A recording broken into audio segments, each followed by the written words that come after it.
What is good in the hood, my sleepy friends? I'm sure today was filled with excitement and now sleepiness. So why don't we get comfortable, and let me tell you a story about the Great Blackout of World War II, 1939. This is not a story of warfare or destruction, but rather of an extraordinary quiet that descended upon millions of lives, a communal hush that transformed the ordinary rhythms of evening into something both strange and oddly peaceful. If you're new here, joining the community is super quick and easy. Just tap subscribe and like the video and let me know where in the world you're watching from and what time it is for you. It's a small click that makes a huge difference in helping us grow. Now find your favourite spot and let's begin. Picture London on a warm evening in late August 1939. The sun is setting over the Thames, painting the sky in shades of amber and rose that reflect off the river's surface like liquid copper. Street lamps are beginning their nightly ritual, that gentle flickering as they come to life one by one, creating pools of yellow warmth along the pavements. Shop windows glow with displays of summer dresses and wireless sets, casting rectangles of light onto the sidewalks where couples stroll arm in arm, their shadows long and lazy in the golden hour. You can hear the particular sounds of a city in its evening mode, the rumble of red double-decker buses, the clip-clop of delivery horses making their final rounds, and the cheerful ting of bicycle bells as workers pedal home for supper. From open windows comes the smell of cooking, roast dinners, boiled potatoes, and the yeasty warmth of fresh bread. Radios play dance music, the kind with horns and steady rhythms that make your foot tap without thinking about it. In Paris, the cafes are filling with their usual evening crowd. The Eiffel Tower stands illuminated against the darkening sky, its iron lattice outlined in electric brilliance like a piece of jewellery against velvet. There are neon signs advertising aperitifs, warm light coming from restaurant interiors, and the headlamps of Citroëns and Renaults making rivers of light along the Champs-Élysées. Street musicians play accordions on corners, their cases open for coins that clink with a satisfying metallic ring. Berlin too is bathed in light. The grand buildings along Unter den Linden are floodlit, their neoclassical facades standing proud and imposing. The shops stay open late, their windows full of goods that speak of prosperity and order. Electric trams hum along their tracks, their interiors bright and modern, filled with passengers reading newspapers or chatting about their days. These cities have spent decades building their electrical infrastructure, stringing miles of cable, installing countless fixtures, and creating networks of illumination that have become as fundamental to urban life as running water or paved streets. The age of electric light is barely 50 years old, still young enough to feel miraculous. People who grew up with oil lamps and candles now flip switches without thinking, banishing darkness with a casual gesture that would have seemed like sorcery to their grandparents. But on September 1st, 1939, everything changes. Germany invades Poland, and within hours, Britain and France are making preparations that have been planned in secret for months. Government officials retrieve documents from locked safes. Civil defence workers report to their posts. And ordinary citizens receive instructions that will alter the appearance of their world in ways both profound and peculiar. The blackout is coming. You might wonder why darkness would be chosen as a defence strategy. The logic is straightforward but chilling. Bombers navigating at night need visual reference points to find their targets. A city ablaze with light is as easy to spot from the air as a lighthouse on a dark coast. Remove that light, and the bombers are flying over an invisible landscape, unable to distinguish a munitions factory from a residential neighbourhood or a railway junction from a park. So the decision is made. When night falls, the lights must go out. Not just some lights, or most lights, but all lights. Every window must be covered, every street lamp extinguished, and every car driven with hooded headlamps that cast only the faintest glow. The great cities of Europe will disappear from view, pulled beneath a blanket of darkness as complete as any medieval village knew. The preparations happen with remarkable speed. Shops sell out of black fabric within hours. Hardware stores run out of paint, tape, cardboard, anything that might be used to block light. The government has printed millions of leaflets explaining the regulations, and these appear in letterboxes like strange invitations to a backwards party, where the goal is to extinguish rather than illuminate. You can imagine the conversations happening in homes across Britain that first weekend of September. Families standing in their parlours, looking at their windows with newfound assessment, calculating how many yards of material they'll need, whether thick curtains will suffice, or if they'll need something more substantial. There's an odd domesticity to these calculations, as if they're redecorating for some peculiar aesthetic preference rather than preparing for war. The instructions are specific and somewhat overwhelming. Windows must be covered so thoroughly that not a crack of light escapes. This includes skylights, glass doors, and even the tiny windows in bathrooms. The penalty for showing light is not insignificant. Fines that could strain a working family's budget, and more importantly, the social pressure of knowing that your carelessness might endanger your neighbours. On September 3rd, Britain officially declares war on Germany. That evening, as darkness approaches, the blackout begins in earnest. It's a Sunday, traditionally a day of rest, of family dinners and evening strolls. But this Sunday evening will be different from any the nation has known in living memory. The sun sets at approximately 7:30 p.m. on that first blackout evening in early September 1939. As twilight deepens, you would notice something extraordinary happening, or rather, not happening. The usual sequence of lights awakening across the city simply doesn't occur. The street lamps remain dark, shop windows stay unlit. The familiar glow that typically begins to define buildings and streets remains absent. Instead, there's a collective dimming, as if someone is slowly turning down the brightness control on the entire world. As the last and natural light fades from the western sky, darkness arrives with unusual completeness. Not the partial darkness of a normal night, punctuated by human-made illumination, but something approaching the darkness of the countryside or wilderness. The kind of dark that city dwellers might encounter only on camping trips or during power outages. The psychological impact is immediate and disorienting. Human beings have an ancient, hardwired response to darkness. We are diurnal creatures, adapted for daylight activity, and our nervous systems treat darkness as a signal for rest or potential danger. For thousands of years, darkness meant retreat to shelter, gathering around fires, and ceasing productive activity until sunrise. Electric light changed all that, extending the day artificially, allowing cities to function around the clock. Now suddenly, that ancient relationship with darkness is restored, but in an urban context where it feels profoundly unnatural.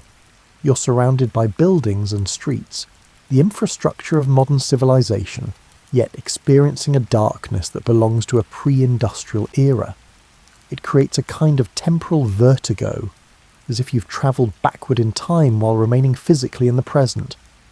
The first challenge is simply moving around. Walking down a familiar street becomes an exercise in careful navigation. Your eyes strain to distinguish shapes in the gloom, the outline of a pillar box, the curve of a curb, the silhouette of another person approaching.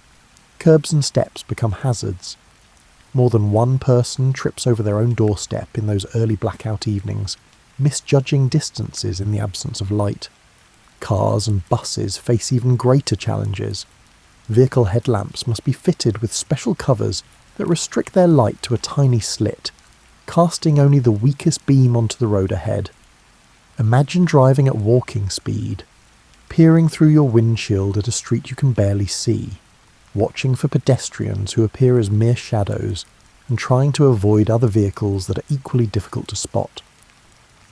The accident rate in these early blackout days spikes alarmingly. Collisions between vehicles, cars striking pedestrians, and people walking into lampposts or falling into gutters. There's a particular comedy to some of these mishaps, though nobody finds them funny at the time. Respectable citizens stumble into hedges, delivery boys cycle into parked cars, A bishop walking home from evening service mistakes a stranger's front gate for his own and spends several confused minutes trying to unlock it before realising his error. These little disasters become part of the blackout experience, stories to share over tea, and evidence that everyone is struggling with the same strange new reality. The government's air raid precautions wardens, quickly nicknamed ARP wardens, begin their patrols. These are ordinary citizens, volunteers and part-timers, given the authority to enforce blackout regulations. They walk the streets with masked torches, watching for any violation, any crack of light that might betray a city's presence to aircraft overhead. The wardens develop a certain reputation for zealousness. They'll knock sharply on doors at the faintest glimpse of light, their voices carrying through the darkness with urgent whispers, "Put that light out." The phrase becomes so common it turns into a kind of catchphrase, repeated in music halls and radio comedies, a verbal symbol of the blackout's intrusion into private life.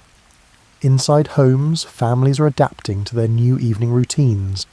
The process of preparing for blackout becomes a nightly ritual, performed as twilight approaches. You would rise from your chair, set down your tea, and begin the systematic covering of windows. Some families use elaborate curtain systems, heavy fabric on tracks that slide into place. Others make do with simpler solutions, blankets pinned over frames, sheets of cardboard wedged into place, and layers of newspaper taped to glass. The effect on interior space is claustrophobic. With windows covered, rooms lose their connection to the outside world. You can't glance out to check the weather, can't see the comforting glow of neighbouring houses, and can't watch the moon rise or stars appear. Your home becomes a sealed box, cut off from the usual visual reference points that orient you in time and space. Lighting inside must be carefully managed too. Many families reduce their use of electric lights, partly from habit, saving resources for the war effort, and partly from an almost superstitious fear that somehow light will escape despite their precautions. They rely instead on single dim bulbs or return to older technologies, oil lamps, candles and gaslight where it's still available.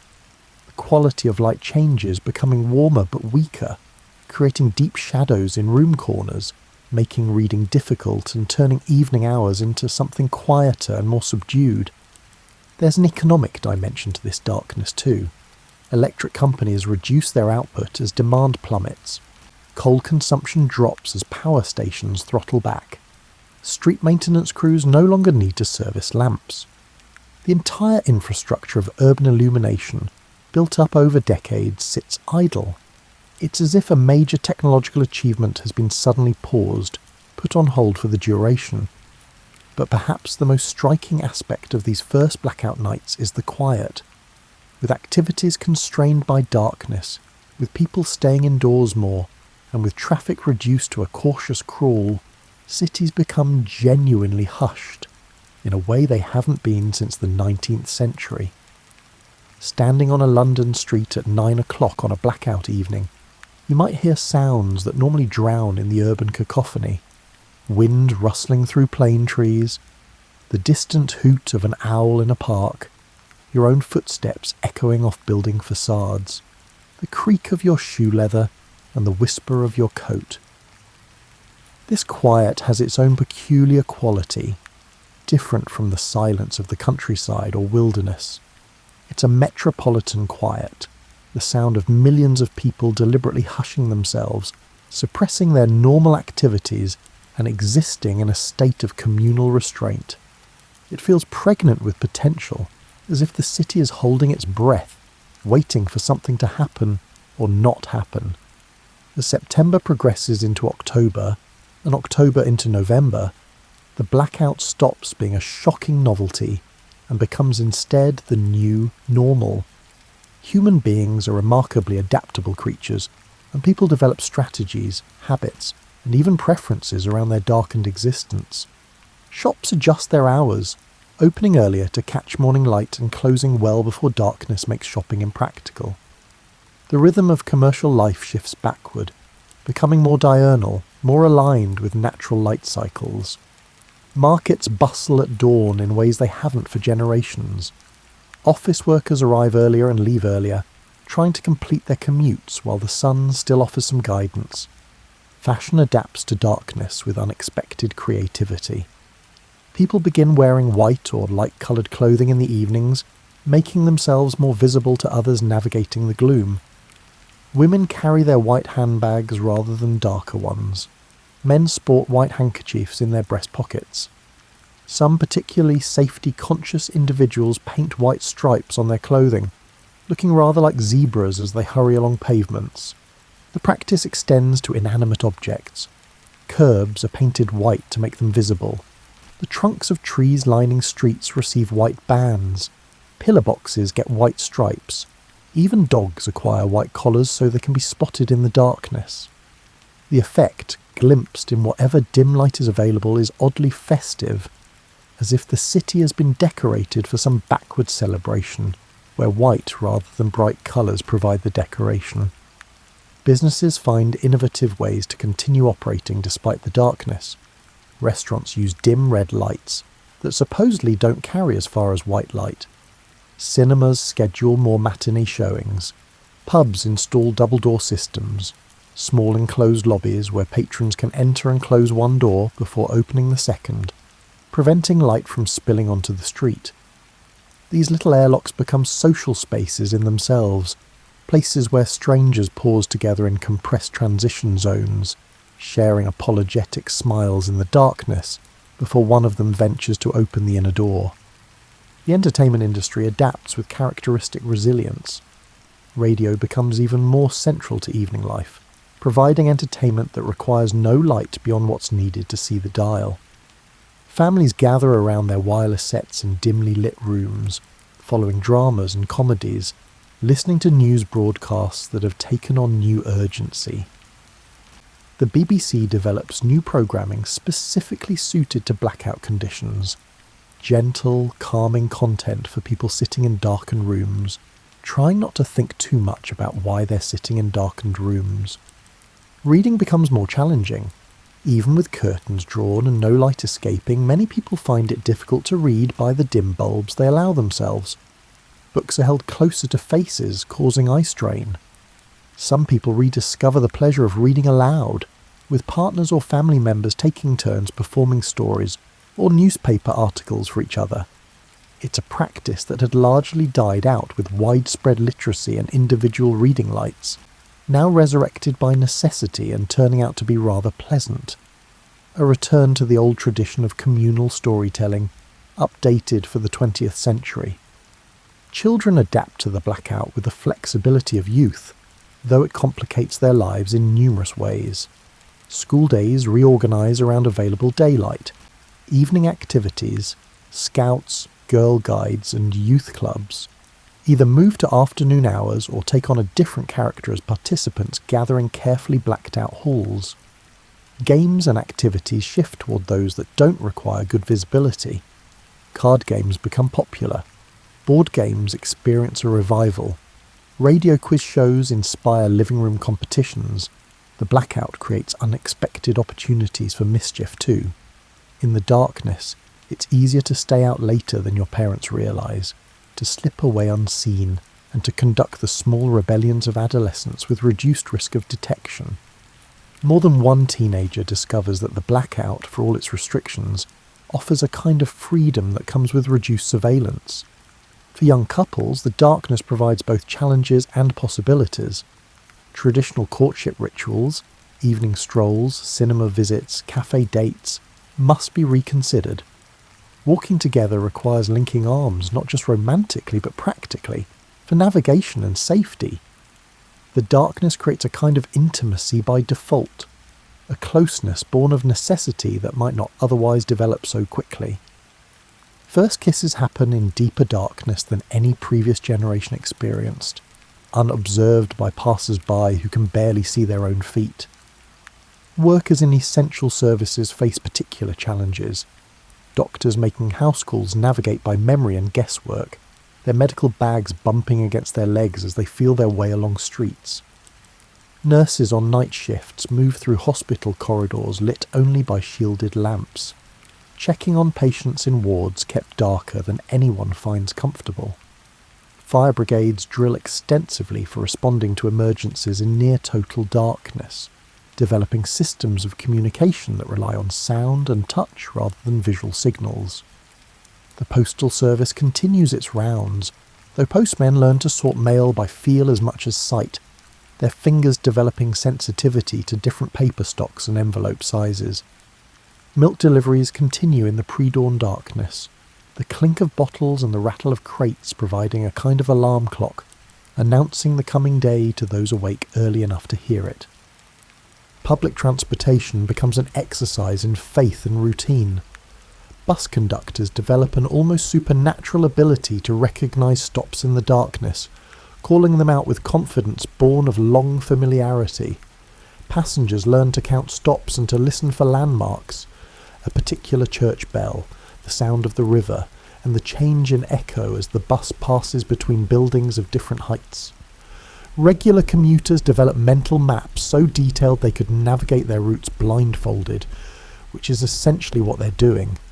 As the months progress and Britain settles into what becomes known as the Phony War, a period when war has been declared but major fighting hasn't yet reached British soil, the blackout reveals unexpected dimensions. What began as an emergency measure starts to disclose peculiar beauties and strange pleasures that coexist with the anxiety and inconvenience. The night sky becomes visible in ways that city dwellers haven't experienced in decades. Without the light pollution that normally obscures all but the brightest stars, the full glory of the cosmos appears overhead. On clear nights, stepping outside is like discovering a lost artwork that's been hanging in your home all along, hidden behind a curtain you didn't realise was there. You can see the Milky Way from central London, that cloudy band of distant stars stretching across the darkness like a river of light. Constellations appear not as isolated bright points, but as part of complex star fields, patterns within patterns, depths, and layers that electric light normally renders invisible. The moon, when it's up, seems preposterously bright, casting real shadows, turning streets into silvered mazes, and making you understand why poets and lovers have obsessed over it for millennia. Some people find this revelation of the night sky almost worth the inconvenience of the blackout. Astronomy clubs form, taking advantage of viewing conditions that rival rural observatories.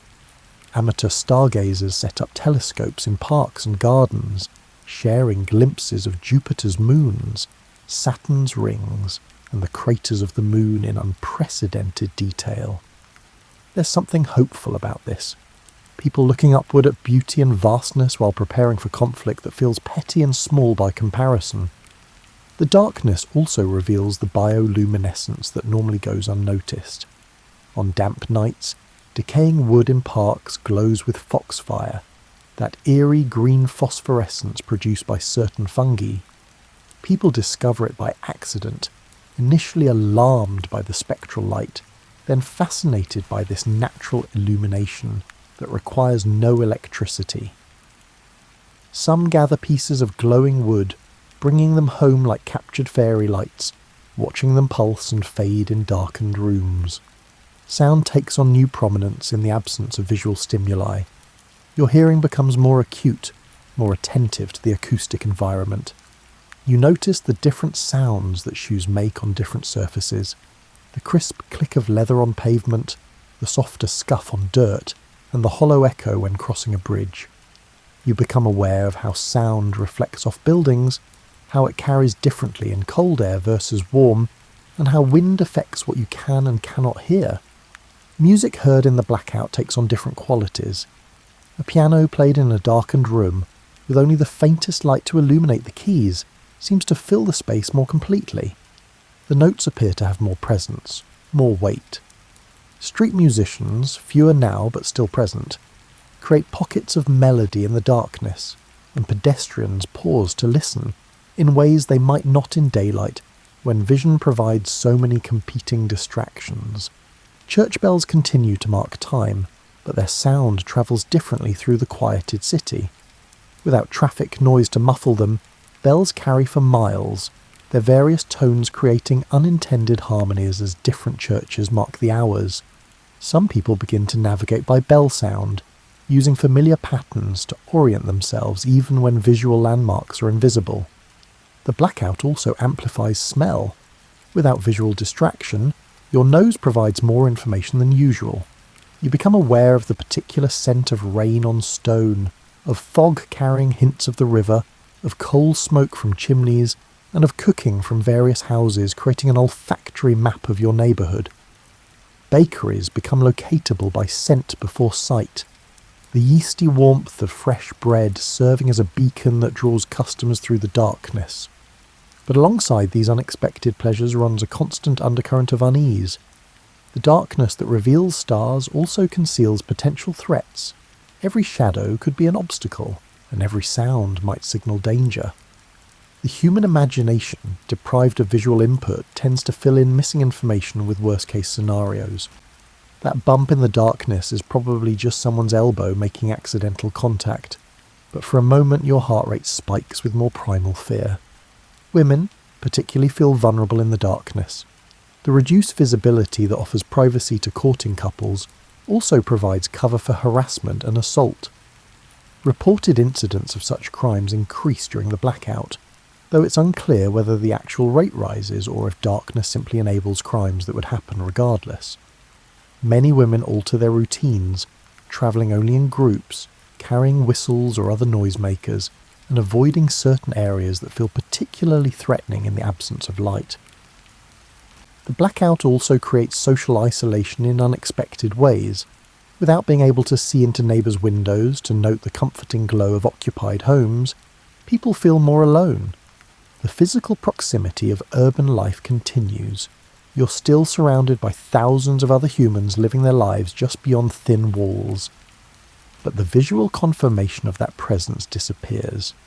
Your neighbour might be 3 feet away on the other side of a wall, but in the darkness and quiet they might as well be miles distant. This isolation is particularly hard for the elderly and infirm. Those who already struggled with mobility find the darkness actively dangerous. The simple act of walking to a corner shop becomes fraught with hazard, unseen curbs to stumble over, obstacles to collide with, and the constant possibility of becoming disoriented and lost on familiar streets. Many older people choose to stay home more, venturing out only when absolutely necessary, accepting a constricted life as preferable to the risks of navigating the shadowed city.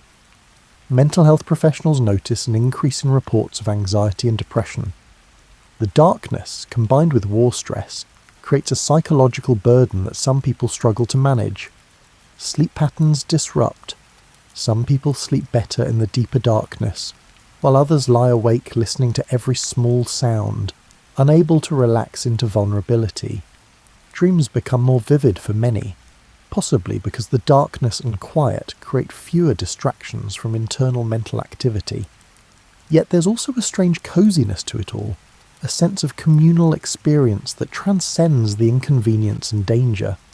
Everyone is facing the same challenge, making the same adjustments, and developing the same odd competencies for navigating darkness.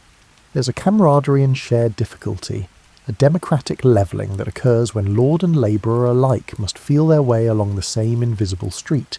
Inside the blacked-out homes of Britain, family life reorganises itself around new limitations and possibilities. The blackout curtains that seal windows become daily fixtures, their operation as routine as making tea.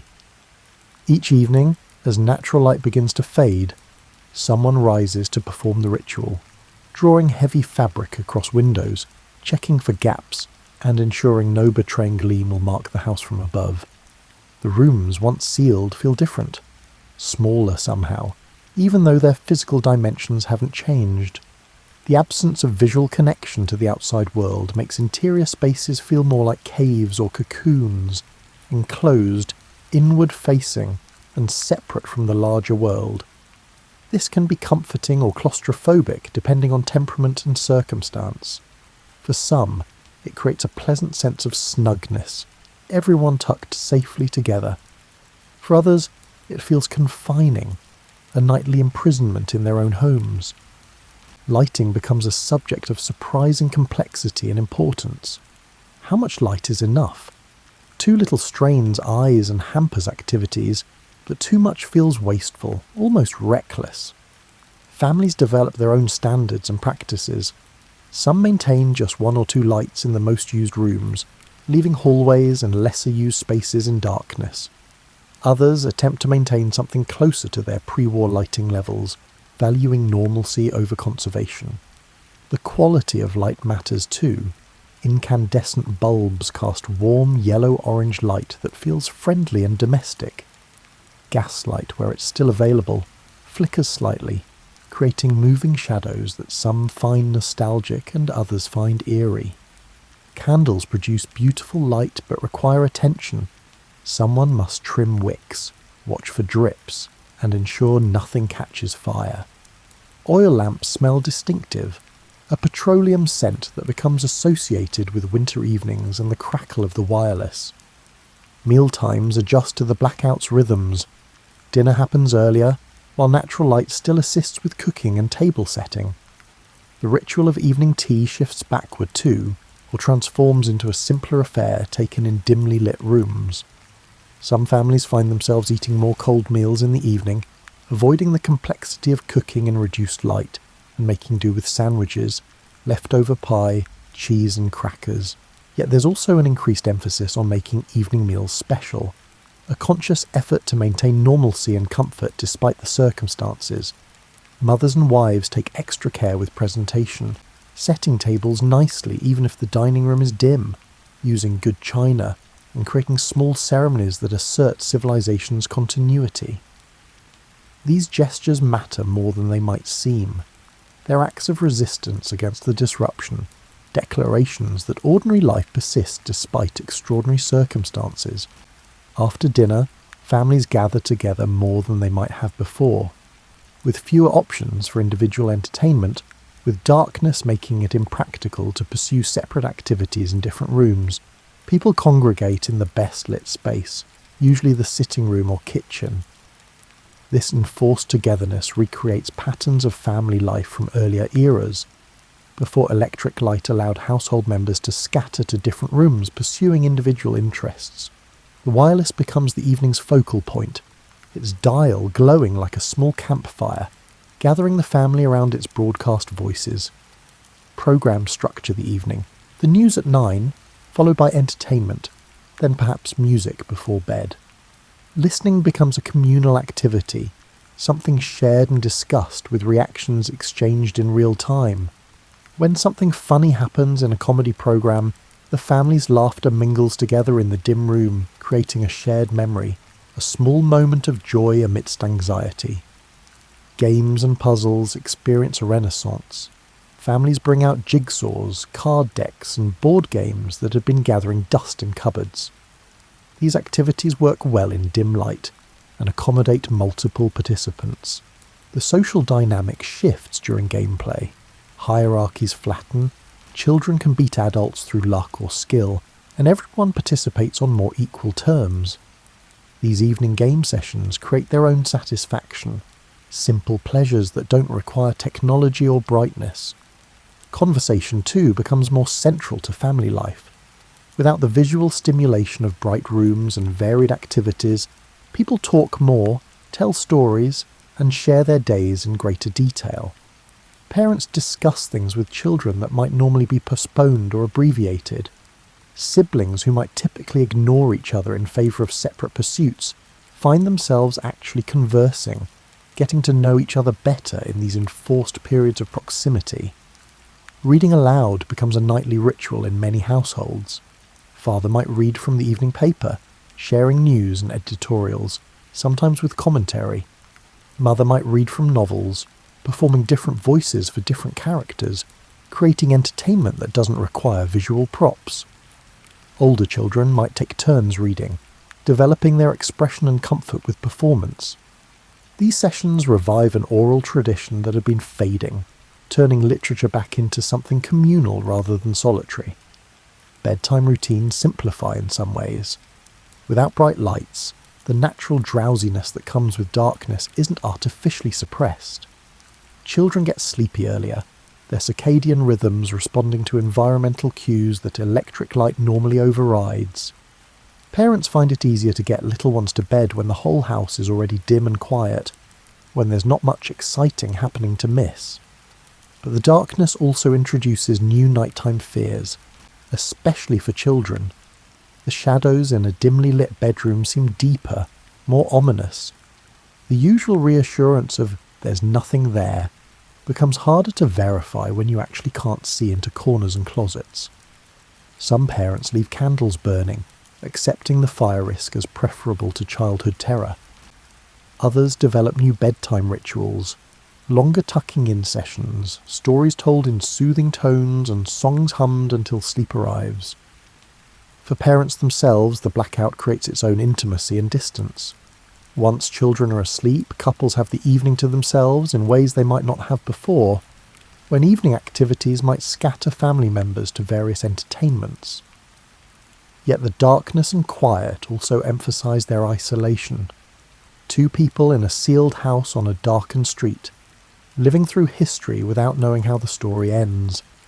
Some couples use this time for serious conversations that daylight and distraction had allowed them to postpone, discussions about money, about plans for possible evacuation, about fears and hopes, and about what they'll do if the war intensifies. Other couples deliberately avoid heavy topics, preferring to maintain lightness to protect their evening hours as refugees from worry. They play cards, listen to music, and simply sit together in comfortable silence, taking comfort from physical proximity. The blackout affects married life in unexpected ways. The darkness provides privacy even in homes with thin walls and multiple inhabitants. Intimacy becomes easier when visual privacy is assured, when darkness guarantees discretion. Some couples find their relationship strengthened by the enforced closeness and the shared experience of adapting to strange circumstances. Others find the proximity without escape grating, the inability to retreat into separate activities, creating friction that might otherwise dissipate. Elderly family members, often living with their adult children, face particular challenges. Many older people have always relied heavily on visual cues, and the reduction in light makes everything harder: reading, knitting, even just moving around the house safely. Families must decide how to balance their elders' needs for light with blackout requirements and conservation concerns. Compromises emerge: brighter lights in grandmother's room, even if the rest of the house remains dim. Extra candles placed strategically, more assistance with evening tasks that darkness makes difficult. The blackout also reveals class differences in domestic experience. Wealthier families can afford heavier curtains, better blackout materials, and perhaps even specially designed blackout systems with multiple layers. Their homes might have more rooms, allowing family members more privacy despite the enforced evening togetherness. They might maintain closer to normal lighting levels, considering the extra electricity expense and acceptable cost for comfort. Working-class families make do with cheaper solutions: blankets nailed over windows, newspaper pasted to glass, and curtains sewn from whatever fabric could be afforded. Their smaller homes mean less privacy, more enforced proximity, and everyone living in each other's pockets even more than usual. Economies in lighting hit harder when you're already budgeting carefully for every shilling. Yet there's a democratizing element too. Rich and poor alike must darken their homes. The Duke in his mansion and the docker in his terrace row both spend their evenings in dimmed rooms. Both must navigate the same darkened streets. The blackout is one of the few wartime measures that truly applies equally across social strata, creating a rare moment of shared experience across class lines. As 1939 turns into 1940, and the blackout continues month after month, something remarkable happens. People stop thinking about it quite so much. The extraordinary becomes ordinary through sheer repetition. The nightly ritual of darkening windows transforms from a conscious process into a habit, performed with the automaticity of brushing teeth or locking doors. Innovations accumulate, small improvements that collectively make the darkness more manageable. Enterprising individuals develop gadgets and solutions that spread through communities like helpful folklore. Someone discovers that painting stair edges with luminous paint makes them safer to navigate. The idea spreads, and soon glowing stair edges become common, little safety features that cost pennies but prevent countless falls. Shops begin selling specially designed blackout accessories, torches with narrow beams and red filters that supposedly don't compromise night vision, reflective armbands and badges for pedestrians, luminous buttons that can be sewn onto coats, white-painted walking sticks. The commercial world adapts to serve the darkened consumer, finding profit even in darkness. Fashion truly embraces the blackout aesthetic. Designers create clothing with safety features built in, white piping on dark coats, reflective threads woven into fabrics, and light-coloured accessories that serve the dual purposes of style and visibility. Women's magazines run features on blackout beauty, suggesting makeup and hairstyles suited to dim lighting. The advice is practical and sometimes absurd. Lighter face powder is recommended because it's more visible, while dark lipstick is warned against lest you become a pair of disembodied lips floating in the darkness. Restaurants and pubs develop elaborate workarounds for the blackout restrictions. Some establishments paint their windows opaque black, but install elaborate interior lighting, creating spaces that feel almost normal once you're inside. Others embrace the dimness, installing red or blue lights that create atmospheric spaces while technically complying with regulations. Nightclubs in particular find that dim lighting can be romantic or mysterious, transforming a restriction into a feature. The entertainment industry becomes increasingly creative. Cinemas develop complex procedures for seating people in darkness, ushers with covered torches, luminous floor markers, and spaced entry times to prevent traffic jams in the lightless aisles.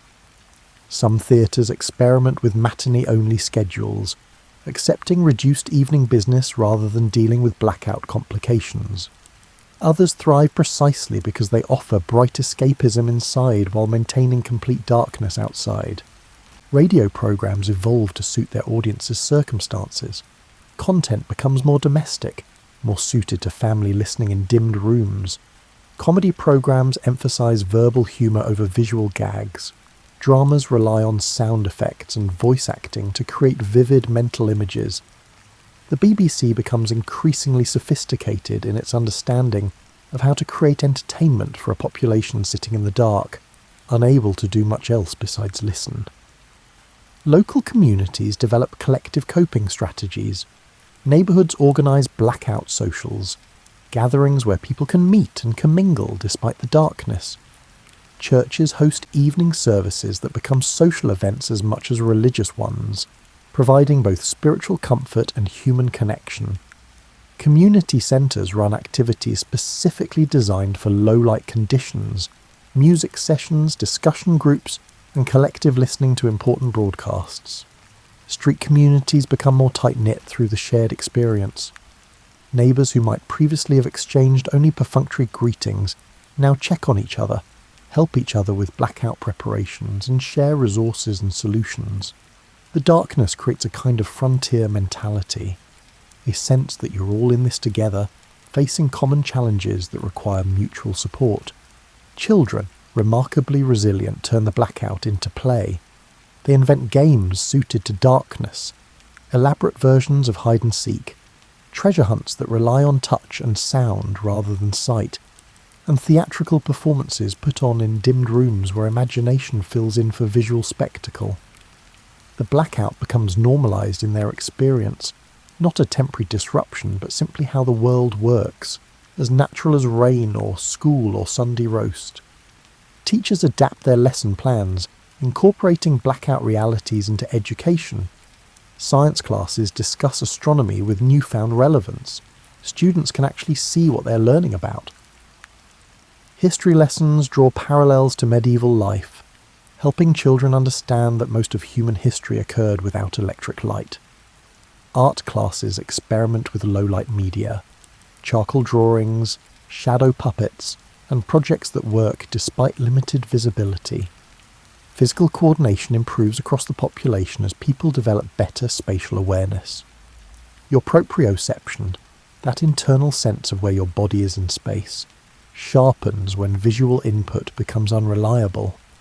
People learn to move more carefully, more consciously, developing a kind of bodily intelligence that modern life had allowed to atrophy.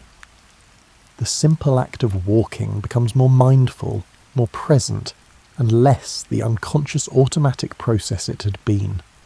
Health effects emerge, both positive and negative. Accident rates from the darkness remain elevated. People continue to trip, collide, and stumble into objects. But there are unexpected benefits too. The earlier evening schedules mean people get more sleep, and their circadian rhythms are more aligned with natural light-dark cycles. The reduction in artificial light at night might be improving sleep quality, though nobody's conducting formal studies to verify this. The enforced indoor evenings mean less exposure to cold and damp for some, potentially reducing winter illness. Seasonal variations in the blackout create different challenges and experiences. Summer evenings, with their late sunsets, require shorter periods of blackout, perhaps just 3 or 4 hours. People can enjoy long twilights and extended time outdoors while it's still light enough to see. Picnics and garden parties adapt to earlier schedules, wrapping up before darkness makes them impractical. But winter brings longer blackout periods, sometimes 16 hours or more of required darkness. The psychological weight of this is considerable. Waking in darkness, working through short daylight hours, returning home to more darkness. It feels oppressive, endless. Seasonal affective disorder, though not yet named or officially recognised, surely affects many.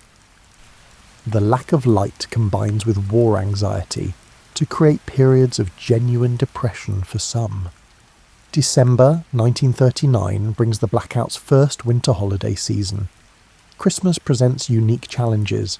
How do you maintain festive cheer in compulsory darkness? Families rise to the challenge with determination that borders on defiance.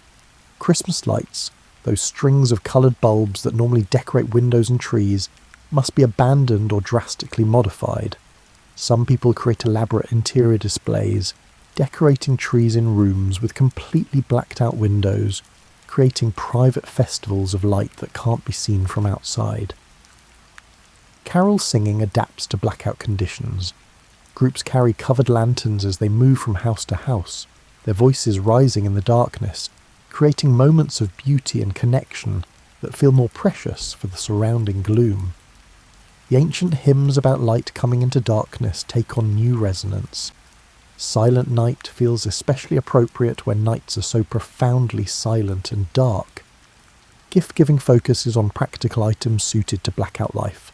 Torches, luminous paint, warm clothing, and books for reading aloud. But there are frivolous gifts too. Deliberate assertions of normalcy and joy despite circumstances. Dolls and toy soldiers for children, perfume and stockings for wives, and pipes and tobacco for husbands. These gestures matter enormously. Small defiances against the war's restrictions, declarations that life and pleasure continue. New Year's Eve presents its own strange circumstances. The traditional celebrations, gathering in public squares, watching for midnight, and the explosion of noise and light as the new year arrives, must be reimagined. People celebrate in darkened homes, listening for church bells, gathering around wireless sets for special broadcasts. When midnight comes, they might step outside into darkness, hearing distant voices calling greetings they cannot see, feeling connected to invisible neighbours through sound alone. The turn to 1940 brings renewed determination. The blackout will continue, but people have learned to live with it. The initial shock has worn off, replaced by practiced competence. You know how to navigate your street in darkness. You know how long your blackout preparations take. You know which activities work in dim light and which don't. The learning curve has been climbed, and what remains is simply persistence. The blackout continues through 1940 and beyond, lasting in various forms until September 1944, when regulations finally relax as the threat of bombing diminishes. But even before official relaxation, the blackout evolves and becomes less absolute. As military technology improves and bombing strategies change, the strict requirements loosen slightly. dim lights become permissible in some circumstances. The complete darkness of those first months gradually lightens to a more manageable gloom. The first relaxations are tentative, almost apologetic. Regulations allow heavily shielded street lighting in some areas, not the full illumination of pre-war years, but enough to prevent the worst accidents and to make navigation possible without constant hazard. These new lights cast pools of dim radiance that seem extraordinarily bright after years of complete darkness, even though they are actually quite faint by historical standards. People's reactions to these first returns of public lighting reveal how much the darkness has affected them. Some feel immediate relief, an easing of tension they hadn't quite realised they were carrying. The simple ability to see where you're walking, to recognise faces, to orient yourself visually, these feel like luxuries, gifts restored after long deprivation. Others feel oddly uncomfortable with the light's return. After years of darkness, even dim lighting can feel exposing and vulnerable. Some people have grown accustomed to the anonymity that darkness provides, the sense of being unseen as you move through public spaces. The return of light, however faint, removes that protective invisibility. The gradual restoration progresses through 1944 as Allied forces push across Europe and the threat to Britain recedes. More lights return, regulations relax further, and the familiar glow of evening civilization begins to rebuild. Shop windows light up first, just modestly, but enough to display goods and to create welcoming spaces. Then street lamps return to more normal operation, their familiar yellow-orange light painting pavements and facades. For those who remember the change, and by this point young children have lived their entire conscious lives under blackout conditions, the restoration of light feels almost magical. Streets that had been navigated by memory and faith suddenly reveal themselves in detail. Buildings show their full architectural character. Faces become readable from a distance. The urban landscape recovers its visible complexity. The psychological impact of restored lighting is profound and multifaceted. There's certainly celebration, relief, and joy at this tangible symbol of the war's waning. But there's also a strange sadness, an unexpected nostalgia for something that everyone complained about constantly while it was happening. The blackout years, for all their difficulty, had created a kind of fellowship, a shared experience that had bound communities together. With the return of light comes the return of normal urban anonymity, the dissolution of that intense mutual dependence. Some of the innovations and adaptations developed during the blackout persist, even after they're no longer necessary. People who learn to navigate by sound and memory retain those skills. Families who discovered they enjoyed evening read-aloud sessions continue them even when bright lights would permit individual reading. Communities that drew together in darkness maintain some of that closeness, those relationships that formed during shared difficulty. The physical traces of the blackout persist too. White-painted curbs and tree trunks remain, their purpose obsolete but their presence continuing. Blackout curtains stay up in many homes. Why take them down when they're already installed, when they're useful for privacy, when they're a reminder of survival? Architectural features designed for the blackout era, those double-door entries on pubs, the carefully positioned lighting fixtures, remain as fossils of a particular historical moment. The ecological effects of the blackout years gradually reverse. As artificial light returns, the night sky slowly disappears again behind its veil of urban glow. The stars fade from easy visibility. The Milky Way withdraws. The darkness that had revealed celestial beauty is pushed back by human illumination. Some people mourn this loss, realizing that the blackout had given them a gift they'll never receive again, the regular sight of the universe above their heads. The generation that lived through the blackout carries memories that shape their relationship with light and darkness for the rest of their lives. Those who were children during the blackout often develop either a strong preference for darkness, finding comfort in the nighttime environment they knew as children, or an equally strong preference for abundant light, a kind of overcompensation for years of enforced dimness. The blackout leaves its mark on British culture in subtle ways. A certain comfort with dimmer lighting persists. British homes and public spaces tend toward more modest illumination than their American counterparts, a preference that may trace partially to this period of enforced darkness. The idea that too much light is wasteful, even slightly vulgar, becomes embedded in aesthetic sensibility. The historical memory of the blackout carries multiple meanings. It becomes a symbol of British resilience, of the Home Front's contribution to the war effort, and of collective sacrifice for a common cause. Politicians and cultural commentators invoke the blackout as an example of what a society can endure when properly motivated, when united by shared purpose. But the blackout also serves as a reminder of war's intrusion into civilian life, of how conflict transforms ordinary existence in ways both large and small. It demonstrates that warfare is not just distant battles fought by soldiers, but also the accumulated small deprivations and adjustments that everyone must make. The nightly ritual of darkening windows, the cautious navigation of familiar streets, and the adaptation of every evening routine to accommodate the absence of light. For modern observers, the blackout offers a peculiar window into a world that's simultaneously recognisable and alien. The Britain of 1939 had electricity, radio, automobiles, and cinema, all the technological fixtures of modern life. Yet the deliberate removal of just one element, artificial light after dark, transformed daily experience in ways that connected people backward to pre-industrial patterns of living. There's something almost meditative about contemplating the blackout years, this period when millions of people deliberately darken their world, sitting in dimmed rooms, navigating shadowed streets, and learning to experience their environment through senses other than sight. In our current era of constant illumination, when light pollution is so pervasive that many children grow up never seeing the Milky Way, when cities glow so brightly that they're visible from space, there's something oddly appealing about this historical moment of chosen darkness. The blackout reminds us that our relationship with light and darkness is not fixed or natural, but historically constructed, shaped by technology, regulation, and social practice. For most of human history, darkness was inevitable. You made the best light you could with fire or oil, but ultimately night meant darkness. Electric light changed this, pushing darkness back and extending the day artificially.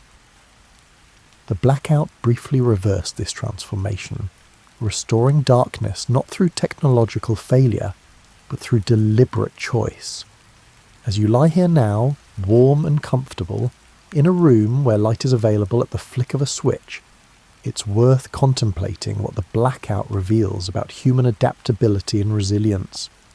The people of Britain in 1939 didn't know how long the war would last, whether the blackout would be needed for weeks or years, or whether their cities would survive or be destroyed. Yet they adapted, persevered, and found moments of beauty and connection amidst the enforced darkness. The blackout demonstrates something essential about human communities, that we can endure significant disruption to normal life when we understand the purpose behind it, when we believe we're contributing to something larger than our individual comfort. The nightly ritual of darkening windows became a form of participation, a tangible action that connected each household to the national effort. There's something deeply human about gathering in darkened rooms, about families coming together around dim lights, about community supporting each other through shared difficulty. These patterns recur throughout human history, around ancient campfires, in medieval great halls lit by rushlight, and in pioneer cabins on winter evenings. The blackout temporarily restored these older patterns, using modern technology to recreate pre-modern conditions. The sensory richness of the blackout experience, the visible stars, the amplified sounds, the heightened awareness of smell and touch, suggests that our normal brightly lit existence may diminish certain forms of awareness and experience. We gain practical benefits from abundant light, certainly, but we may lose other kinds of perception. other ways of experiencing our environment and each other. The blackouts enforce slowdown, its requirement for more careful movement, more deliberate action, and more time spent in quiet domestic settings. These create a quality of life that many people found surprisingly satisfying despite the circumstances. The frantic pace of modern life, the constant visual stimulation, the ability to pursue individual activities in separate rooms with independent lighting. All these innovations have costs as well as benefits. Consider how the blackout changed social interaction. In darkness, you couldn't judge people by their appearance quite so readily. Conversations happened without the constant visual feedback we normally rely on. People learned to listen more carefully, to pay attention to voice tone and word choice rather than facial expressions and body language. This created different kinds of intimacy and different patterns of connection.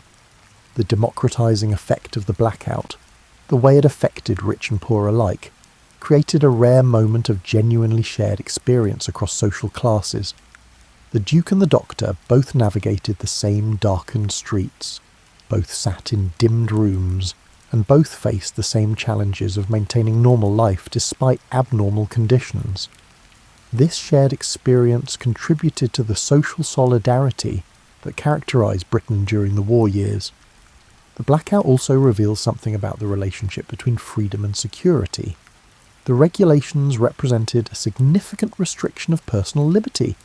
You couldn't light your own home as you wished, couldn't move freely at night without risk, and face penalties for violations. Yet most people accepted these restrictions as legitimate and necessary, a reasonable trade-off for collective safety. The balance between individual freedom and common security is never simple, never permanent. It must be constantly negotiated and renegotiated. The innovations and adaptations that emerged during the blackout, the luminous paint, the white-marked curbs, the hooded headlamps, the double-door entries, represent human creativity responding to constraint. Necessity truly does mother invention, and the blackout years produced countless small solutions to the problems that darkness created.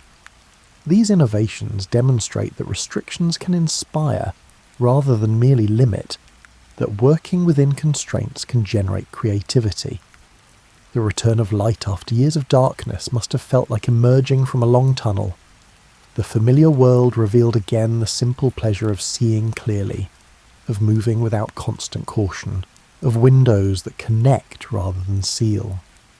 Yet along with this relief came the loss of something too, that peculiar intimacy that darkness had created, that sharpened awareness, that sense of shared endurance.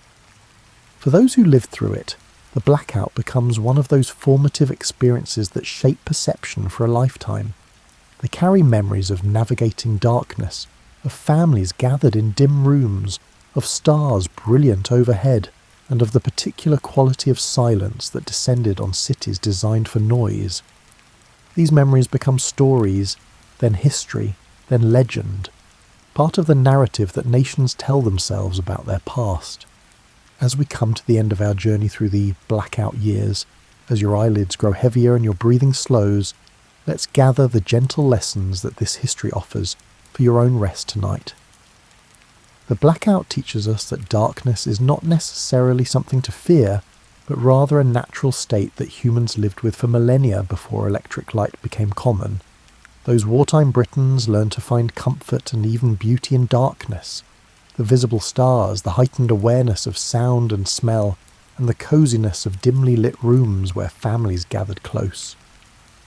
As you prepare for sleep, you're participating in the same ancient human practice, voluntarily entering darkness, trusting it to hold you safely while your consciousness dims.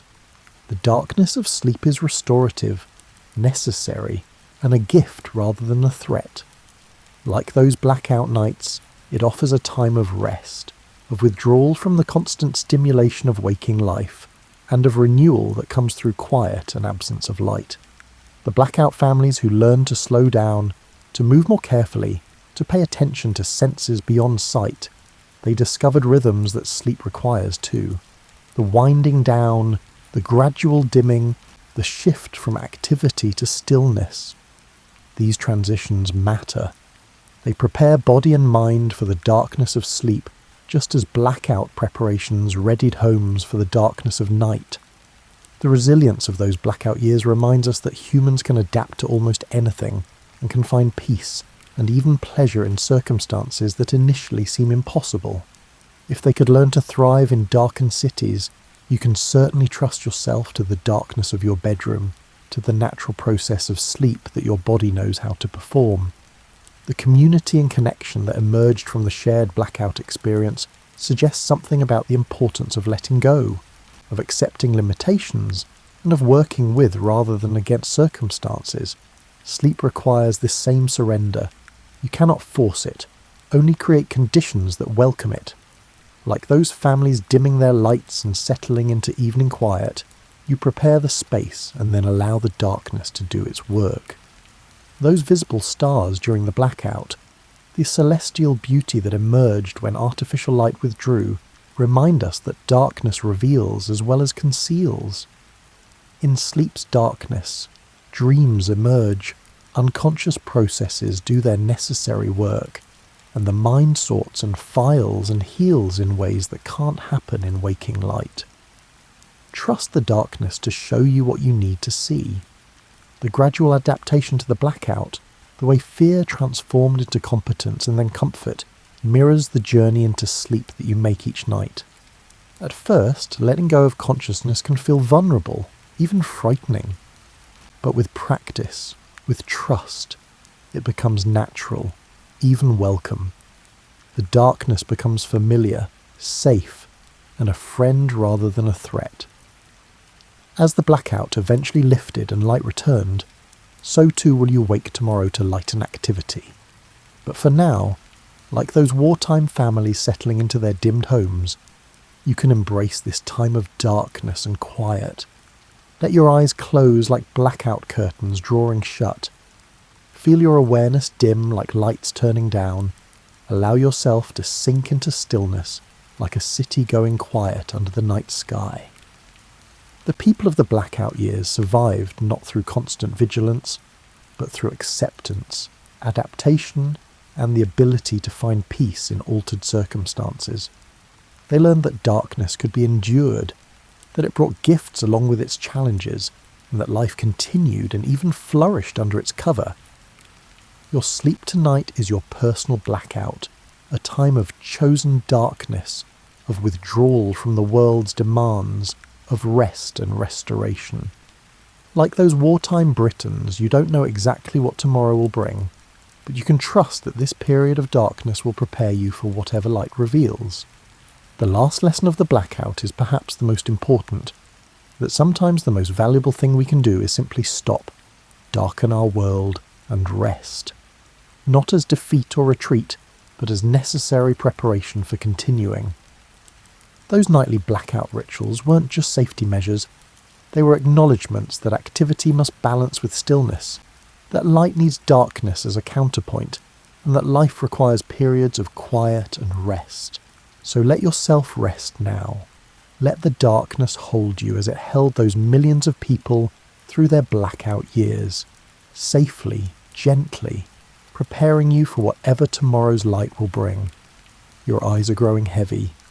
Your breath is slowing. The darkness around you is peaceful, protective, and appropriate.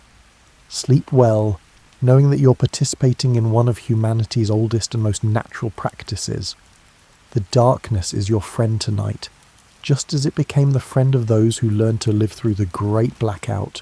Rest easy, rest deep, rest well. And when morning comes, when light returns, you'll wake refreshed as those blackout families woke to another day. Resilient, adapted, and ready to continue. For now, though, just darkness, just quiet, just rest. Sleep well.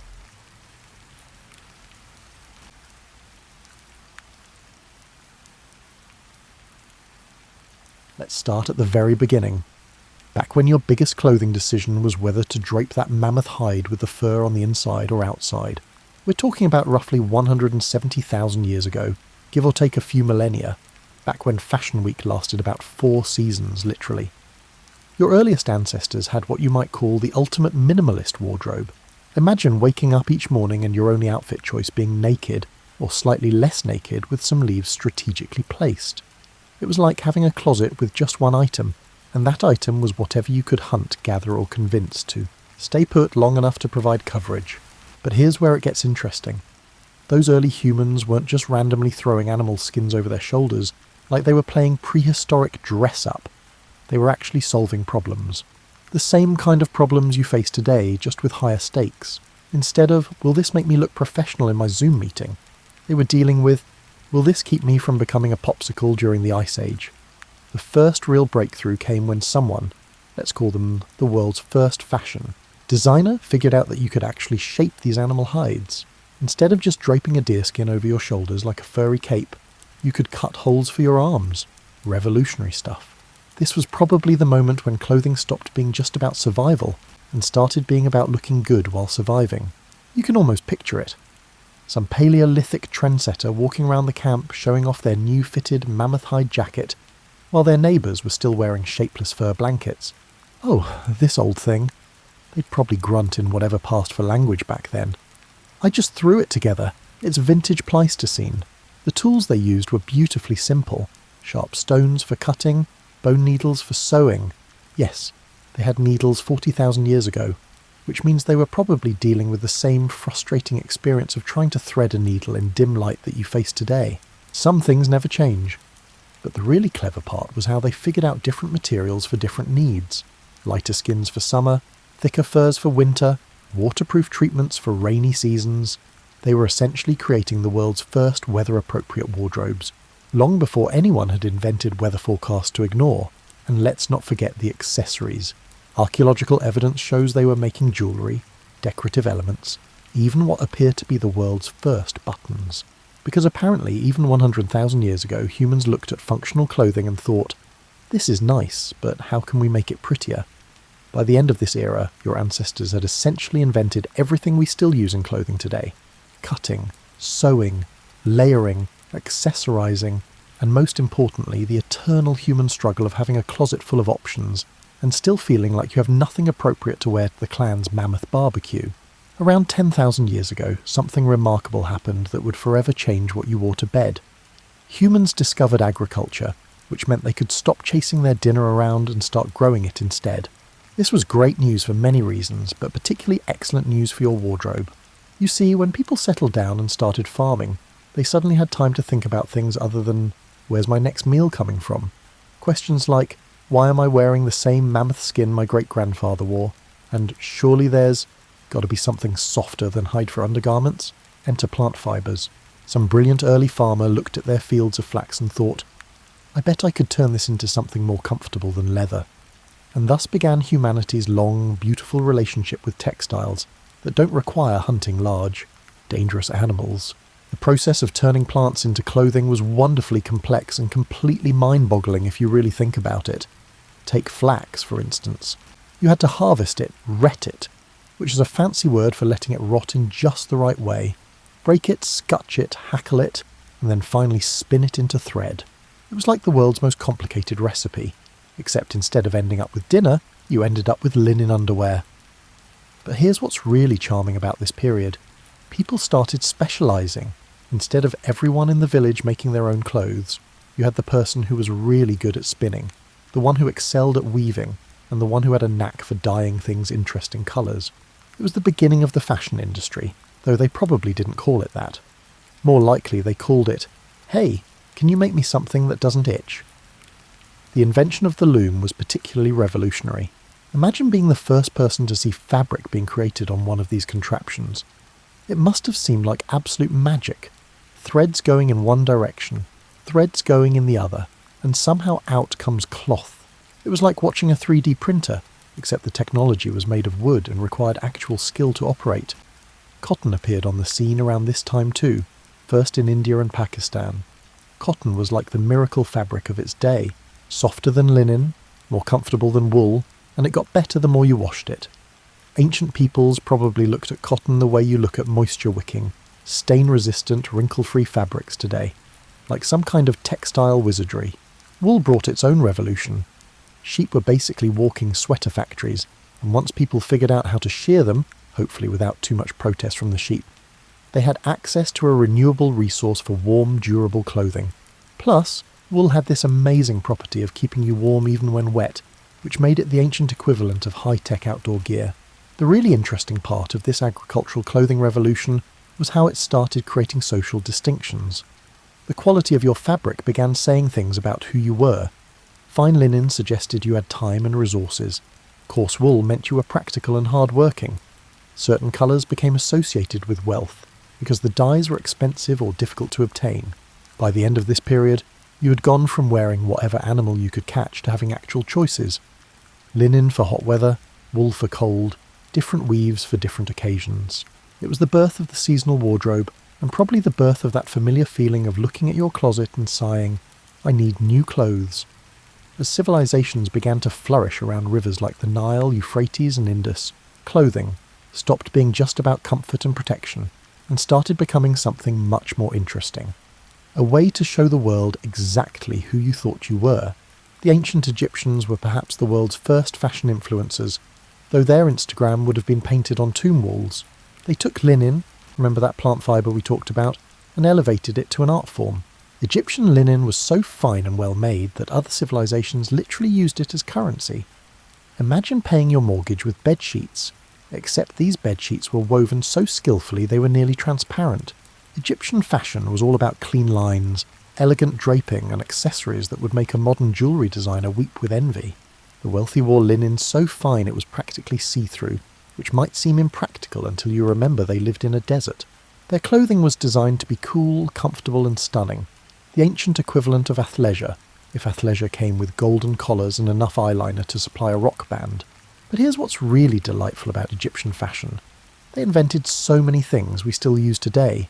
Pleating? That was them. They could create permanent pleats in linen that would last for years. Makeup as a fashion accessory? Absolutely Egyptian. Both men and women wore elaborate eye makeup, not just for beauty, but for protection from the desert sun. They basically invented sunglasses, except theirs were painted on. Meanwhile, over in Mesopotamia, the Sumerians and Babylonians were having their own fashion moment. They were the first civilization to really embrace wool as a luxury item, creating incredibly elaborate garments with complex patterns and rich colours. Their clothing tended to be more structured than Egyptian fashion. Lots of layering, fringe and geometric designs that would look perfectly at home in a modern art museum. The Mesopotamians also gave us one of fashion's most enduring concepts, the idea that your clothes should match your job. Priests wore certain styles, rulers wore others, merchants had their look, and farmers had theirs. It was the beginning of dress codes, though thankfully more colourful than most modern office attire. Ancient Greece brought a completely different aesthetic to the table.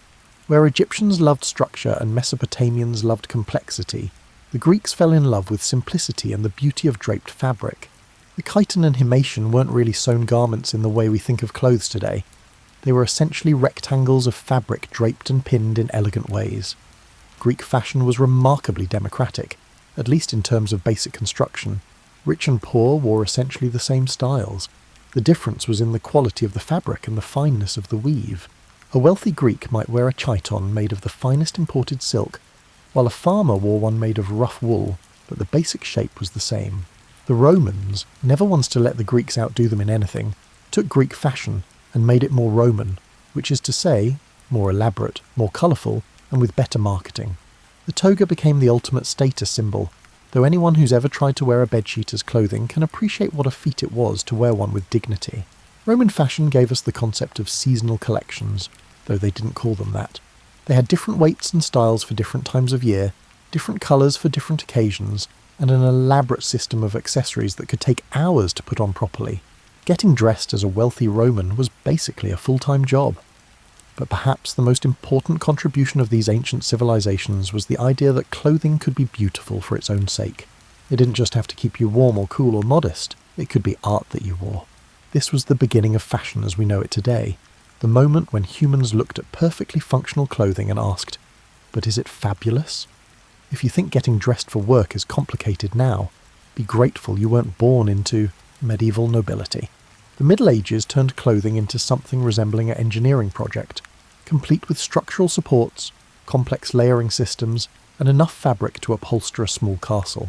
The medieval period began around 500 CE with what you might charitably call simple clothing. After the fall of Rome, fashion became much more practical. People wore basic tunics, simple dresses and sturdy cloaks. It was the clothing equivalent of comfort food. Nothing fancy, but it got the job done. But as the centuries progressed and society became more structured, clothing became more structured too. By the High Middle Ages, getting dressed, especially if you were wealthy, required assistance, planning, and occasionally architectural knowledge.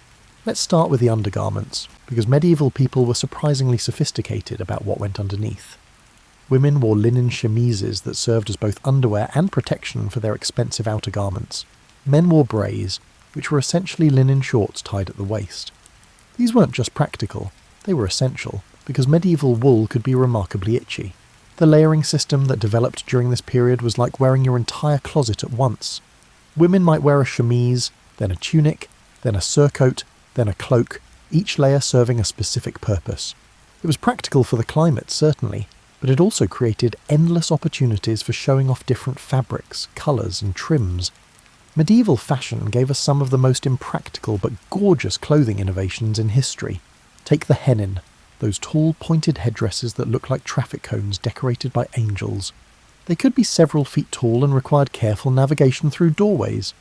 Imagine trying to get into a car while wearing one. Actually, don't imagine that, it's too disturbing. The wealthy medieval Europeans were obsessed with sleeves. Not just any sleeves, but sleeves that defied logic and occasionally gravity. Some were so long they dragged on the ground.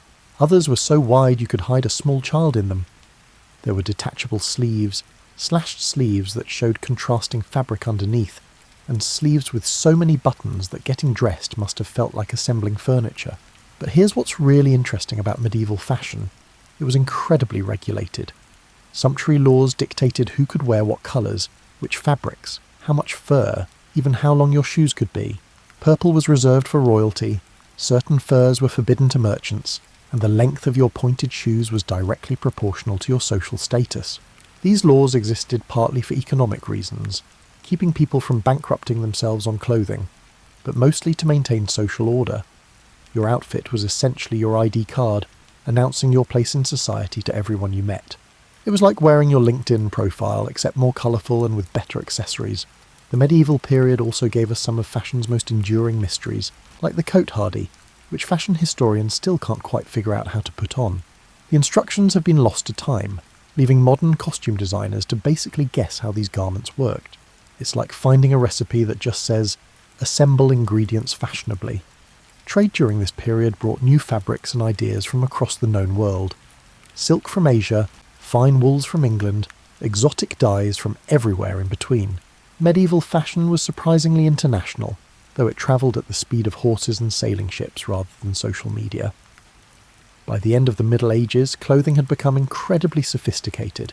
The fit was precise, the construction was complex, and the social meanings were elaborate. It was the foundation for everything that would come next. Though thankfully, later periods would be less interested in requiring engineering degrees to get dressed in the morning. The Renaissance didn't just give us incredible art, groundbreaking science, and revolutionary literature. It also gave us the idea that getting dressed in the morning should be a creative act worthy of Michelangelo himself. Starting around the 14th century in Italy and spreading across Europe like the world's most fashionable virus, the Renaissance brought a completely new attitude to clothing. Where medieval fashion had been about showing your place in the rigid social hierarchy, Renaissance fashion was about showing your wealth, your taste, your education, and your ability to afford really excellent tailors. The Italians led the charge, as they did with most Renaissance innovations. Italian city-states like Florence and Venice became fashion capitals, producing silks so luxurious that other Europeans would travel hundreds of miles just to shop. Italian fashion during this period was like wearing liquid sunlight, everything flowing, gleaming, and ridiculously beautiful. But it was the invention of new tailoring techniques that really revolutionized Renaissance clothing. Medieval garments had been relatively loose and flowing. Renaissance fashion introduced the revolutionary concept of clothes that actually fit your body. This required much more sophisticated pattern making, cutting, and sewing. Essentially, it required the invention of tailoring as we know it today. The doublet became the foundation of men's fashion, and it was a masterpiece of engineering disguised as clothing. A good doublet required dozens of pieces, careful padding to create the ideal masculine silhouette, and enough buttons to keep a small factory in business. Men's legs were covered in hose that fit like a second skin, which meant Renaissance men were probably in better shape than most modern gym enthusiasts, simply out of necessity. Women's fashion during the Renaissance was equally complex but in different ways. The gowns required internal structures that were basically wearable architecture. Farthingales created bell-shaped skirts that could span several feet in diameter. Corsets shaped the torso into the fashionable silhouette. Ruffs framed the face like fabric flowers. Getting dressed was like putting on a building. But here's what's really remarkable about Renaissance fashion: the sheer creativity and artistry involved. Fabrics were works of art in themselves: brocades with gold thread, velvets with cut patterns, silks with intricate designs. Garments were slashed to show contrasting fabrics underneath, creating patterns that changed as the wearer moved. It was like wearing a kaleidoscope. The Renaissance also gave us fashion's relationship with celebrity culture. What the nobility wore mattered enormously, and news of the latest court fashions spread across Europe through detailed letters and prints. When Henry VIII decided to favour a particular style of hat makers across England suddenly got very busy. It was the 16th century equivalent of a red carpet fashion moment going viral. Colour became incredibly important during this period, partly because new dyes and techniques made a wider range of colours available, but also because different colours carried complex meanings. Red suggested wealth and power. Blue was associated with loyalty and virtue. Black became fashionable as the ultimate luxury colour because it was incredibly difficult to achieve a deep, rich black that wouldn't fade. The Renaissance also saw the rise of fashion as an international language. Styles spread from court to court, country to country, creating the first truly European fashion trends. A dress style that started in the Spanish court might appear in modified form in the French court 6 months later, then influence English fashion the following season. Perhaps most importantly, the Renaissance established the idea that fashion could be an art form in itself. Clothing wasn't just functional or even just beautiful. It could be creative, innovative, expressive. It could make statements about the wearer's values, education, and aesthetic sensibilities. This period laid the groundwork for everything that would follow in fashion history. The concept of seasonal changes, the importance of fit, the role of celebrity influence, the internationalization of style, all of these started during the Renaissance when Europeans decided that life was too short for boring clothes. As we move into the 1600s and 1700s, fashion entered what we might call its more is more phase. If Renaissance clothing was like wearing art, Baroque and Rococo fashion was like wearing an entire art museum, complete with guided tours and gift shop. The 17th century started with what fashion historians politely call elaborate clothing, but which anyone with modern sensibilities would recognise as completely over the top. Men wore doublets with so much padding they looked like they were wearing life preservers. Women's skirts became so wide that doorways had to be navigated sideways. It was the period when fashion designers apparently looked at practical clothing and asked, but how can we make this much more complicated? The court of Louis XIV at Versailles became the epicentre of European fashion, and Louis took the job seriously. He understood that fashion was politics, and he used clothing as a tool of power. The more elaborate and expensive your outfit, the higher your status at court. It was like a very expensive, very beautiful arms race. Except instead of weapons, people were competing with embroidered silk and precious gems. Men's fashion during this period was particularly fascinating because it was so unapologetically decorative. Men wore silk stockings, high-heeled shoes, yes, high heels were originally for men, elaborate wigs, and enough lace to stock a bridal shop. The modern idea that men's clothing should be simple and understated would have baffled a 17th century gentleman who saw his outfit as a canvas for artistic expression. The periwig, or powdered wig, became the ultimate status symbol for men. These weren't just hairpieces. They were architectural marvels that could cost as much as a house and required daily maintenance by skilled professionals. Wealthy men would own multiple wigs for different occasions, like a very expensive hat collection that happened to be made of human hair.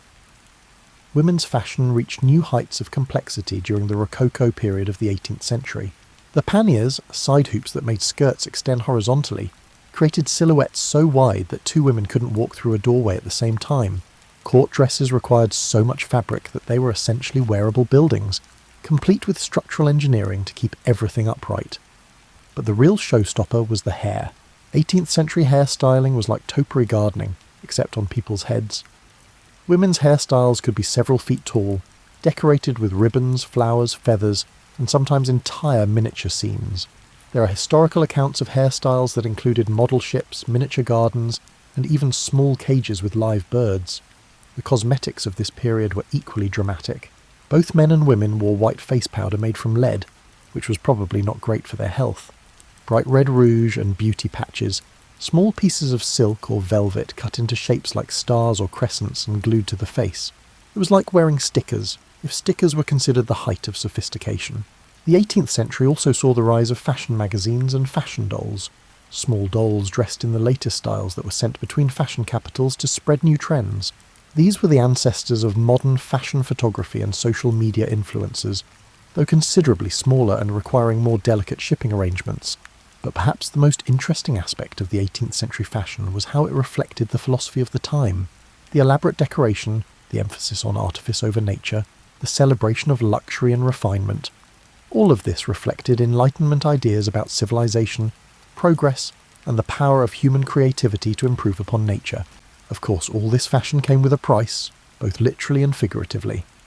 The cost of maintaining an 18th century wardrobe was astronomical, and the time required for dressing and grooming could take hours. Wealthy people essentially needed staff just to get dressed in the morning. By the end of the 18th century, this elaborate system was beginning to crack. The French Revolution put a sudden and violent end to the most extreme court fashions, and a new philosophy was emerging that valued simplicity, naturalness, and practicality over elaborate artifice. But before we move on to that revolutionary change, take a moment to appreciate the sheer audacity of the 18th century fashion. It was clothing that announced loudly and proudly that the wearer had so much money and leisure time that they could afford to dress like a walking work of art, even if it meant they couldn't sit down properly or fit through doorways. The late 18th and early 19th centuries brought political revolution across Europe and America, and fashion revolutions followed close behind. It was the period when people looked at those elaborate 18th century court costumes and said, you know what? Maybe wearing a small building on my head isn't the best way to show I'm in touch with the people. The French Revolution of 1789 didn't just change government, it completely transformed what people wore. It was the ultimate fashion do-over, motivated by actual fear for your life. The revolutionary period introduced what we might call democracy dress. Simpler, more practical clothing that suggested you were a hard-working citizen rather than a parasitic aristocrat. The sans-culotte, literally without knee breeches, got their name from rejecting the silk knee breeches worn by the upper classes in favour of practical long trousers. It was the first time in European history that pants became a political statement. Women's fashion underwent an equally dramatic transformation. The enormous panniers and elaborate hairstyles disappeared almost overnight, replaced by simple white muslin dresses inspired by classical Greek and Roman clothing. The empire waistline, which sat just below the bust, became fashionable, creating a silhouette that was both elegant and practical. This neoclassical style wasn't just about looking good, it was about embodying Enlightenment values. The simple, flowing lines were supposed to suggest virtue, reason, and natural beauty. Everything the old aristocratic style was not. It was like wearing your political philosophy. Napoleon Bonaparte, never one to miss an opportunity for drama, turned fashion into a tool of empire building. He established a court at the Tuileries that was almost as elaborate as the old royal court, but with better marketing. Napoleonic fashion was designed to suggest both luxury and military efficiency. Think Roman emperor meets modern general. The Empire period gave us some of fashion's most enduring silhouettes. The high-waisted dress became a classic that would return again and again in later decades. The military influence in men's fashion, all those brass buttons, frogging and structured shoulders, established a template for masculine dress that we still see today in everything from military uniforms to business suits. But perhaps the most interesting development of this period was how fashion became international in a completely new way. Napoleon's conquest spread French fashion across Europe, but also brought new influences back to Paris. Spanish mantillas, Russian furs, Egyptian motifs, after Napoleon's campaigns there. European fashion became a fusion cuisine of styles from across the continent and beyond. The Industrial Revolution was beginning to change how clothes were made too. While most garments were still hand-sewn, new machines could produce fabrics faster and more cheaply than ever before. Cotton, in particular, became much more affordable and available, democratizing fashion in ways that would have been impossible in earlier centuries. This period also saw the rise of the fashion press as we know it today. Fashion magazines like Journal des Dames et des Modes provided detailed illustrations and descriptions of the latest styles, spreading fashion trends faster than ever before. It was the beginning of fashion media, though their Instagram followers were measured in hundreds rather than millions. The Romantic movement that emerged in the early 19th century brought yet another fashion revolution. Where neoclassical style had been about reason and simplicity, Romantic fashion celebrated emotion, individualism, and dramatic effect. Sleeves got bigger, skirts got fuller, and everything got more decorative. By the 1820s and 1830s, women's fashion had swung back toward complexity, though in new ways. The crinoline, a structured underskirt that created a bell-shaped silhouette, was the great innovation of the period. It was like wearing a small tent, but an incredibly fashionable tent that allowed women to move more freely than the restrictive clothing of earlier periods. This revolutionary period established many of the principles that would guide fashion for the next century. The idea that clothing should reflect contemporary values, that fashion could be both beautiful and practical, and that style should be accessible to more than just the wealthy elite. It was the beginning of modern fashion as we know it today, even if the clothes themselves look pretty foreign to modern eyes. The Victorian era, roughly 1837 to 1901, was like fashion's adolescent phase. Everything was dramatic, complicated, and slightly embarrassing in retrospect, but also kind of impressive in its sheer ambition.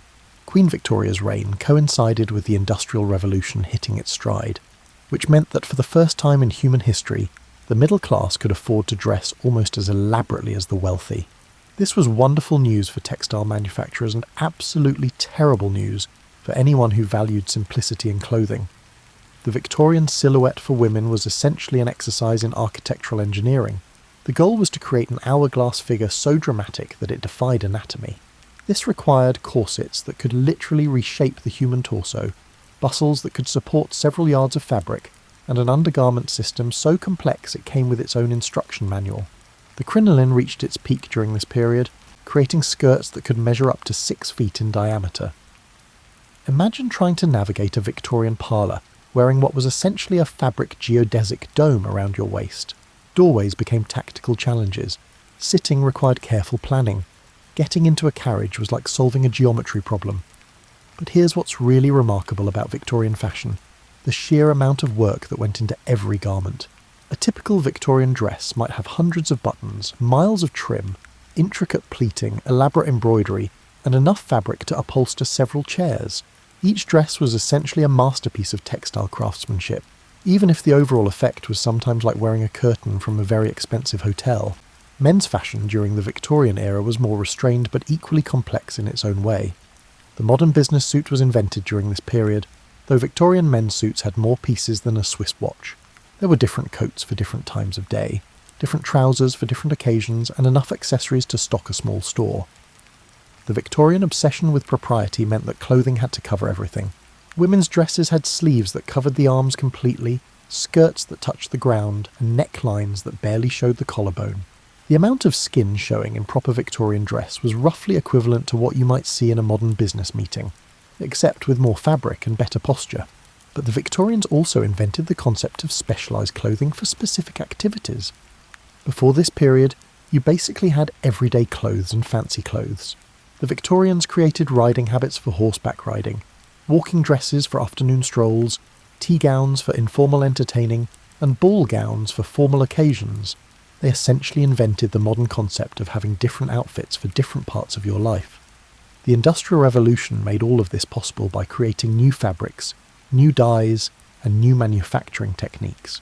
Aniline dyes produced colours that were brighter and more stable than anything previously available. The sewing machine, invented in the 1840s, revolutionised garment construction. Ready-to-wear clothing began to appear in stores, though it was still considered inferior to custom-made garments. Children's fashion during the Victorian era deserves special mention because it was particularly elaborate and often fairly impractical. Victorian children were essentially dressed as miniature adults, complete with all the restrictive undergarments and complex layering systems. Little girls wore corsets, little boys wore elaborate suits with knee breeches, and everyone wore clothing that would make modern parents weep at the laundry implications. The Victorian era also gave us the concept of mourning dress, elaborate rules about what to wear and for how long after someone died. Queen Victoria herself, after the death of Prince Albert in 1861, wore mourning dress for the rest of her life, which was another 40 years. The fashion industry essentially created a whole subcategory of clothing for grief, complete with degrees of mourning that determined how much black you had to wear and when you could start adding other colours back into your wardrobe. By the end of the Victorian era, fashion had reached a level of complexity that was becoming unsustainable. Getting dressed took hours. Maintaining a proper wardrobe required significant staff. The physical restrictions of the clothing were beginning to conflict with new ideas about women's roles and activities. The stage was set for a fashion revolution that would sweep away much of this elaborate system and replace it with something more practical, more modern, and significantly easier to put on in the morning. But before that happened, the Victorian era gave us some of fashion's most memorable and most photographed moments, even if many of those photographs required the subjects to stand very still for very long periods of time. As the 19th century drew to a close and the 20th century began, fashion underwent one of its most dramatic transformations. It was as if the entire industry looked at Victorian clothing and collectively asked, but what if we could actually move while wearing our clothes? The changes began gradually in the 1890s with what was called the New Woman movement.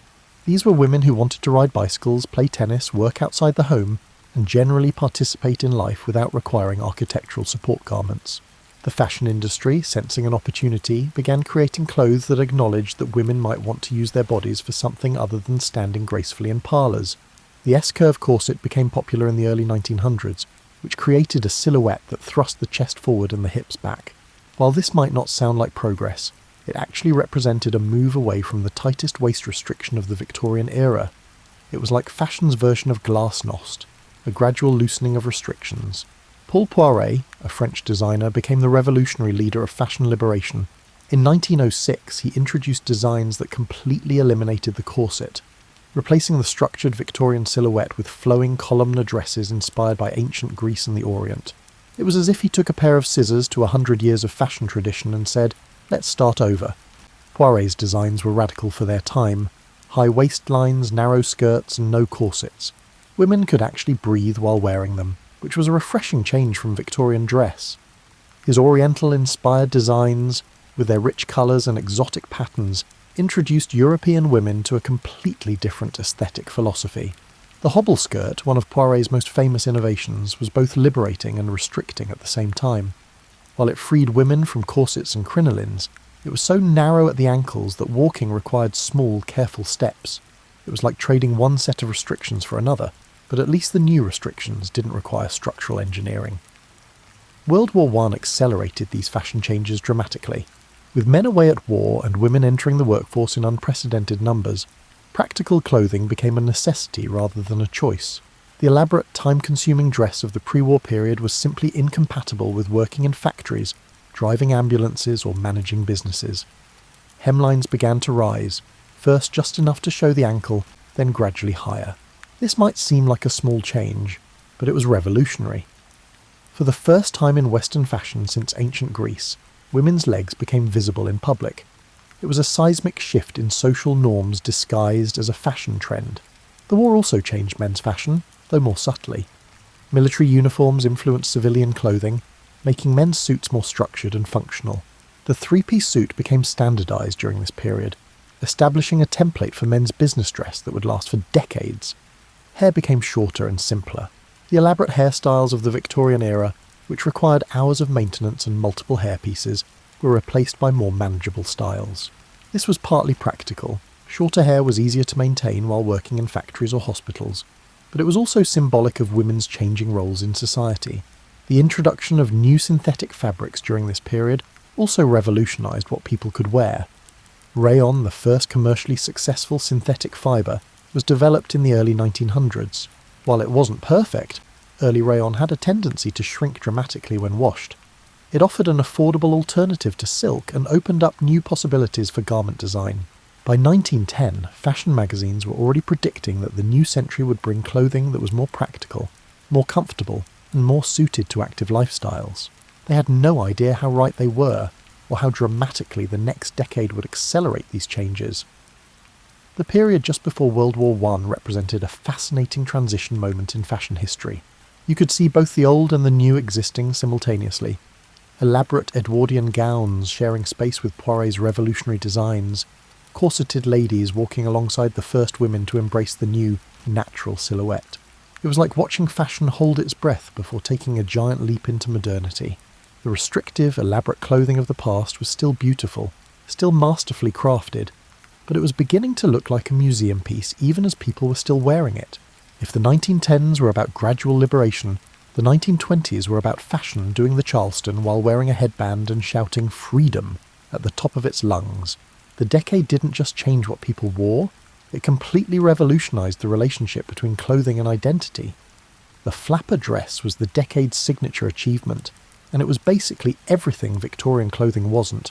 Short, straight, and shockingly simple, it hung loosely from the shoulders and ended daringly at the knee or even higher. Victorian ladies would have needed smelling salts just looking at it, which was precisely the point. What made the flapper dress so revolutionary wasn't just how it looked, but what it allowed women to do. You could dance in it, really dance, with energetic movements and spins.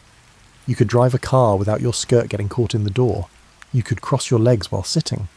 These might seem like small freedoms, but they represented a complete transformation in how women could move through the world. The dropped waistline of 1920s dresses created a completely new silhouette that de-emphasized the female form in ways that would have shocked previous generations.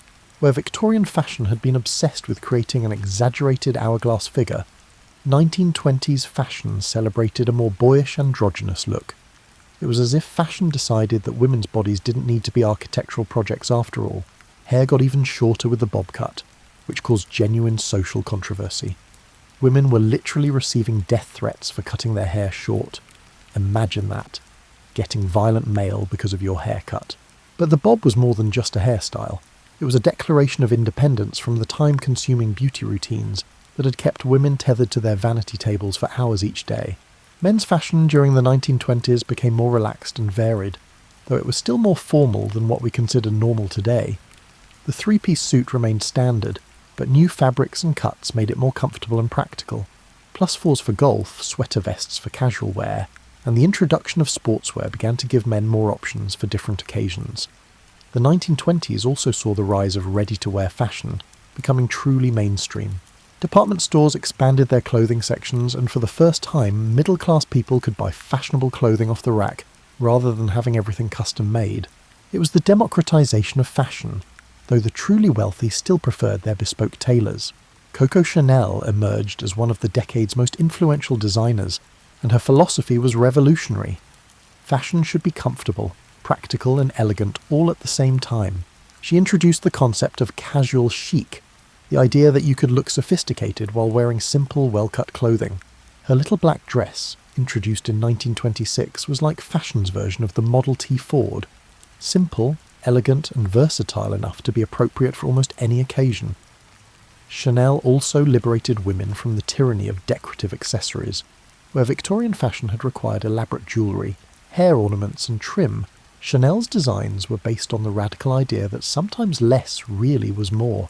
She made simplicity sophisticated, which was perhaps the decade's greatest fashion innovation.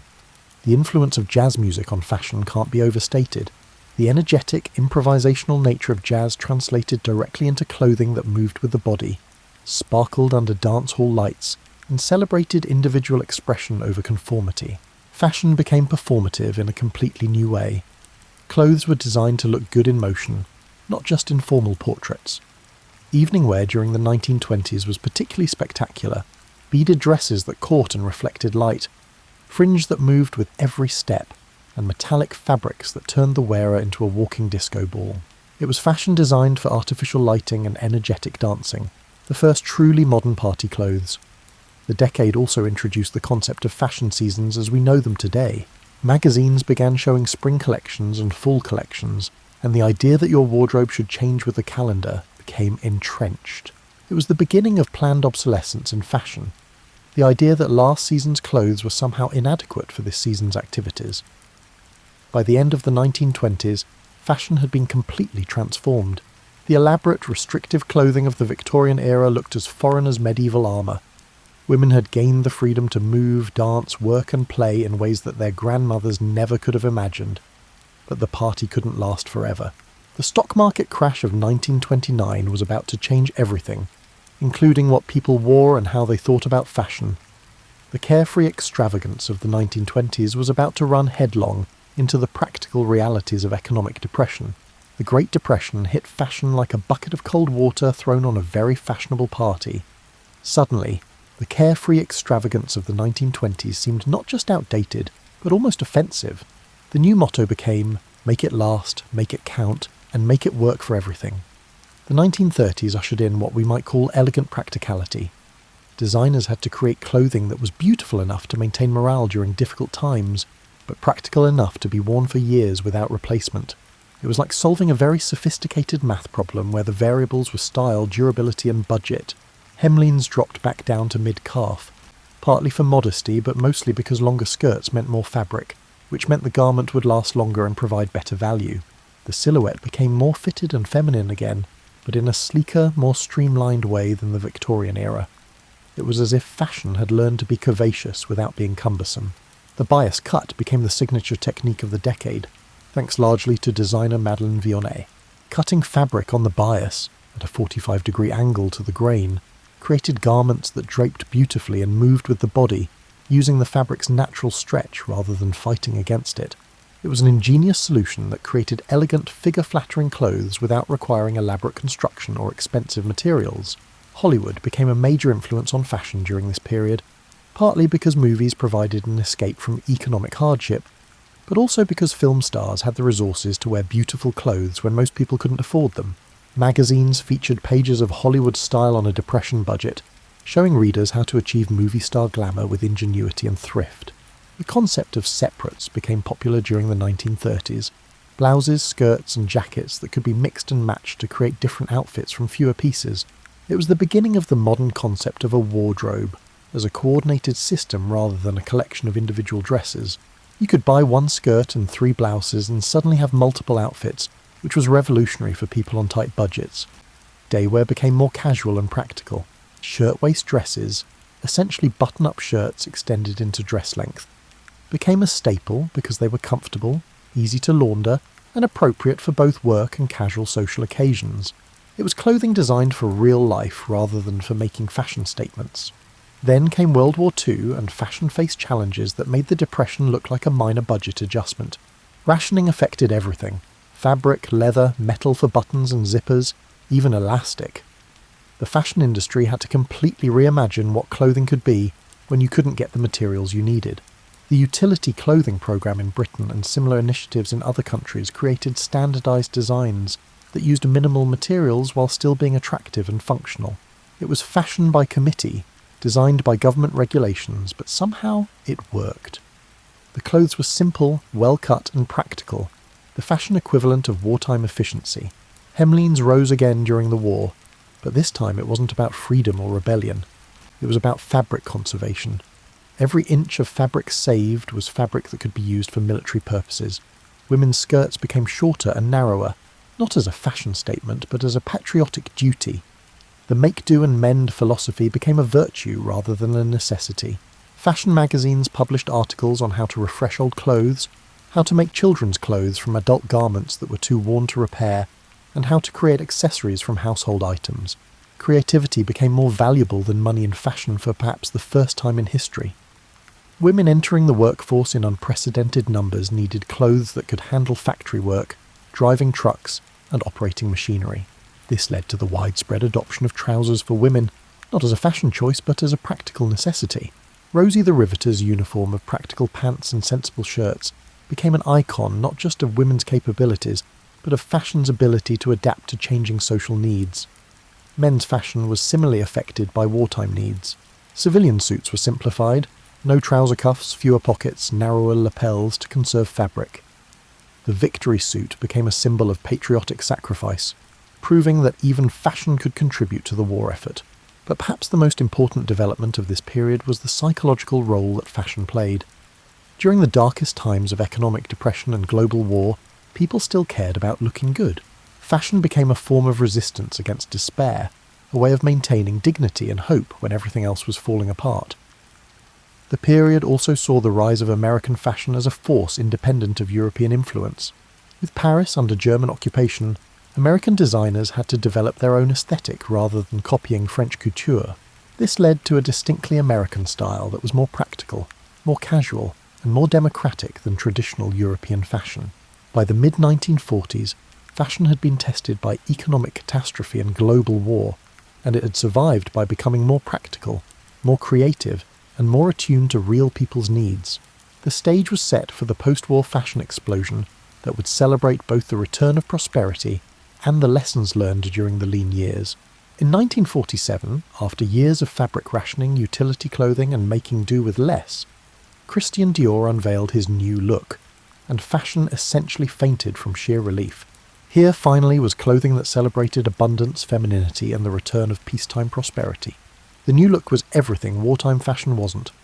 Full skirts that used yards and yards of fabric, tiny cinched waists that required foundational undergarments, and a silhouette that was unabashedly feminine and decorative. It was like fashion had been holding its breath for 6 years and finally exhaled in a whoosh of silk and satin. The reaction was immediate and intense. Women who had spent years in practical, simplified clothing fell in love with the romantic femininity of Dior's designs. But there was also controversy. Critics argued that the new look was a step backward for women's liberation, forcing them back into restrictive, impractical clothing just when they had proven they could do anything men could do. But the new look succeeded because it wasn't really about going backward. It was about having choices again. After years of being told what they couldn't wear due to rationing and wartime restrictions, women could choose to wear full skirts and fitted bodices if they wanted to. The key word was choose. The 1950s became the decade of the suburban dream, and fashion reflected this new lifestyle. Daywear was practical but pretty. Shirtwaist dresses, cardigans, and circle skirts that were perfect for driving to the grocery store, hosting coffee mornings, and chasing children around backyards. It was domestic fashion, but domestic with style. Evening wear during the 1950s was pure fantasy.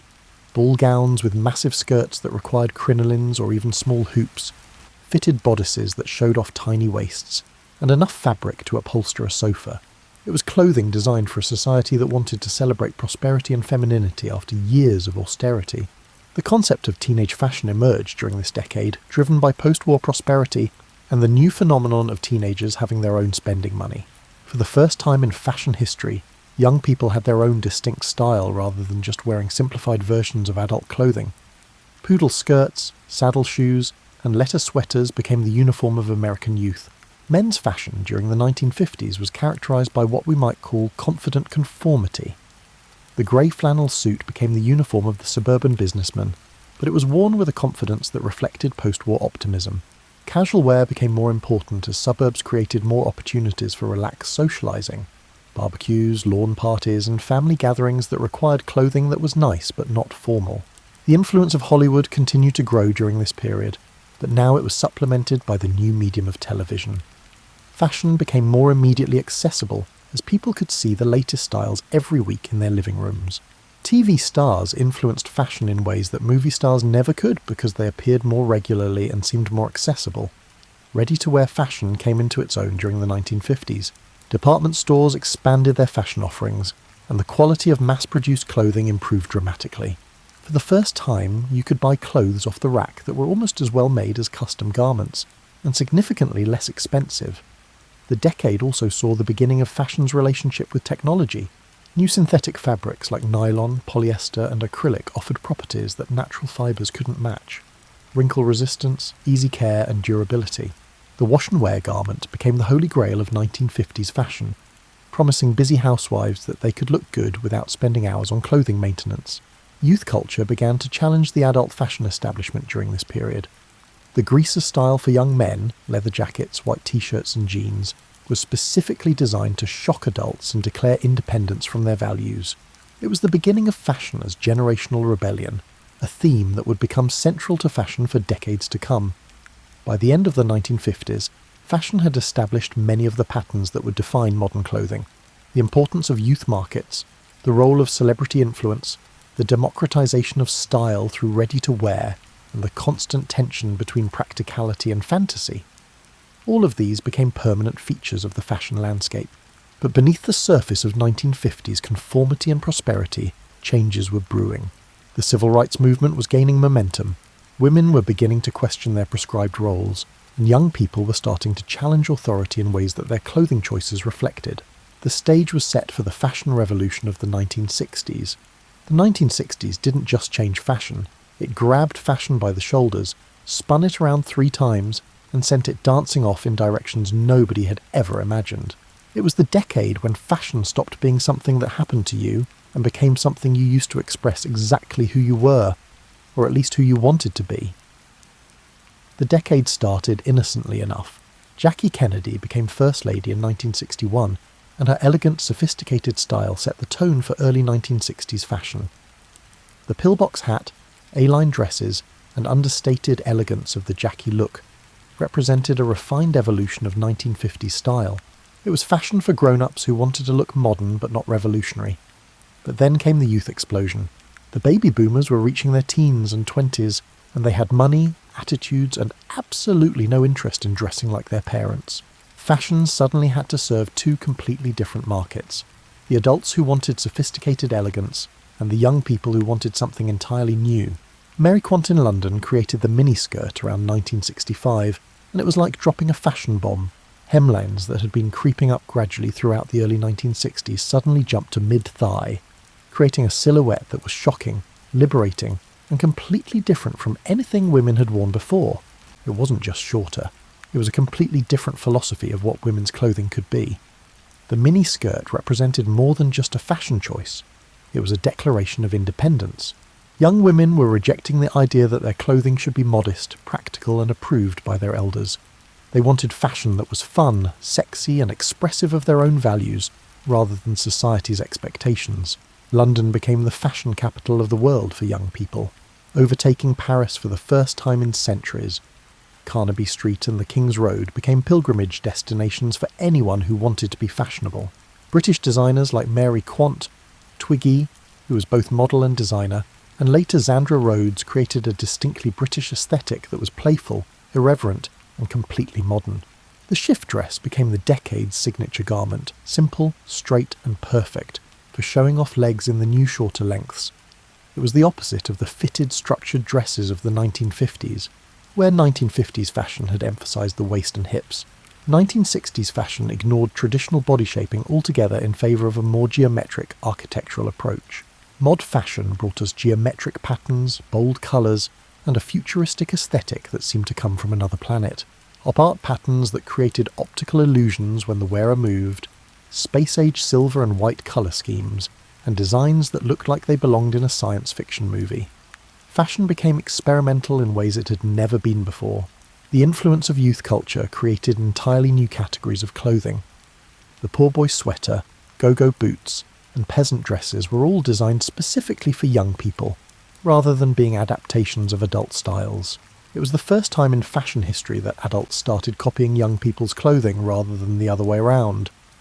Men's fashion underwent its own revolution during the 1960s. The conservative business suit remained standard for work, but casual wear became much more adventurous.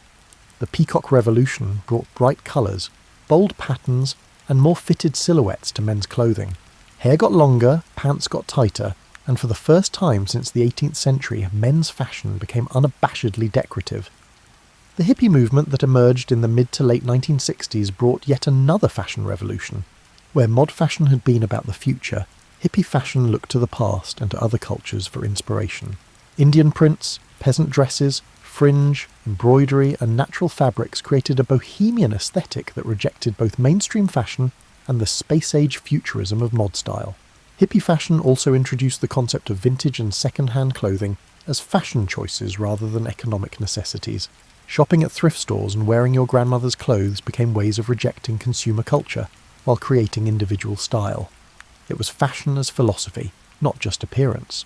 The decade also saw the rise of fashion as political statement. The miniskirt was feminist for some women and anti-feminist for others. Long hair on men was a rejection of military and corporate values. Dashikis and afros became expressions of black pride and cultural identity. What you wore became a way of announcing your politics to the world. Unisex fashion emerged as gender roles began to be questioned. The same jeans, t-shirts and work shirts could be worn by men or women, creating a shared fashion vocabulary that had never existed before. It was the beginning of the breakdown of strict gender distinctions in clothing that continues today. By 1970, fashion had been completely transformed. The idea that there was one correct way to dress for your age, class and gender had been shattered. Personal expression had become more important than social conformity. Fashion had become democratic, diverse and individual in ways that would have been impossible just 10 years earlier.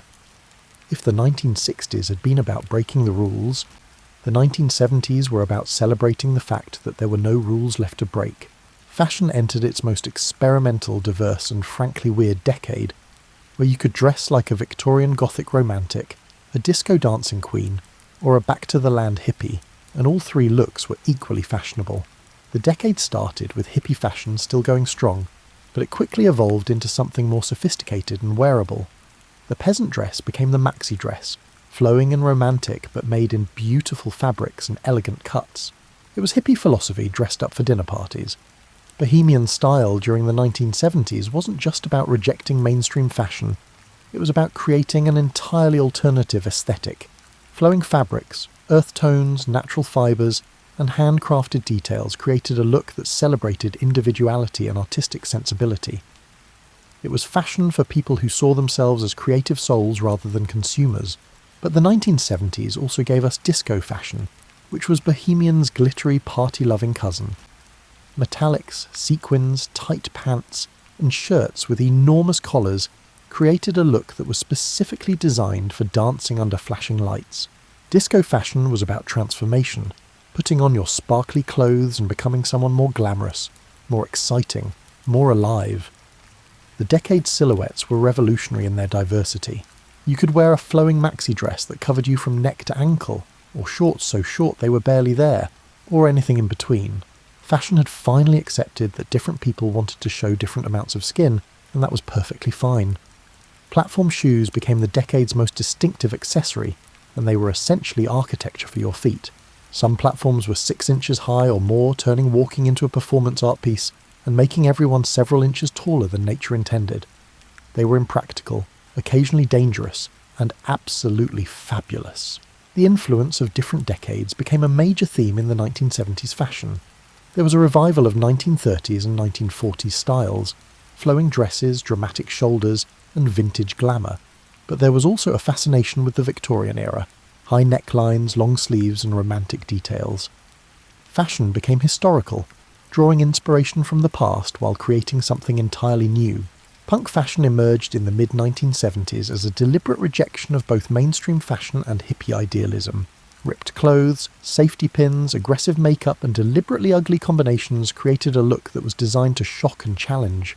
Punk fashion was about anger, rebellion, and the rejection of beauty as a social value. But punk was also incredibly creative and influential. The DIY aesthetic, making your own clothes, customizing store-bought items, and creating unique looks from whatever materials you could find, introduced new ideas about what fashion could be. It didn't have to be expensive, professionally made, or even particularly attractive. It just had to express something authentic about the person wearing it. Men's fashion during the 1970s became more adventurous than it had been since the 18th century. Wide lapels, bright colours, bold patterns, and fitted silhouettes created a look that was unabashedly decorative. The three-piece suit remained standard for business, but casual wear became an opportunity for self-expression rather than conformity. The decade also saw the rise of designer jeans as a fashion category. What had been basic workwear became a luxury item, with different brands offering different cuts, washes, and styling details.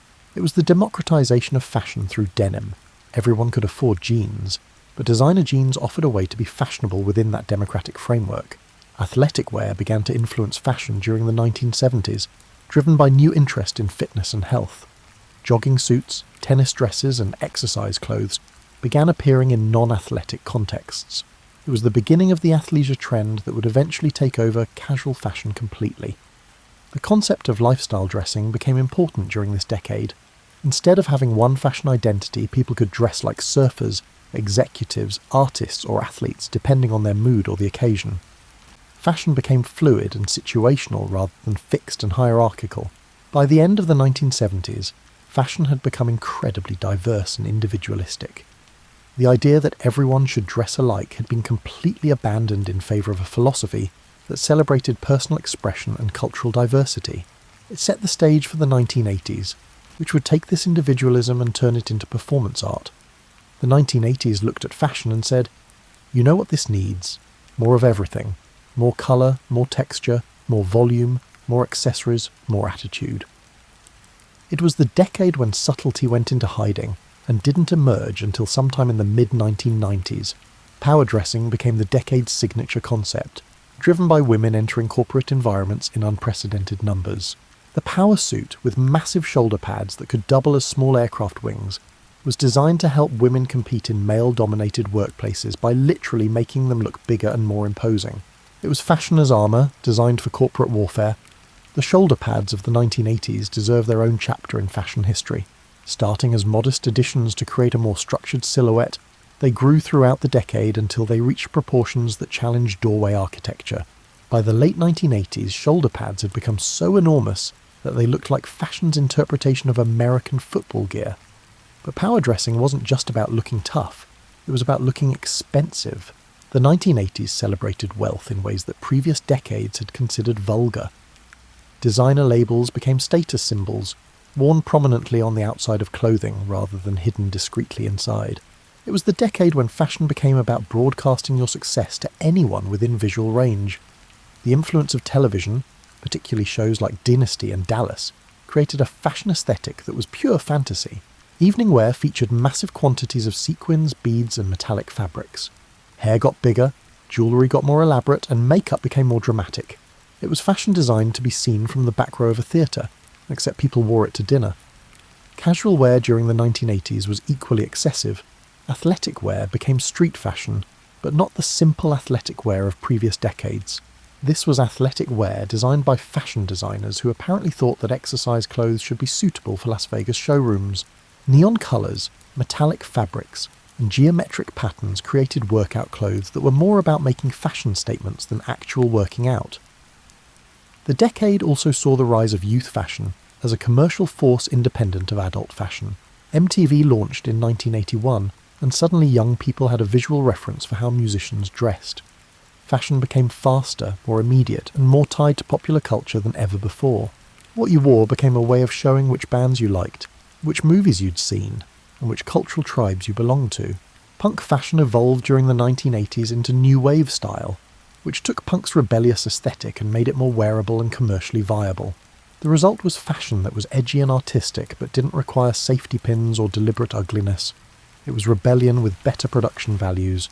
The preppy look also became fashionable during the 1980s, driven partly by nostalgia for simpler times and partly by the popularity of films like The Breakfast Club. Preppy fashion represented security, tradition and belonging to established social institutions, everything that punk and new wave fashion rejected. But perhaps the most interesting aspect of 1980s fashion was how it embraced artificial materials and construction. Synthetic fabrics, structured silhouettes, and obviously manufactured looks became desirable rather than apologetic. It was the first decade when fashion celebrated the fact that clothes were human-made rather than trying to mimic natural forms and materials. Hair became a fashion accessory in its own right during the 1980s. The bigger, the more elaborate, the better.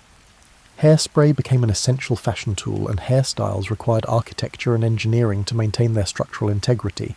It was like wearing sculpture on your head, except the sculpture was made of your own hair and industrial-strength styling products.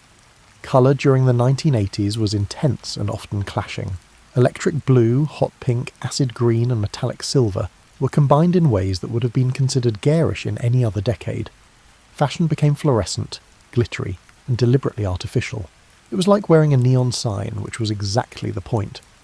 The decade also introduced the concept of mix and match dressing taken to extremes. Different patterns, textures, and colours were combined in ways that created visual chaos, but somehow worked because everyone was doing it.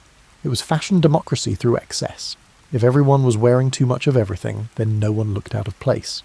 By 1990, fashion had reached such heights of excess that the only possible response was a complete reaction in the opposite direction. The 1980s had been so much about more that the 1990s would inevitably be about less. But before that happened, the 1980s had established some important principles. Fashion could be fun, experimental, and completely divorced from practical. considerations while still being socially acceptable and commercially successful. As the 1990s dawned, fashion looked at the excess of the 1980s and said, you know what? Maybe we went a little overboard with those shoulder pads. The decade began with what fashion historians call the minimalist reaction, a complete swing away from the more is more philosophy that had dominated the previous decade. Calvin Klein became the poster child for this new minimalism, creating clothes that were clean, simple, and almost architectural in their purity. His designs celebrated negative space, neutral colours, and the beauty of perfect proportions. It was fashion that whispered rather than shouted, and after a decade of shouting, whispering felt revolutionary. But the 1990s quickly proved that it wasn't going to settle for just one fashion philosophy. Grunge fashion emerged from the Pacific Northwest music scene, bringing thrift store aesthetics into mainstream fashion. Flannel shirts, ripped jeans, and the deliberate anti-fashion aesthetic of bands like Nirvana created a look that celebrated not caring about fashion, which paradoxically became a major fashion trend. Marc Ecko, Calvin Klein, and other designers took grunge influences and refined them into something more wearable, for people who wanted to look casually rebellious, without actually shopping at thrift stores. It was rebellion with better fit and higher quality fabrics, the gentrification of anti-fashion. The decade also saw the rise of streetwear as a legitimate fashion category, what people actually wore on the street, sneakers, hoodies, baseball caps and athletic wear, became influences on high fashion rather than just copying high fashion. It was the democratization of fashion influence flowing from the bottom up rather than trickling down from the top. Hip-hop culture became a major influence on mainstream fashion during the 1990s, bringing oversized clothing, athletic wear, and bold logos into general fashion consciousness. The aesthetic celebrated comfort, movement, and cultural identity in ways that traditional fashion had never considered. It was fashion that acknowledged that people wanted to look good while actually living their lives. The supermodel phenomenon reached its peak during the 1990s, creating fashion celebrities who were famous for wearing clothes rather than for any other talent. Models like Naomi Campbell, Cindy Crawford, and Kate Moss became household names, and their personal styles influenced fashion as much as the designers they wore. Technology began to influence fashion in new ways during the 1990s. New synthetic fabrics offered performance characteristics that had never been available before. Moisture wicking, UV protection, and temperature regulation. Fashion began to acknowledge that clothes could be both beautiful and functional in ways that previous generations had never imagined. The internet emerged as a fashion force during the mid to late 1990s, though its full impact wouldn't be felt until the following decade. Online shopping began to change how people bought clothes, and fashion websites started to influence how people thought about style and trends. As we moved into the 2000s, fashion became increasingly fast-paced and diverse. The concept of seasonal collections began to break down as designers offered more frequent releases. Fast fashion retailers could take a trend from the runway to the store in weeks rather than months, democratizing fashion but also accelerating its pace in ways that were sometimes overwhelming. The 2000s brought their own aesthetic revolutions, the rise of casual Friday that gradually expanded to casual everyday, the influence of reality television on fashion, and the beginning of social media's impact on how people thought about personal style. Looking back over this entire journey from animal skins to Instagram-worthy outfits, what's remarkable is how consistent certain human impulses have remained. People have always wanted to look good, express their identity through their appearance, and use clothing to navigate social situations. The materials, techniques, and social contexts have changed dramatically, but the fundamental human relationship with clothing has remained surprisingly constant. Fashion has always been about solving problems. Protection from the elements, social signalling, personal expression, and cultural belonging. The solutions have evolved from mammoth hides to moisture-wicking synthetics, but the problems have remained recognisably human throughout history. So here you are, at the end of this journey through fashion history, probably wearing the culmination of 170,000 years of human creativity and ingenuity. That comfortable t-shirt you're wearing? It represents the development of cotton cultivation, textile manufacturing, the invention of knitting machines, the creation of synthetic dyes, and centuries of refinement in garment construction. Those jeans you might have on represent the California Gold Rush, the needs of working people for durable clothing, the influence of American casual culture on global fashion, and the transformation of workwear into fashion statements. Even your socks. Yes, your socks represent innovations in knitting, synthetic fibres and foot comfort that would have amazed our ancestors. The amazing thing is that you got dressed this morning in about 10 minutes, choosing from options that represent the best of human textile technology and fashion design, and you probably didn't think about any of this history. You just wanted to put on something comfortable, appropriate for your day, and maybe something that made you feel like yourself. That's the real triumph of fashion history. Not the elaborate court dress or the revolutionary designs, but the fact that good clothing has become so accessible and unremarkable that we take it for granted. Your closet contains options that would have been unimaginable luxuries to most humans throughout history. Fabrics that are soft, durable, and easy to care for. Colours that won't fade after one washing. Clothes that fit your body and your lifestyle. Seasonal options that keep you comfortable in any weather. The freedom to choose clothing that expresses your personality rather than just your social class or economic status. Even your most casual outfit represents solutions to problems that occupied human minds for millennia. How do you create fabric that breathes but also protects? How do you make colours that last? How do you construct garments that move with the body without falling apart? How do you mass-produce clothing while maintaining quality and individual choice? The fashion industry today grapples with new challenges that our ancestors never had to consider. Environmental sustainability, ethical manufacturing, the pace of trend cycles, and the psychological effects of constant fashion messaging through social media. But these are the kinds of problems that come with success, not failure. As you drift off to sleep tonight in your comfortable pyjamas, which, by the way, are a relatively recent invention that would have puzzled medieval people who slept in their day clothes, or nothing at all, you're participating in the latest chapter of this ongoing human story. Fashion continues to evolve. Sustainable materials are being developed from everything from mushroom roots to recycled ocean plastic. Smart fabrics can monitor your health, regulate your temperature, or even charge your phone. 3D printing is beginning to create custom-fitted garments. Virtual reality is changing how we shop for clothes. The same human creativity that turned animal skins into haute couture continues to push fashion into territories we can barely imagine. But whatever comes next in fashion, it will still be serving those same basic human needs that drove our ancestors to start wearing clothes in the first place. Protection, comfort, beauty, and the eternal desire to wake up in the morning and put on something that makes us feel like the best version of ourselves. Sweet dreams, and may you always have something wonderful to wear.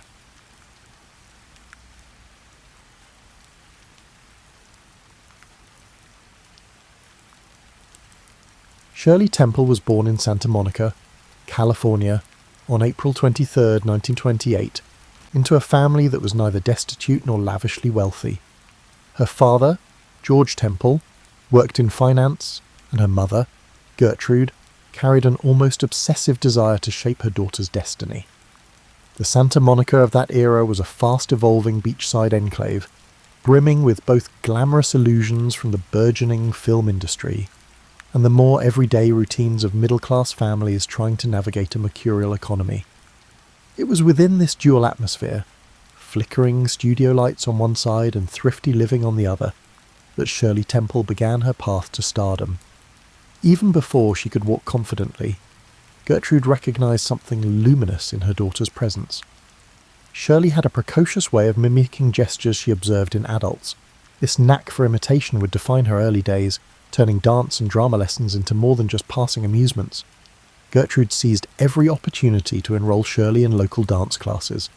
Meanwhile, the child's father, though more reticent, eventually supported these pursuits, especially as he sensed that his daughter's talents might help the family rise above its mundane financial prospects. Hollywood in the early 30s offered an odd mixture of unpolished opportunity and exploitative risk. The Great Depression had shattered many Americans' hopes, yet movie studios scrambled to produce escapist fare. Child performers were especially valuable, used to deliver cuteness and innocence during a time of national hardship. Shirley, with her natural curls, though constantly fussed over by her mother, who insisted there be exactly 56 of them, and an almost hypnotic ability to project joy, fit seamlessly into this mould. She was introduced to casting agents even before she turned 4, auditioning for bit parts that sometimes entailed dancing routines with the adult actors. Initially, Shirley's family juggled skepticism and ambition. The film sets she visited were not always the polished worlds fans saw on screen. Instead, they were chaotic places, where directors yelled, lighting rigs buzzed, and many child performers discovered their so-called cute factor overshadowed any genuine acting skill. Shirley, however, proved adept at capturing adult expectations. Her seeming earnestness, paired with that bright, dimpled smile, won over producers who recognised a phenomenon in the making. By 1932, she had landed small roles in a series of shorts called Baby Burlesques, comedic sketches where toddlers were placed in decidedly adult situations. Watching them today, many find the concept jarring, but in the economic desperation of the 1930s, these short films gained traction and Shirley's star quality began to gleam.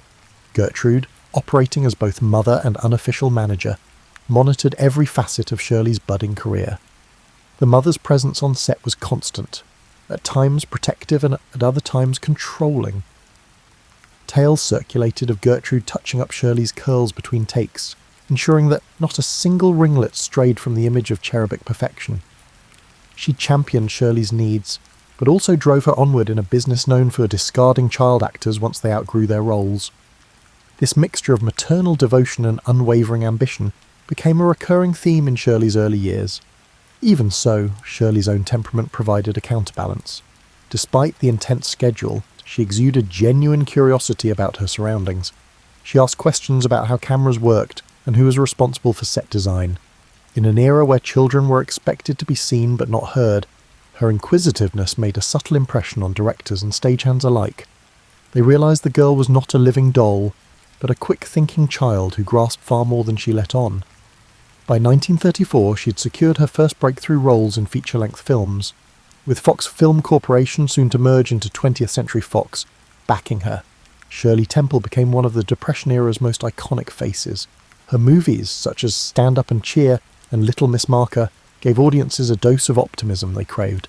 Critics raved about her bright-eyed sincerity, and ticket sales soared. Movie theatres saw a direct correlation.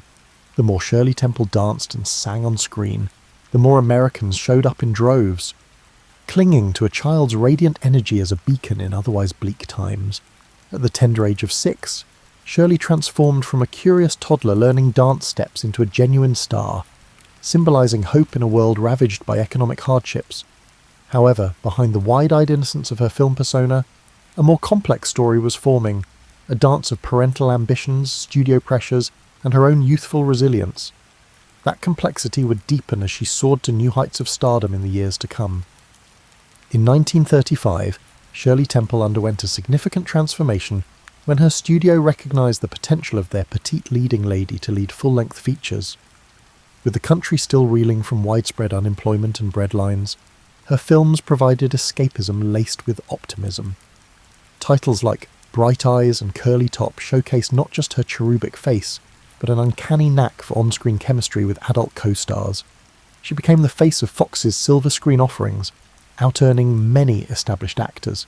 Yet behind the upbeat songs and tap dances, negotiations and business manoeuvres were at play, many of which set precedents for how future child stars would be handled. Key among these developments was the contract Shirley signed with Fox, or more accurately, the contract her parents signed on her behalf. Its details sparked discussion across Hollywood. She was guaranteed a significant weekly salary, though significant in the 1930s. Currency meant something different than it would today, plus bonuses if her pictures performed well. Fox also set aside funds for her education and well-being, though the lines often blurred between on-set tutoring and real schooling. This arrangement acknowledged her star power, yet did little to protect her from an exhausting work schedule that some might deem exploitative. During this period, directors marvelled at Shirley's focus that necessitated multiple takes for adult actors, which often concluded swiftly once Shirley achieved her marks. She had a near photographic recall for lines and dance moves, a quality that impressed her choreographers. Equally striking was her composure under pressure. Fox executives, anxious to capitalise on her popularity, pushed for a film turnaround schedule that left little room for a typical childhood. Despite this, Shirley consistently provided the sunshine that the world craved. When an exhausted co-star once complained, "You're working this kid to death," a studio head allegedly replied, "If anything, she's saving us." It was a half-joking nod to the revenue her success generated, at a time when many studios teetered on the edge of bankruptcy. Fans of all ages idolised Shirley.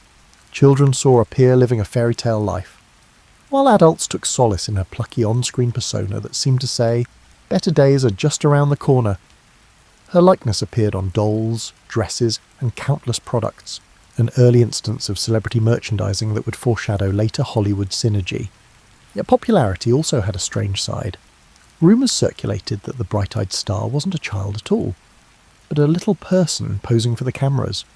This bizarre conspiracy theory gained such traction overseas that the Vatican once considered investigating her age. In truth, Shirley Temple was no more than 10 at the time, rapidly growing into a global household name. Curiously, Shirley's rise paralleled shifts in the film industry itself. The production code, Hollywood's moral guidelines, tightened restrictions on on-screen content. Shirley's clean, wholesome image fit perfectly into this new environment. Gone were the edgier comedic elements from her earliest shorts. In their place emerged full-blown family-friendly musicals and romances.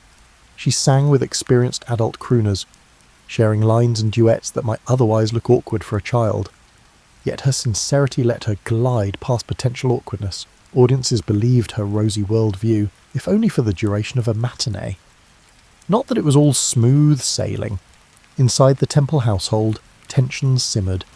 Gertrude clashed with producers who wanted to vary Shirley's look or storyline, steadfastly defending her daughter's signature curls and sweet persona. George Temple, meanwhile, found himself overshadowed, primarily attending to financial matters, while Gertrude guided their daughter's creative direction. In a twist reminiscent of many showbiz families, the father sometimes felt sidelined, overshadowed by the formidable bond between mother and star-daughter. As Shirley approached her 10th birthday, the industry noticed that her presence at the box office wasn't just consistent, it was heroic. Some of her films overshadowed even major adult releases. The juvenile star was effectively bankrolling Fox's operations, preventing pure financial cuts that might have devastated the studio. It became a well-known quip in Hollywood circles that if you needed a guaranteed hit, you hired Shirley Temple. Yet the relentless pace hinted at challenges to come. Child actors grow, their appeal, which studios often reduce to cuteness, can dissipate. Shirley's mother, well aware of that, fought to keep her in roles that showcased her innocence, worrying that a more mature role might fracture her image. Time was against them. The actress, who had embodied the aspirations of a Depression-era audience, was approaching adolescence, and the film roles accessible to a developing teenager seldom replicated the formula that made her a box office phenomenon. The real question became, how could Shirley Temple, America's darling, transition gracefully from juvenile novelty to enduring performer? As she entered adolescence, Shirley Temple found herself at an unexpected juncture. By 1939, she was 11 years old. Though still a beloved star, the realities of puberty loomed. Her face was ever so slightly less cherubic, her limbs less stubby. Hollywood's appetite for her brand of plucky innocence began to wane. Executives, who had previously viewed her as their most valuable asset, began to feel uneasy. The frequency of scripts designed to highlight her charm was gradually decreasing. Despite these challenges, Shirley maintained her impeccable professionalism. On the set of The Bluebird 1940, she embodied a dreamlike character in a lavish fantasy production clearly meant to replicate the success of The Wizard of Oz. But audiences perceived it as a half-hearted attempt. Critics pointed out that the film felt disjointed, and box office receipts fell short. This setback marked the first real stumble in Shirley's otherwise unstoppable career. Press, which had frequently hailed her as America's sweetheart, conjectured whether her period of fame had come to an end. Gertrude Temple attempted to reposition her daughter, pushing the studio to consider more sophisticated scripts.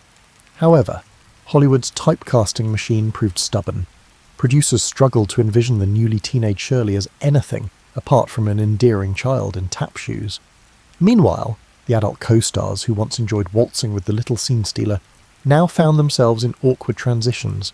How do you frame a storyline around a teen actress whose strengths lay in the cuddle factor? That tension spelled trouble for Shirley's future as the leading lady she had once been. The family faced another dilemma, Shirley's education. On-set tutors had sufficed for the early years, but the demands of a teenager's curriculum were more complex. At her mother's urging, Shirley enrolled in a private school when her studio schedule allowed. There, she experienced a semblance of normal adolescence, passing notes, giggling with friends, and learning that not everyone orbited her fame. This partial return to an ordinary teenage routine offered a different perspective. She began to realise that the wider world didn't revolve solely around studio budgets and box office numbers. Financially, the temples were secure, her earlier earnings had been prudently managed, though rumours circulated about potential mismanagement or lavish spending. For Gertrude, the real worry wasn't money but relevance. She feared the day Hollywood might deem Shirley Temple an expired product. She even toyed with the idea of forging a career in radio or travelling vaudeville acts if the film roles continued to dwindle. Shirley, on the other hand, expressed a desire to explore new interests, such as working behind the camera or even attempting to write. These notions, whispered among the family, never gained serious traction, overshadowed by the immediate challenge of stalling stardom. When the United States entered World War II, the entire entertainment industry shifted to a more patriotic agenda. Stars visited troops, performed in USO tours, and lent their faces to war bond drives. While teenage Shirley was a beloved figure, audiences' tastes leaned toward adult stars who carried an air of romantic glamour or comedic relief that spoke to wartime anxieties. The adolescent performer, suspended between child icon and adult personality, found herself in a precarious niche.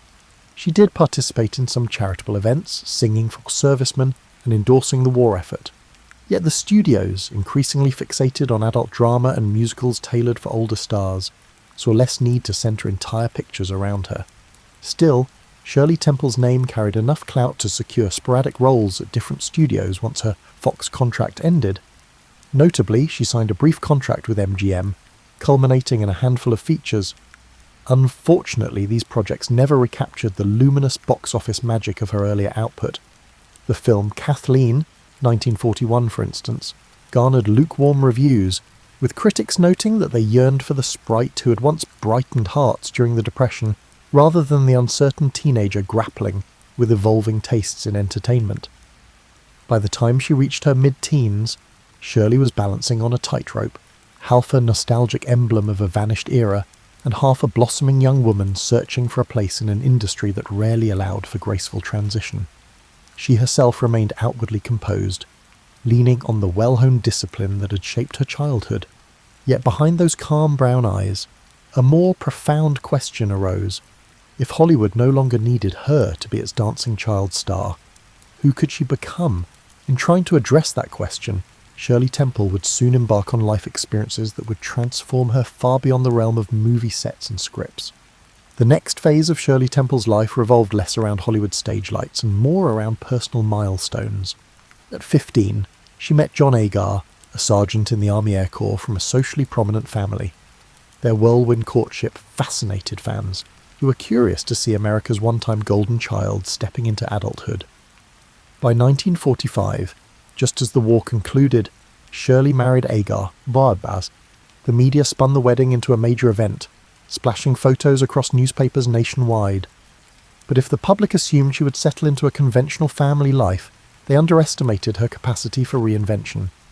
Shirley persistently ventured into the film industry, occasionally collaborating with her husband. In Fort Apache, 1948, directed by John Ford, Shirley co-starred with Agar, John Wayne, and Henry Fonda. Although the Western genre was significantly different from her previous musicals, she enjoyed the novelty. Despite her diminished star billing, she received solid reviews for her performance. The film's moderate box office success indicated that perhaps there was a viable path forward for her in Hollywood, though no longer as the marquee name. While she drew professional satisfaction from the project, her personal life was more turbulent. Agar struggled with the weight of public attention on his famous wife and faced accusations of drinking and erratic behaviour. The marriage soon began to splinter. For Shirley, the unravelling marriage signalled a broader dissatisfaction. She could sense that the film industry still saw her through a lens of childhood nostalgia, making it difficult to secure roles that challenged her. Meanwhile, her real-life responsibilities now included motherhood. She gave birth to a daughter, Linda Susan, in 1948. Balancing the duties of parenthood with diminishing but still potent demands of a movie career proved complex. She found some roles, but mostly smaller parts in B-movies or ensemble casts. A handful of these roles allowed her to play more mature characters, yet none sparked a significant comeback. By 1950, her marriage to Ager had reached a breaking point, culminating in a high-profile divorce that tabloid newspapers giddily dissected. The same fans who once showered her with unconditional adoration read about the messy details of her domestic strife. This jarring exposure taught Shirley an uncomfortable lesson about public life. Once you step out of the child star bubble, the press can turn your personal trials into sensational fodder. Nevertheless, she remained composed, determined to maintain dignity for her daughter's sake. A new chapter beckoned when she crossed paths with Charles Alden Black, a Navy intelligence officer from a well-connected California family. Their first meeting, ironically, involved neither film nor fanfare, just two individuals sharing conversation at a dinner party. Black claimed he had never seen a single Shirley Temple movie, which she found refreshing. Their relationship blossomed quickly, partly because Shirley found an anchor in Charles's unpretentious yet cultivated manner. They wed in December 1950, a union markedly different from her first. Charles's devotion offered a calm refuge from the swirling storms of the entertainment industry. Suddenly, the idea of continuing a somewhat aimless pursuit of second-tier film roles lost its allure. Facing the reality that her Hollywood career was winding down, Shirley made a bold decision in 1950. She retired from the silver screen at the age of 22. It was a startling move for someone whose name still held nostalgic weight among a wide swath of moviegoers. Yet she had reached a point where the roles available failed to match her aspirations. Instead of clinging to a diluted version of her earlier stardom, she chose to explore new frontiers. She also recognised that the intense work she'd endured since toddlerhood had left little room for ordinary experiences. Eager to cultivate a more grounded lifestyle, she embraced family life with Charles Black in the San Francisco Bay Area. In the late 1950s and early 1960s, she briefly returned to show business with the television series Shirley Temple's Storybook. The show reimagined fairy tales and children's classics, allowing her to explore a producing and hosting role rather than front and centre acting. Fans appreciated the chance to see her again, no longer a child star but a poised, articulate adult. This step back into the public eye felt more on her terms, without the constraints of a studio system dictating her every move. Though the glow of her child stardom lingered in the cultural memory, Shirley Temple Black, as she began calling herself, was discovering broader horizons. Her youth had exposed her to the highs and lows of American celebrity culture. Now she looked at life with a fresh perspective, realising that her journey might shift away from film entirely. What emerged next would surprise many. A pivot from Hollywood starlet to public servant and diplomat, roles that would define her final decades in ways few observers could have predicted. While many child stars vanish into obscurity or cling to their past fame, Shirley Temple charted a course that combined her innate poise with a newfound dedication to civic engagement. Throughout the 1960s, she and Charles Black settled into a relatively private existence in the Bay Area. She embraced community work, volunteering for charitable organisations and quietly building relationships with local politicians. Though she rarely sought publicity for these efforts, her ability to connect with people, honed from early stardom, proved a valuable asset. A pivotal moment came in 1967, when she declared her candidacy for Congress in a special election to fill a vacant seat. Running as a Republican in California's 11th Congressional District, Shirley Temple Black surprised political insiders with her articulate presence on the campaign trail. She emphasized issues such as urban development, educational reform, and tackling crime, reflecting the moderate Republican stances of the era. Reporters who covered her campaign quickly discovered that she was no lightweight. While her name recognition initially drew curiosity, her policy discussions resonated with a portion of the electorate. She did not prevail in the primary, finishing second, but she garnered a respectful share of votes. The campaign underscored her serious interest in governance and laid the foundation for future opportunities. A year later, life took an abrupt turn when Shirley was diagnosed with breast cancer. She underwent a mastectomy in 1972, an experience she chose not to hide from the public. Instead, she made a bold move by holding a press conference to discuss her procedure, one of the first high-profile women to speak openly about battling breast cancer. This frankness challenged taboos and spurred an outpouring of support from women across America. Her candour helped destigmatize a condition many had treated as shameful or exclusively private. Over time, her advocacy would shape public perceptions of cancer treatment, prompting more open dialogue and encouraging countless women to seek checkups and information. Meanwhile, her political aspirations remained alive. President Richard Nixon, impressed by her public service ethos and calm demeanour, appointed her to represent the United States at the 24th United Nations General Assembly in 1969.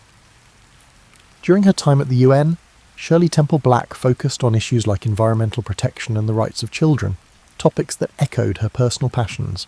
Colleagues noted her capacity to negotiate diplomatically and her genuine interest in bridging cultural divides. This appointment, though short-lived, showcased her ability to navigate high-stakes international settings, blending the charm of her Hollywood pedigree with substantive policy engagement. President Gerald Ford named Shirley Temple Black the United States ambassador to Ghana in 1974 as a result of her success. Ambassadorship was not a ceremonial position. Ghana had undergone political upheaval and was strategically significant in West Africa. As ambassador, she navigated US interests, promoting trade, supporting development, and working to maintain stable diplomatic relations in a region still adjusting to post-colonial realities. Her presence in Accra signalled that Washington took Ghana seriously, and Ghanaians received her warmly, sometimes referencing her iconic childhood films. She responded by emphasising shared cultural ties, hosting local artists at embassy events, and travelling beyond the capital to better understand the country's complexities. Her steady performance in Ghana earned her another diplomatic assignment, this time as the first female chief of protocol under President Ford. She managed high-level ceremonies, greeted visiting heads of state, and guided official delegations. Although the role was largely ceremonial, she approached it with the thoroughness that had defined her entire career, keeping track of protocols and cultural nuances, and forging personal bonds with international leaders became second nature. The highlight of her diplomatic career, however, arrived in 1989, when President George H.W. Bush appointed her ambassador to Czechoslovakia. The Cold War was on the verge of a dramatic thaw, and her posting to Prague placed her at the heart of historic change. As communism began to crumble across Eastern Europe, Shirley Temple Black found herself witnessing the Velvet Revolution, the peaceful upheaval that ousted the communist regime. She consulted dissidents, shared perspectives with other Western diplomats, and skillfully represented US interests without overshadowing the Czech people's pursuit of democracy. Once again, she relied on a blend of empathy and pragmatism, traits that had served her well since her early years on a Hollywood set. By the close of the 1980s, Shirley Temple Black stood as a testament to reinvention. From a child star who lit up Depression-era screens to a diplomatic figure forging connections in far-flung parts of the world, she demonstrated that stardom need not confine a person to a single storyline. Rather, it could be a launching pad for broader contributions that transcended the realm of entertainment, impacting global politics and societal attitudes alike. The late 1980s and early 1990s in Czechoslovakia were a swirl of political transformations, and Shirley Temple Black was squarely in the thick of it. Serving as ambassador at a time when the nation's hopes for post-communist democracy were at their zenith, she found herself forging friendships with figures like Václav Havel, the playwright-turned-president, who led the Velvet Revolution. Diplomats often rely on tact and formality to navigate tense transitions, but Shirley's life experience, her capacity to read a room, to empathise, and to adapt, proved equally pivotal. She struck an approachable balance between an official stance and genuine curiosity about everyday Czech life. Citizens who recognised her, from old Hollywood lore, marvelled at how this former child star had become a calm presence amidst their country's defining historical moment. Her schedule brimmed with diplomatic engagements, addressing economic reforms, promoting trade opportunities, and facilitating cultural exchanges. She also took time to visit schools and orphanages, echoing a child-centred compassion that had first won her the public's heart decades earlier. More than once, local media cameras captured her hugging children, an image that symbolised a connection transcending politics. For her staff, it was standard to see school groups flock to the US Embassy, where the ambassador would greet them personally. She saw in those students the same spark that, years before, propelled her own improbable journey. In the midst of these responsibilities, she also wrestled with the complexities of representing a superpower.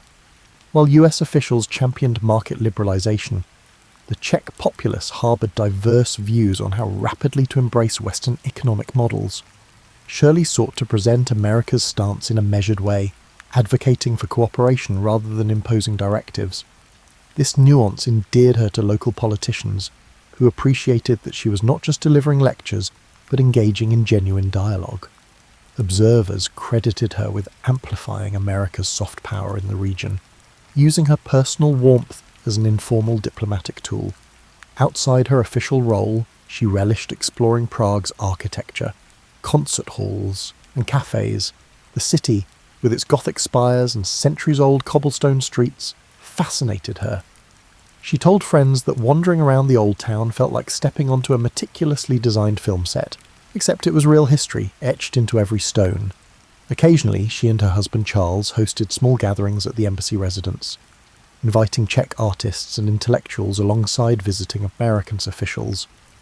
These soirees, bridging cultural gaps with music and conversation, mirrored a style of diplomacy that aligned with her persona, blending formality with the personal touch.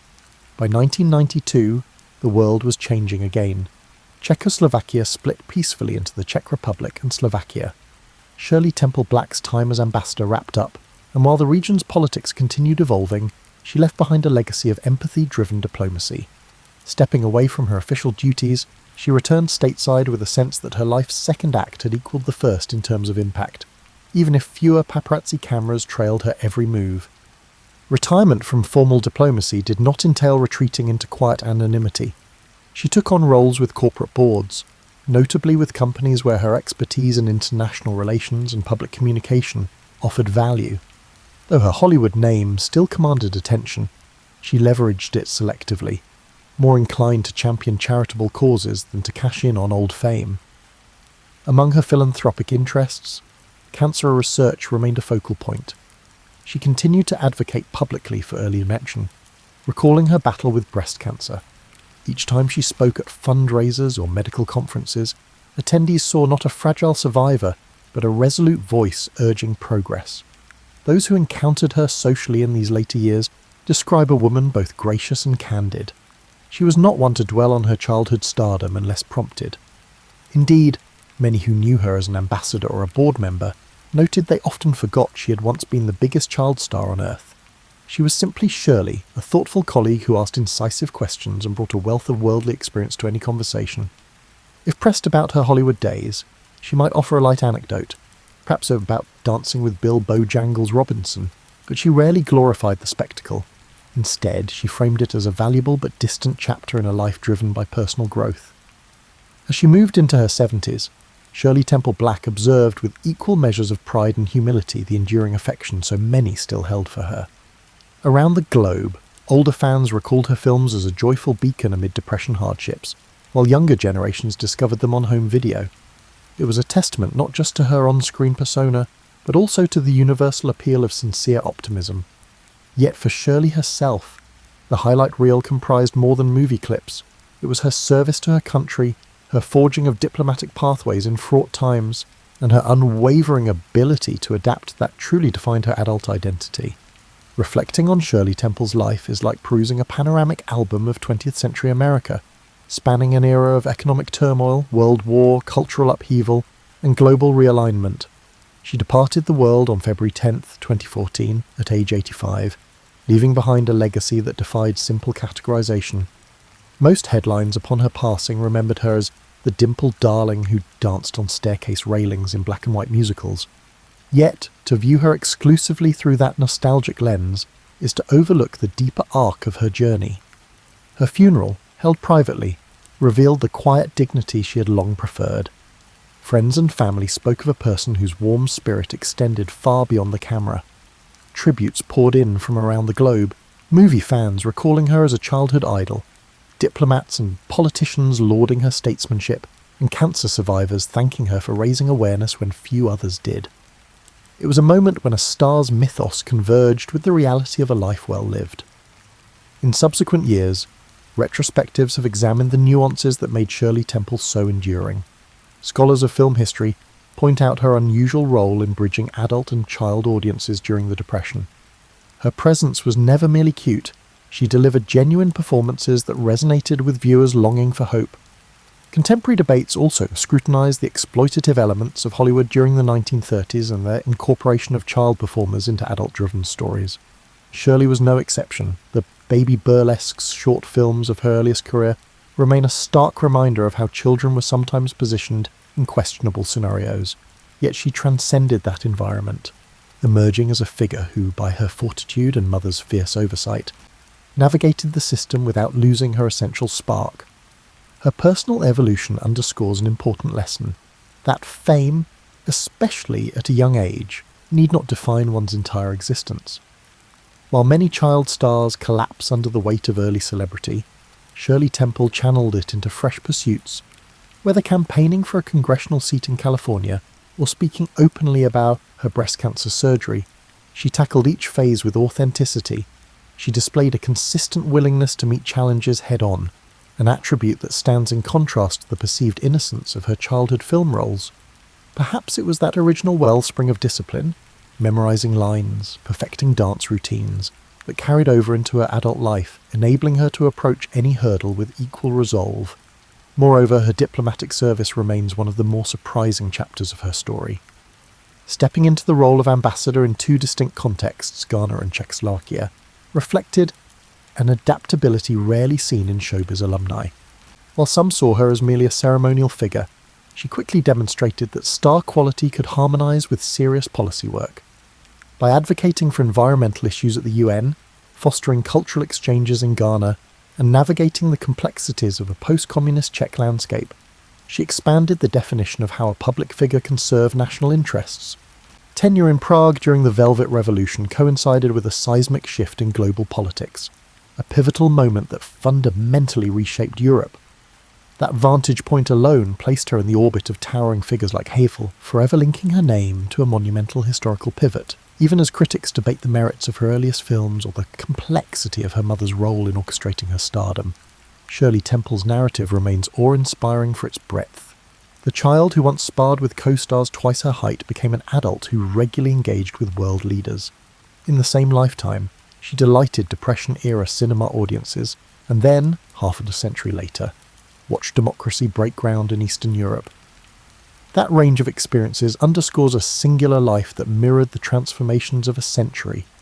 Today, her iconic cherub face continues to adorn vintage movie posters and DVD covers. Young dancers still attempt to replicate her signature tap routines.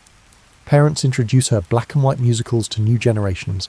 Yet parallel to that cultural imprint stands the lesser, celebrated but equally significant tale of an American who chose to redirect celebrity into public service, forging a second legacy as an advocate and diplomat.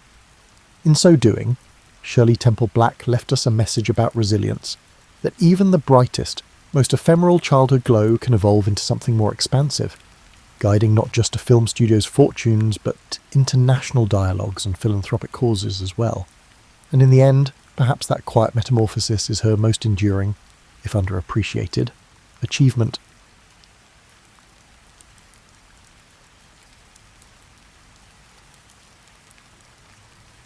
Have you ever been looking through old photo albums and come across a picture that makes you stop and think?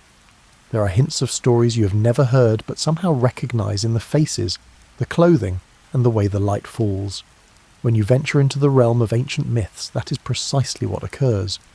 These are not merely dusty stories from long-gone societies. Rather, they are family portraits of the human spirit, glimpses of the things we have always feared, hoped for, and wondered about. Well, before there were textbooks, documentaries, or that one friend who always has the Wikipedia page open, there were storytellers. Imagine this. You're sitting around the first campfire in history when someone asked the question that started it all. So, how exactly did we get here? They had a lot of imagination too. The Enuma Elish is a wonderfully chaotic creation story that was told by the ancient Babylonians. Imagine the universe beginning with a family dispute that went totally wrong rather than with a big bang. Consider Tiamat, a primordial water goddess, to be the epitome of the helicopter parent who genuinely detests her children growing up and moving out. The younger gods, her children, are acting like teenagers with the ability to create universes, making too much noise and hosting cosmic parties. Tiamat literally becomes a nuclear parent after deciding that enough is enough. She makes monsters, and not just any monsters, but the kind that would make a director of a horror film cry with jealousy. They have serpent heads, scorpion tails, and dispositions that would drive a honey badger to retreat. Her scheme? Get rid of the young gods and bring some tranquility back to the universe. As is always the case with family drama, this is where things start to get interesting, and a little ridiculous. Marduk, her great-great-grandson, takes over. Young, ambitious, and equipped with divine weapons that would make any superhero envious, he is essentially the family's golden child. He has a net that can catch anything and winds that can topple mountains. If nature documentaries featured magic weapons and failed family therapy, the conflict between Tiamat and Marduk would be like watching a documentary about cosmic forces. Marduk defeats Tiamat not only by using physical force, but also by outwitting his elderly grandmother. He turns her body into the earth and the heavens by using her own chaotic waters against her. In divine real estate development, nothing is wasted. It's recycling on a global scale.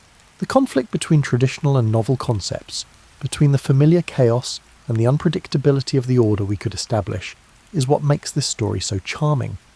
Every family has a Tiamat, someone who recalls a time when everything was easier, even if that meant total chaos. The beginnings of the Norse people are delightfully strange in that specific Scandinavian way. Ginnungagap, which sounds like a dental procedure but is actually a cosmic void, existed before anything else. Imagine it as the universe's awkward adolescence, when it was unsure of its own identity. Muspelheim, a world of fire that would make a July Arizona day seem like a pleasant fall day, lay on one side of this emptiness. Niflheim, a world of ice and mist that would make a Canadian winter appear tropical, lay on the opposite side. You get what you would expect when fire and ice collide in the middle of these two extremes. There was a lot of steam, and Ymir, the first giant, came out of this cosmic sauna. Now, Ymir wasn't exactly a model citizen. He was more akin to that neighbour who lets his yard run amok and somehow manages to turn it into an ecosystem. He sweated a lot while he slept, and more giants emerged from his perspiration. It's disgusting, but strangely effective. Old-fashioned sweating suffices in the primordial world. Dating apps are not necessary. Since Ymir was taking up too much room and, let's face it, the hygiene situation was getting out of control, the gods finally decided he had to leave.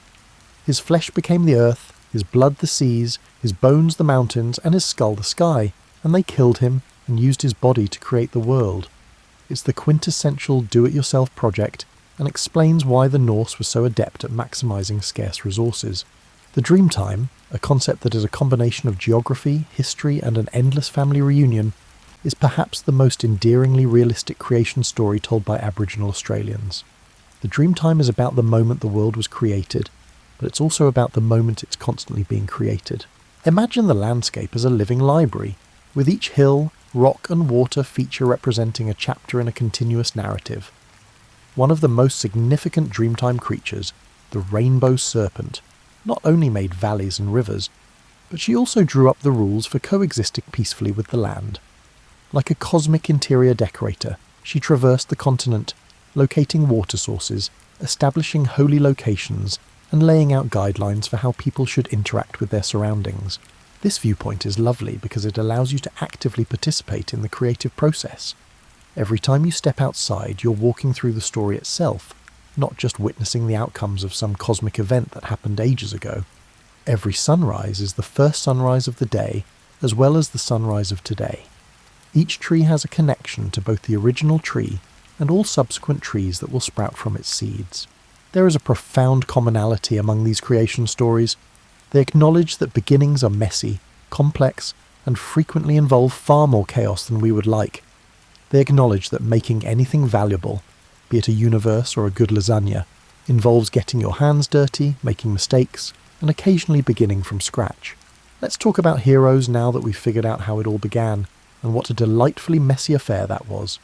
But not the kind that you see in superhero movies, where everything is expertly sculpted and they have the amazing ability to save the world without breaking a nail. Ancient heroes were more akin to that well-meaning friend who constantly breaks things and puts people in awkward situations, but somehow, by a combination of good fortune, obstinacy, and occasional genius, manages to save the day. Consider Gilgamesh. If you haven't heard of him, consider him the first action hero in history, complete with the emotional baggage and bad judgment that would define the genre for centuries to come. He ruled over Uruk, which was essentially the ancient world's equivalent of a large city, impressive but not without its share of urban issues. Gilgamesh possessed all the qualities a king could desire: wealth, power, magnificent architectural feats, and the assurance that comes from being two-thirds divine. However, he also possessed the social skills of a teenager who drinks a lot of coffee. He was that boss who shows up at parties without invitation, micromanages everything, and generally adds unnecessary complexity to everyone's lives. After growing tired of his antics, the people of Uruk complained to the gods, as anyone would in their circumstances. The gods, displaying the sort of divine wisdom that leaves you wondering how they were able to get their positions in the first place, decided that speaking with Gilgamesh about his actions and perhaps offering some management training was not the answer. Instead, they made someone who was as strong and unyielding as Gilgamesh, in the hopes that they would battle each other and leave everyone else alone. Enkidu came into the picture in this way. Enkidu was the antithesis of Gilgamesh. Whereas Gilgamesh was refined but annoying, Enkidu was wild but sincere. He knew the language of nature, lived among animals, and had never known the unique stress that comes with handling building permits or a city budget. When these two eventually crossed paths, they engaged in an epic wrestling match that likely damaged property across multiple city blocks, as you might expect from two alpha personalities. Then, however, an intriguing event occurred. They became best friends rather than destroying one another. Seeing two hurricanes collide and somehow create a nice breeze was like that. Both of them were changed by their friendship. Gilgamesh gained empathy and realised that, perhaps just possibly, being the strongest person in the room does not necessarily make you the best candidate for every position. Enkidu gained knowledge of civilization, but he remained sceptical of some of its more absurd features, such as the requirement to dress formally for formal meetings, or the social pressure to act as though small talk matters. They embarked on adventures together that were equal parts ridiculous and heroic. Indeed, they battled monsters, but they also faced the issues that arise in any friendship between two individuals who are accustomed to being the centre of attention. They argued over priorities, strategy, and, most likely more than a few times, whether they would be better off returning to their simpler, earlier lives. When they encountered Humbaba, the protector of the cedar forest, their friendship was truly put to the test. The ancient equivalent of a security system created by someone with severe trust issues, Humbaba wasn't just any monster. He had many faces, a roar that could be heard for miles and breath that could kill at great distances. In addition to being risky, fighting him was the kind of foolishness that leaves you wondering what they were thinking. The problem with heroes in ancient tales, however, is that they don't act in ways that are simple or logical. They perform them because no one else is willing to do so, and someone has to. Instead of using superior weaponry or cunning tactics, Gilgamesh and Enkidu defeated Humbaba by working together and displaying the kind of resolve that comes from having a loved one look out for you. Though life has a way of defying narrative conventions, the victory should have been the story's conclusion. The two friends were becoming too strong and self-assured, according to the gods, who apparently had not learned from their earlier interventions. In the most unjust and unheroic manner imaginable, they killed Enkidu, not in combat, not valiantly, but through illness. One of the most relatable scenes in all of ancient literature is Gilgamesh's response to his friend's passing.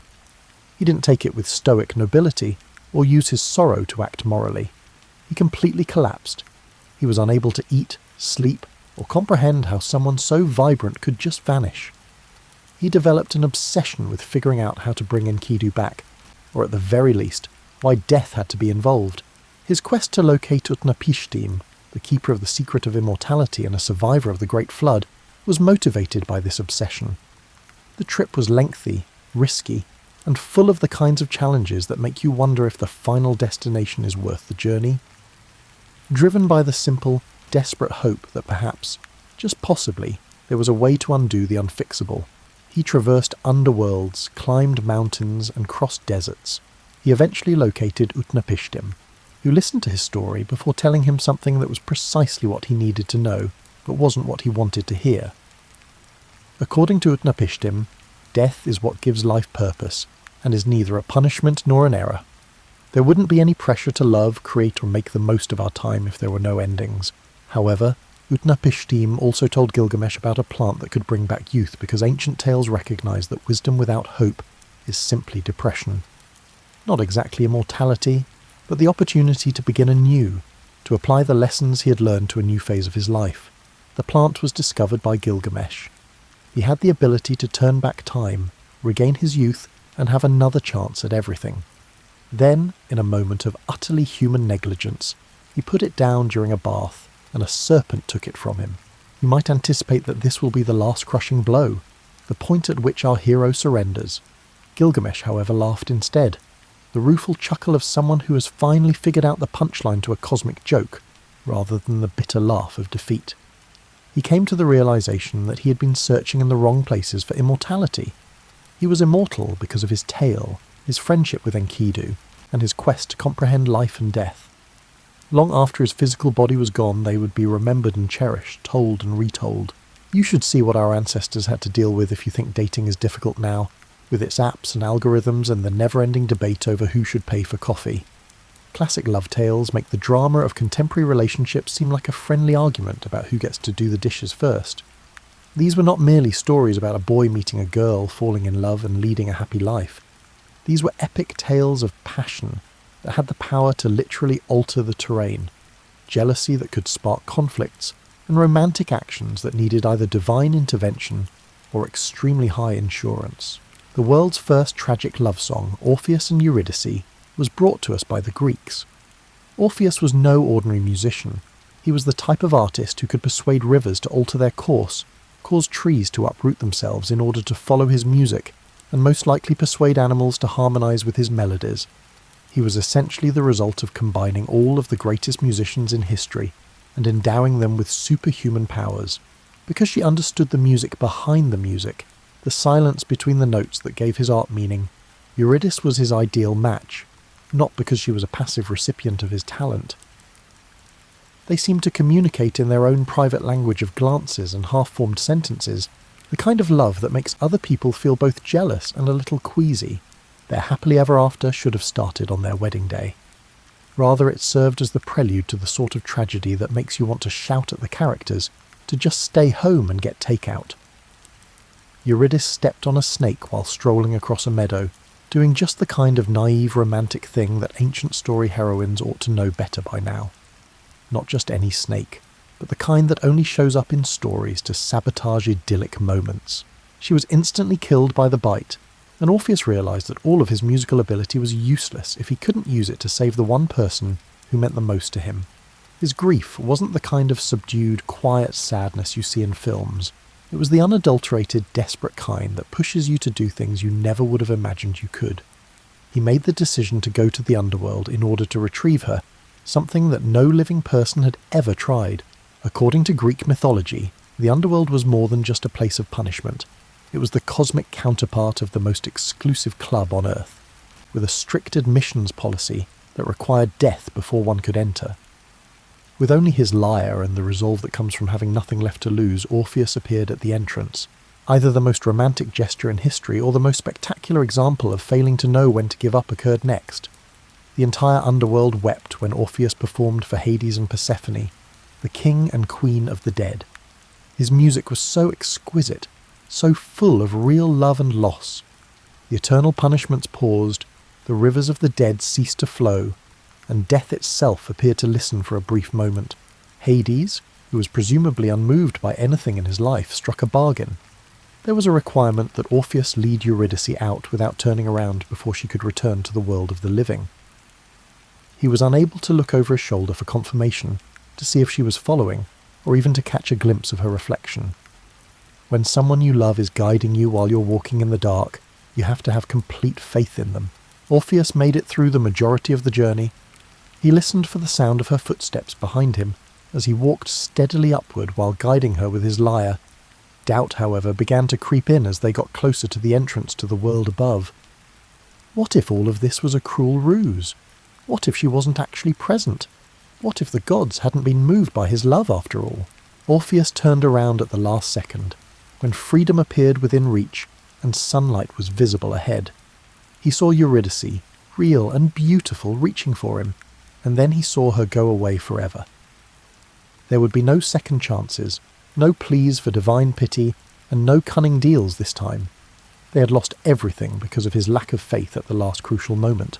The narrative might conclude there, with Orpheus receiving a severe lesson in trust and living out the remainder of his days writing gloomy ballads. Simple morals, however, are insufficient to satisfy the love stories of the ancient world. Broken by his mistake and loss, Orpheus travelled the world performing melancholy music that moved people to tears for no apparent reason. The Maenads, Dionysus's followers, eventually killed him because they were offended by his loyalty to his deceased wife and his unwillingness to move on. But the love story went on even after death. Still singing, Orpheus's head drifted across the sea and down the river to the island of Lesbos, where it turned into an oracle. Even when death triumphs, some bonds are stronger than death, as demonstrated by the fact that his love for Eurydice literally outlasted his physical life. Norse love stories were similar to relationship counselling conducted by people who use axes to solve problems, if Greek love stories were complex.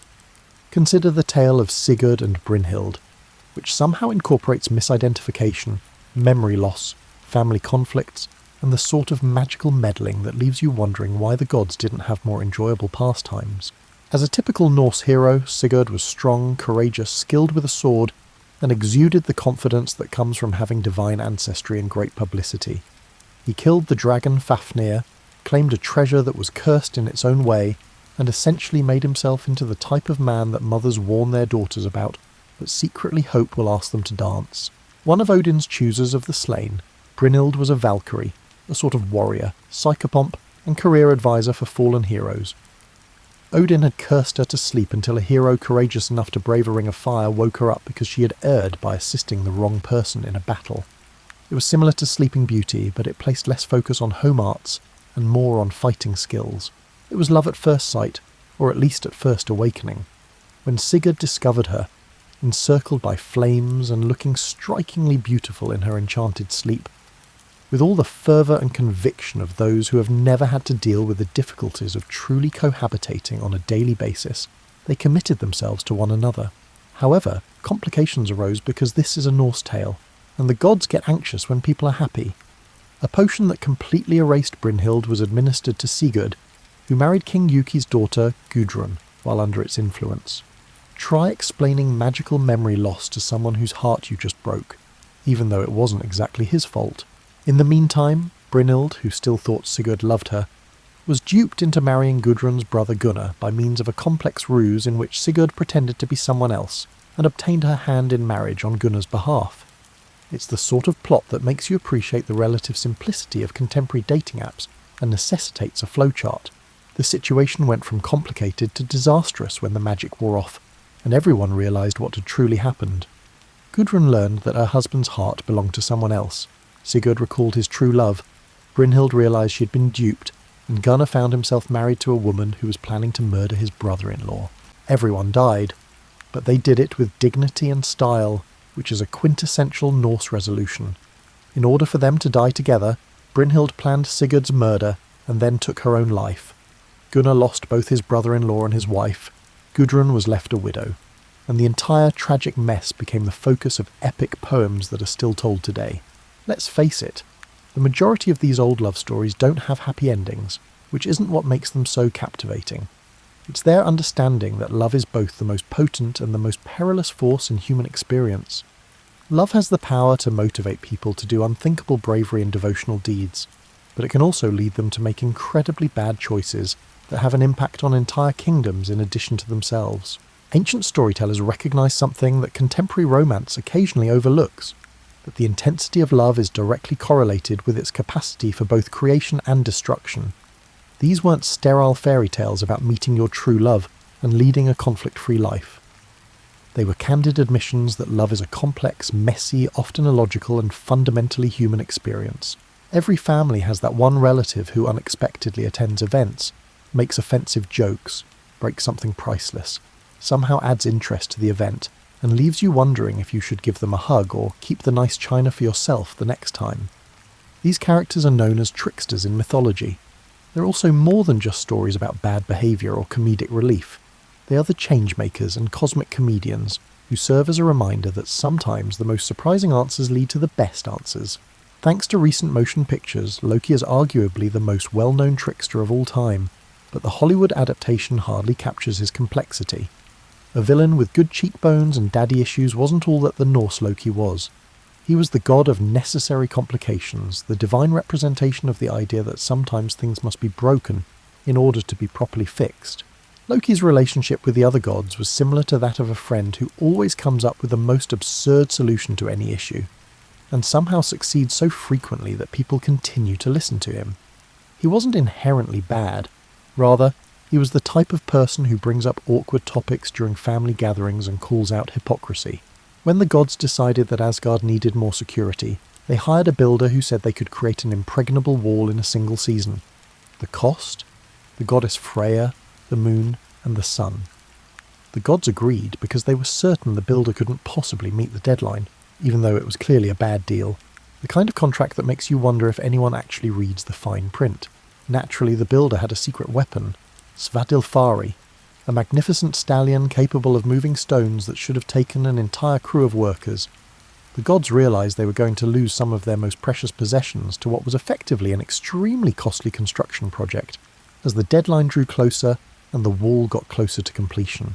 Loki's unique approach to problem solving was helpful in this situation. In a typically unorthodox move, he changed into a mare and enticed Svadilfari away just in time to prevent the builder from completing the wall. The plan was successful, but it had an unintended consequence. Loki gave birth to Sleipnir, an 8-legged horse that became Odin's mount, and possibly the most peculiar addition to any family tree in mythological history. Tricksters are willing to pay personal costs to solve problems that everyone else is too proud, too dignified, or too traditional to handle, as the story demonstrates. Not only did Loki save the gods from a bad deal, but he also effectively and strangely embodied the solution. Tricksters, however, are not exclusively Norse. Of all the chaos agents, Anansi the spider, a West African custom, is arguably the most endearing.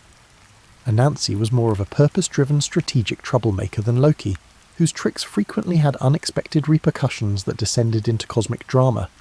He redistributed resources, power and knowledge from those who hoarded them to those who needed them, rather than causing chaos for its own sake. Not merely a family tragedy, the story of Osiris's death and resurrection became a model for comprehending how life can emerge from death, how chaos can be brought back to order, and how love can overcome destruction with perseverance, wisdom, and truly amazing magical abilities. In addition to reviving her husband, Isis changed the Egyptians' perception of death and what possibilities lay beyond it.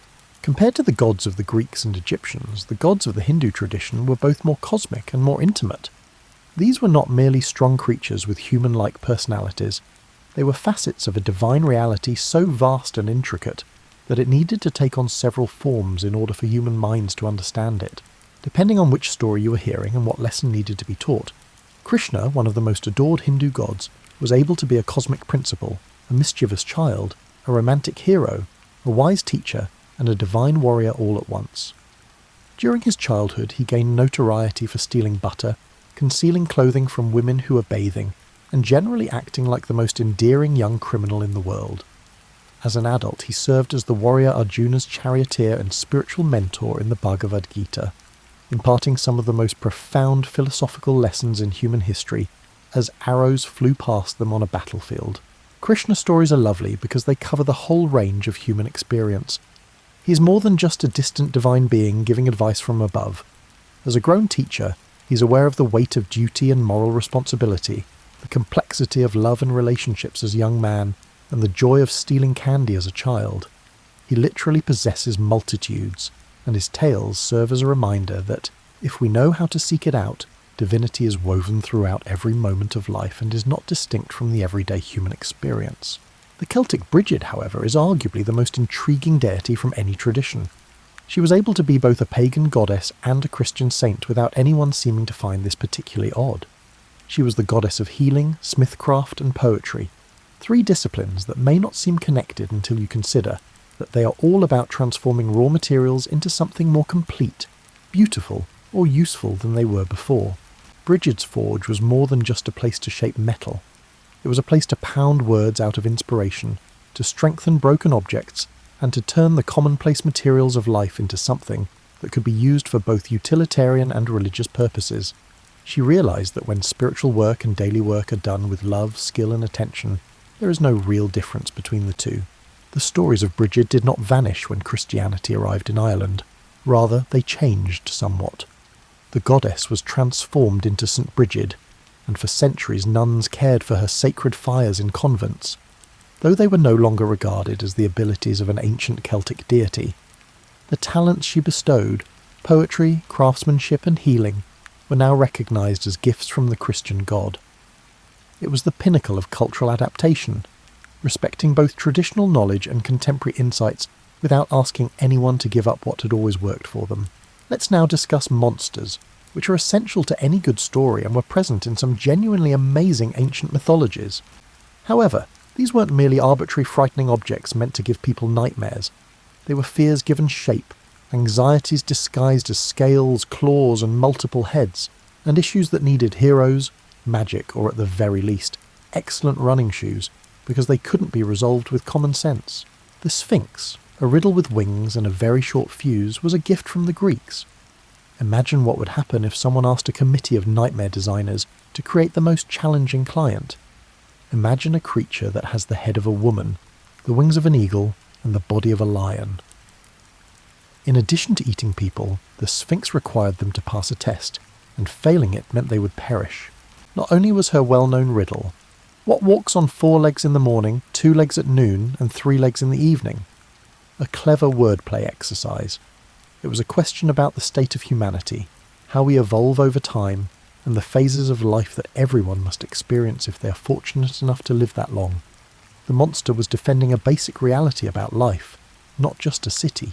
The Sphinx became so irate at having her riddle solved that she threw herself off a cliff when Oedipus gave the right response, that humans crawl as infants, walk upright as adults, and use canes in old age. Although it's a dramatic response, you have to respect her dedication to her work. She was more than a monster who enjoyed riddles. She was the embodiment of the questions that haunt people at night, and her mission was accomplished once those questions were resolved. But Medusa, whose tale has been repeated and reinterpreted so many times that it's easy to forget the original tragedy, was perhaps the most psychologically complex monster in Greek mythology.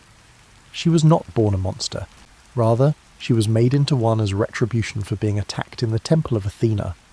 Rather than punishing her assailant, Athena punished the victim by transforming her lovely hair into snakes and cursing her with a look that would make anyone who saw her turn to stone.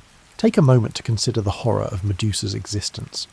She was isolated in a way that most people can't comprehend, rendered literally untouchable and unable to look at another person without killing them. She became the embodiment of both female anger and female helplessness. She was dangerous to everyone who came into contact with her, but she was unable to turn that danger into anything positive. It took cunning and divine help for Perseus to kill her in the end, not bravery or strength. He effectively turned her own power against her by using a mirror shield to get close to her without looking into her eyes. However, Medusa was not helpless even in death. Her blood turned into a poison that killed, and a medicine that healed, and her image became a symbol of protection, reminding evil that some types of suffering give one strength that is unbeatable. Like everything else in Norse mythology, the Norse had their own unique perspective on monsters, and it was more nuanced and ethically dubious than you might think. One of Loki's children was the world's serpent, Jörmungandr, which was so big that it encircled the entire world and held onto its own tail. It wasn't intentionally malevolent. It was simply so massive that its very existence posed an inherent threat to the stability of the universe. The god of thunder, Thor, was destined to battle Jörmungandr at the end of the world, Ragnarok. Both would perish in the conflict, the serpent from Thor's hammer and Thor from the serpent's poison. It was a perfect illustration of the Norse understanding that sometimes there are no winners in conflicts, and that the best course of action is to make sure that destruction serves a greater good. However, Fenrir, the wolf and one of Loki's offspring, was arguably the most fascinating Norse monster. Knowing from prophecy that Fenrir would ultimately kill Odin, the gods chose to bind the wolf with an unbreakable chain, rather than attempting to stop this fate with wisdom or kindness. It took cunning to bind him. They persuaded Fenrir that it was a test of his strength, and then wouldn't let him go when he demonstrated that he couldn't escape. The tale of Fenrir is the ideal example of how attempting to avert a future that is feared can actually bring it about. Even though the wolf had done nothing wrong, the gods' treatment of him, chaining him, was precisely the kind of injustice that would incite the wrath required to carry out the prophecy. Because they were afraid of him, they made their own enemy, demonstrating that sometimes the most dangerous monsters are the ones we create for ourselves. The Banshee, arguably the most psychologically complex monster of all, has Celtic roots. She was grief personified, the embodiment of loss that some families experience over many generations, but she wasn't evil in the traditional sense. Death was announced by her wailing, but she did not cause it. She only recognised it, gave it a voice, and made it impossible to downplay or ignore. The Banshee recognised a crucial aspect of human nature. We require our sorrows, losses and pain to be seen as genuine and noteworthy. She was dreadful not because she brought death, but rather because she made people face their mortality and the knowledge that everyone they cared about would eventually pass away. However, she was also consoling in her own way. Her presence demonstrated that death had purpose, that the universe did not disregard loss, and that there was someone whose responsibility it was to grieve for the deceased in a dignified manner. She was the cosmic counterpart of the friend who attends funerals, brings casseroles to bereaved families, and ensures that no one must go through life's darkest times alone. As our journey through the world of ancient stories draws to a close, it is worthwhile to pause and reflect on the kind of magic that didn't require heroic quests or divine intervention. The commonplace enchantments that made everyday life a little more bearable, a little more meaningful, and a little more connected to the greater mysteries of existence. The most significant magic occurs in the pauses between the dramatic moments, in the everyday rituals that bind us to one another and to the cycles of nature. This is something that ancient peoples understood, but we occasionally forget in our haste to separate the logical from the miraculous. This is beautifully illustrated by the Japanese concept of kami. Often translated as gods or spirits, kami are actually more like the divine essence that permeates everything, including every tree, rock, river, mountain, well-made tool, act of kindness, and instance of flawless attention to a straightforward task. The word itself implies something above or superior, but not in the sense of being far away or unreachable. Instead, it's the characteristic that, when experienced with the appropriate level of awareness, elevates ordinary things to extraordinary. A master potter does more than simply mould clay. They work with the fire, the kami of the earth, and their own hands to create something useful and beautiful. By learning to work with weather, soil and seasons in ways that respect both ecological balance and human needs, a gardener engages in the continuous dialogue between human intention and natural processes. This insight transforms every activity into a possible spiritual practice, every beautifully crafted item into a form of prayer, and every encounter with nature into a chance to connect with something greater than personal worries. It's transformation without the drama, magic without the fireworks, and transcendence found in giving whatever task at hand your whole attention. Through its understanding of thin places, places where the line separating the everyday world from the other world becomes permeable, where magic is not only possible but nearly inevitable, the Celtic tradition provides a similar viewpoint. These could be ancient groves or stone circles, but they could also be wells, crossroads, or even specific times of day when the light falls in a particular way and everything seems more significant, alive, and interconnected. The realization that thin places aren't merely specific places but rather states of consciousness that can be developed anywhere, however, was the most significant realization in Celtic spirituality. When you learn to approach everyday situations with the same level of reverence and attention, typically reserved for formal religious practices, the real magic happens. Taking care of a fire becomes a means of taking part in the cosmic dance between order and entropy. Cooking becomes an offering to the spirits of the home, and washing dishes becomes a meditation on the element of water. The knowledge that everything, location and creature, has a spirit and a story of its own, and that wisdom arises from learning to listen to these stories with humility and respect, is derived from Native American traditions. A rock is more than just a mineral formation. It is an elder who has seen innumerable seasons and has its own wisdom about patience, endurance, and the gradual change of landscapes over time. This viewpoint completely changes how people interact with nature. You start to see yourself as a part of a continuous dialogue that has been going on for thousands of years before you arrived, and will continue long after you leave, rather than as a collection of resources to be used or challenges to overcome. Finding your place in this conversation, and adding your voice while paying attention to everyone else's, is more important than trying to control or dominate it. Something similar but even more thorough is encapsulated in the Aboriginal Australian concept of country. The living system of relationships between land, water, plants, animals, ancestors and descendants defines your identity and responsibilities. It is not just the place you happen to live, in the sense that your identity is inextricably linked to the network of relationships that supports all life. You are country, not just from it. Because everything you do has an impact on the overall system's balance and health, this knowledge makes every action meaningful. Taking water from a spring is more than just a practical issue. It's a way to communicate with the water spirits and calls for appreciation, acknowledgement, and close attention to reciprocity. Foraging is only one aspect of gathering food plants. Another is engaging in a relationship that necessitates understanding the seasons, migration patterns, soil conditions, and the requirements of all other organisms that share resources. Developing the sensitivity and wisdom to live in harmony with all the forces, both visible and invisible, human and more than human, that enable life is what all these traditions have in common, rather than gaining control over the world. They acknowledge that, rather than existing independently of nature, humans are merely one species within a complex web of interdependence that necessitates ongoing care, support, and care. Supernatural abilities or drastic changes are not promised by this type of commonplace magic. Rather, it provides something perhaps more valuable, a way of life that acknowledges the sacred aspect of everyday life, that finds connection and meaning in the most basic activities, and that turns everyday life into a continuous spiritual practice without requiring anyone to give up their obligations or withdraw from society.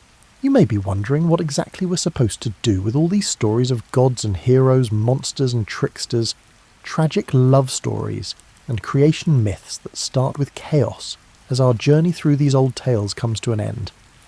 These aren't merely amusing artifacts from the early days of humanity. They are inheritance records, psychological maps, and guides to navigating the intricacies of life that haven't evolved as much as we may believe. The ancient storytellers recognized something that our modern culture occasionally finds difficult to grasp. Wisdom isn't just about learning new things or using cunning to solve problems. It involves cultivating the ability to live with uncertainty, to find purpose in flaws, to hold on to hope when loss is unavoidable, and to acknowledge the sacred aspects of everyday life. Think about the beginnings described in the creation stories. They make no guarantees about the neatness, orderliness, or predictability of beginning anything worthwhile, be it a new way of life, a relationship, a universe, or a creative endeavour. Rather, they recognise that all significant creations come from some kind of chaos, necessitate the dismantling of earlier plans, and entail some trial and error that cannot be prevented by better planning. According to the Babylonian tale of Marduk and Tiamat, sometimes progress necessitates a direct confrontation with the past, not to destroy it out of resentment or impatience, but to respect what it has given us while making room for new opportunities. We are reminded that every beginning entails letting go of something else, and that this letting go is a necessary part of the process rather than a result of poor planning, by the Norse understanding that creation necessitates sacrifice, that Ymir's death was required for the world's birth. Perhaps the most advanced interpretation of all is provided by the Aboriginal concept of the dream time, which holds that creation is ongoing, present, and occurring in every moment of focus and intention, rather than occurring once in the distant past. Your decisions, focus, and relationships are all a part of the cosmic creative process, and you're not merely living in a created world, you're actively contributing to its continuous creation. The hero tales offer equally useful advice for dealing with the difficulties of adulthood. They are not guides to immortality or enduring happiness. Quite the contrary, in fact. They are sincere admissions that in order to grow, you must confront things you would rather avoid, that courage is the choice to act in spite of fear rather than the lack of fear, and that the most significant successes are frequently hidden from everyone but the person who achieves them. We learn from Gilgamesh's journey that while the desire to resist change and loss is normal and understandable, it is ultimately pointless. His desire for immortality isn't realized in the way he envisions, but his readiness to love profoundly, grieve openly, and live on in spite of death's inevitable conclusion produces a different kind of immortality. The kind that endures in tales, in our impact, and in the transformations we bring about in other people's lives. The love stories provide guidance that is both transcendent and useful. They recognize that love is the most potent and perilous force in human history, able to inspire both the most amazing creations and the most spectacular catastrophes. They contend that cultivating the wisdom to love well in spite of difficulties is more important than finding a love without problems. We learn from Orpheus and Eurydice the value of faith in things we cannot see or control, the necessity of trust in relationships, and how doubt can sabotage even the strongest bonds. They also teach us how love transcends physical proximity, and how caring for someone profoundly alters you in ways that last long after they are gone. Perhaps the most useful advice for surviving in the modern world can be found in the trickster stories. They remind us that the best solutions sometimes come from those who aren't invested in keeping the status quo, that change typically comes from unexpected directions, and that those in charge don't always know what they're doing. Coyote, Loki, and Anansi all show how important it is to challenge authority, to be prepared to break rules that don't really benefit anyone, and to acknowledge that every solution leads to new issues. They acknowledge that change is messy and unpredictable, but they also highlight how resilient, creative, and humorous people can be in the face of adversity. Power, responsibility, and the human propensity to establish authorities and then berate them for their flaws are all explored in the tales of gods living among humans. With all of their trivial jealousies and bad judgment, the Greek gods serve as a reminder that those in charge of significant matters are frequently just as perplexed and conflicted as the general populace, and that power does not always translate into wisdom. However, the stories also imply that the divine is not something distant and unfathomable, but rather is interwoven with everyday life in ways that become apparent when we look closely.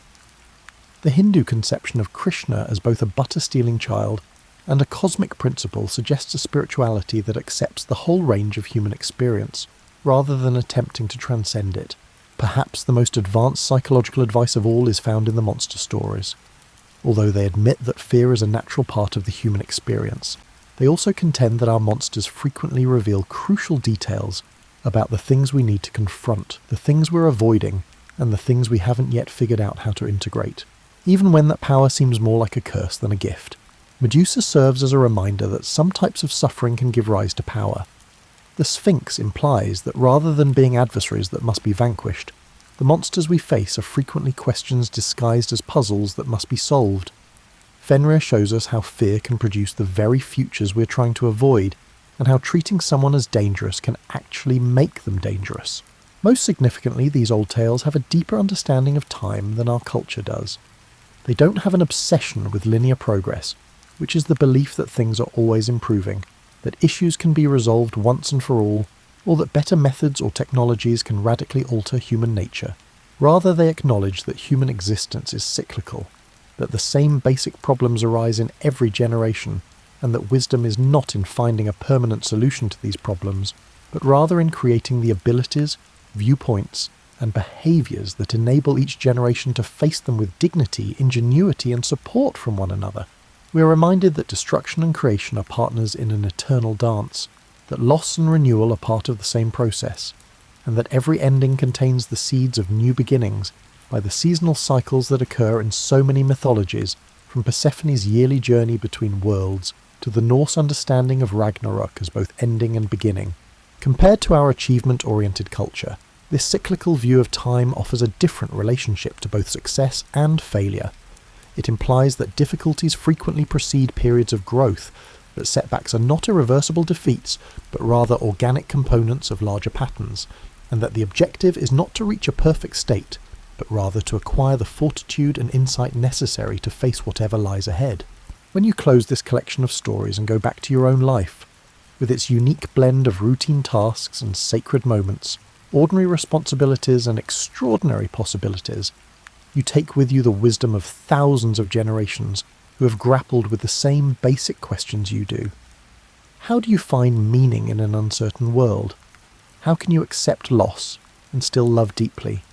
How do you remain hopeful when you recognize the challenges? In the vast network of relationships that binds all life together, how do you find your place?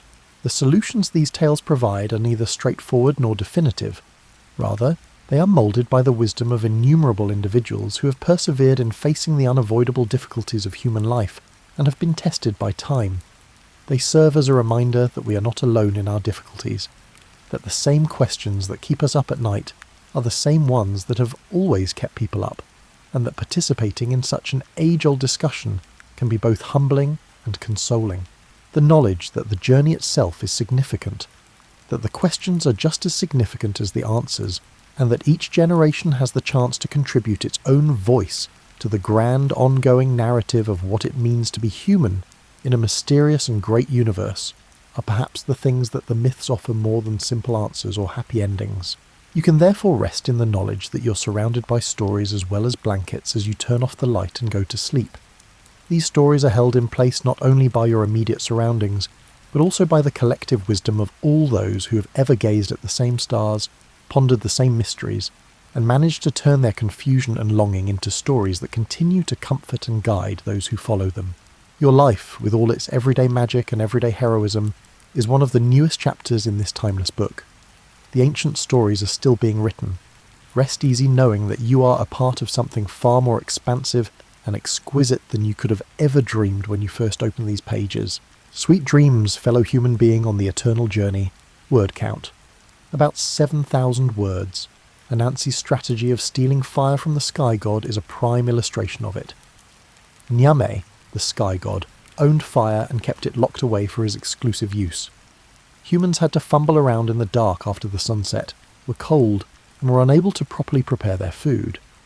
Niam simply didn't understand why anyone else needed access to something so potent and potentially hazardous. It wasn't that he was intentionally cruel. The obvious solution to this problem, in Anansi's opinion, was to steal the fire and give it to humanity. He thought hoarding useful items was essentially foolish, not because he harboured any particular animosity toward Niami. Instead of being left unused in some cosmic storage unit, fire was intended to be shared and improve everyone's quality of life. The actual theft was a masterwork of preparation and creativity. Among other things, Anansi was one of the greatest storytellers in history, and he persuaded Niame to allow him to visit by promising to share some of his well-known tales. Anansi was able to smuggle some fire into a tiny pot he had concealed in his web, while Niame was preoccupied with an especially captivating story about why mosquitoes buzz in people's ears. For a spider, even a magical one, crossing the sky to get the fire to Earth was no easy task. Anansi had to use ingenuity for navigation, transportation, and maintaining the fire throughout the trip. Additionally, he had to stay out of Niame's sight when the sky god eventually found out about the theft and came to look for his belongings. However, Anansi was successful, and fire spread like, well, fire among people. Cooking, staying warm, working after dark, and generally improving one's quality of life were all made possible. Initially incensed, Niami was forced to acknowledge that fire was far more beneficial when it was being used as opposed to being stored. In fact, the theft increased rather than decreased the value of the gift. The way that Anansi stories reinterpret stealing and breaking the law as acts of social justice is fantastic.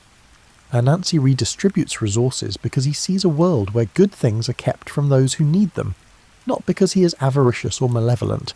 He resembles a cosmic Robin Hood, but he has better jokes and more legs.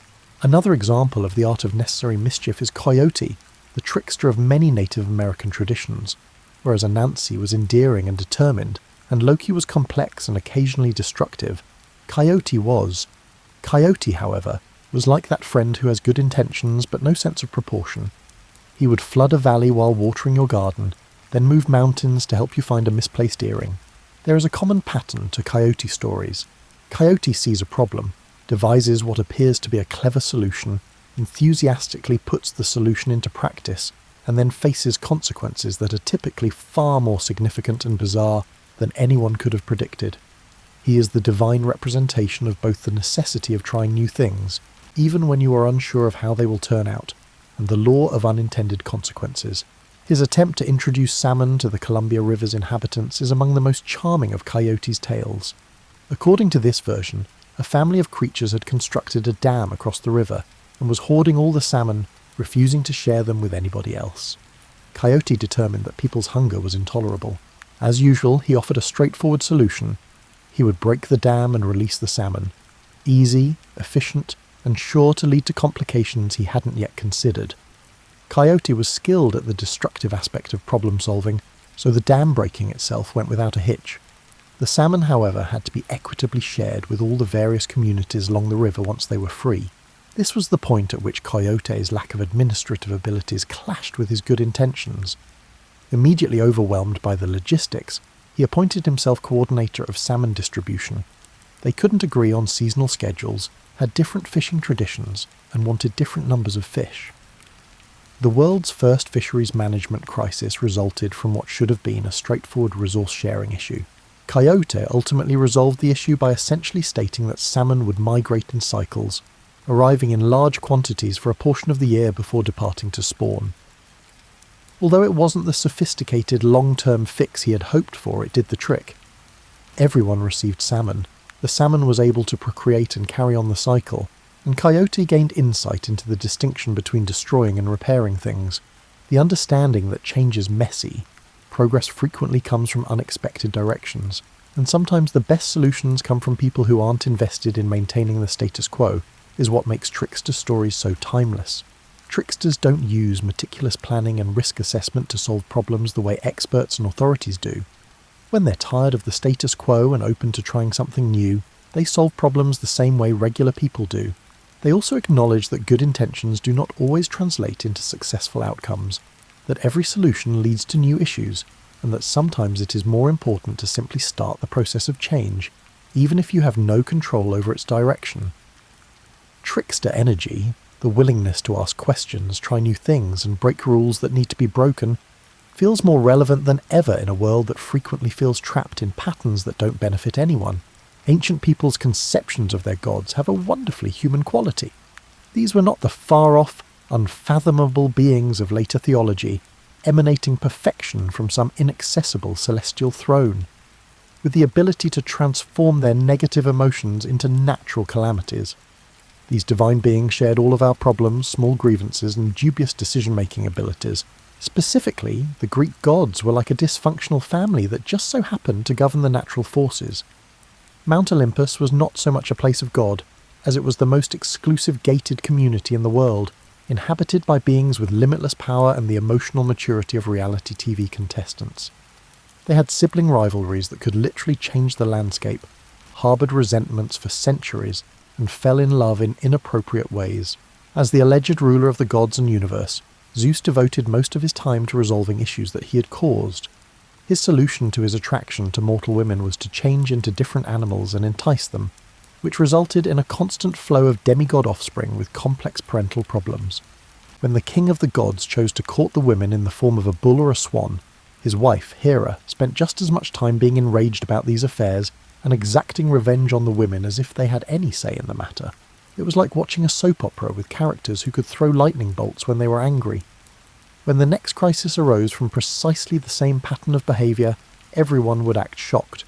Zeus would have an affair, Hera would discover it, and innocent people would be cursed with terrible fates or turned into trees. Of all the Greek gods, Hades was arguably the most relatable since he was forced to hold the position that no one wanted, that of ruler of the underworld. Hades received the basement office of the cosmos, while his brothers Zeus and Poseidon were given the exciting realms of the sky and the sea, complete with dramatic weather patterns and amazing power displays. Although his work managing the dead was significant, it wasn't exactly the kind of thing that attracted a lot of favourable press.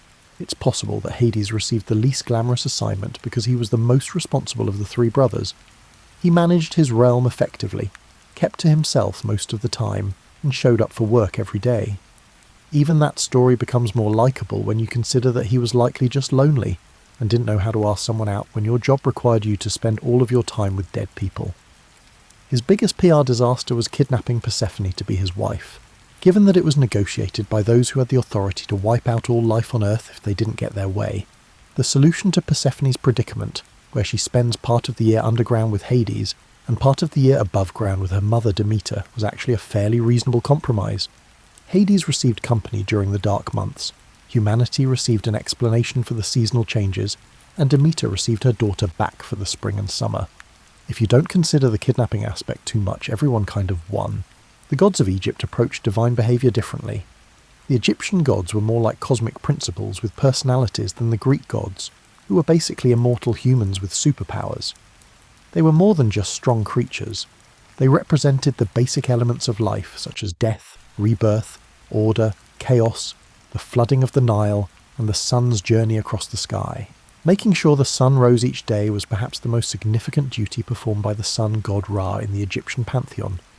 To do this, he had to travel across the sky every day in a solar bark, and then go through the underworld every night to defeat the serpent Apep, who stood for chaos and truly didn't want the sun to rise again.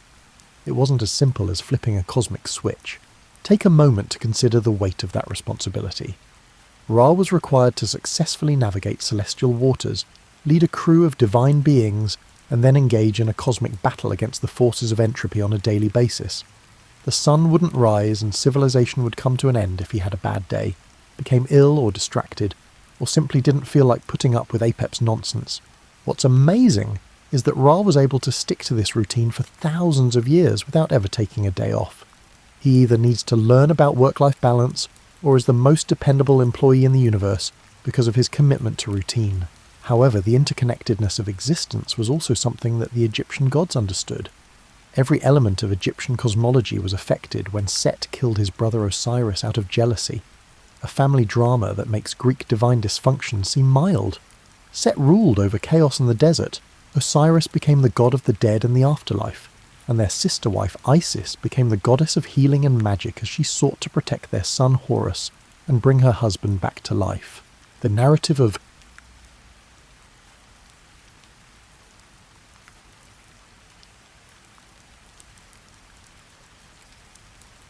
Picture yourself on a wooden ship in the middle of the Atlantic Ocean in the year 1700.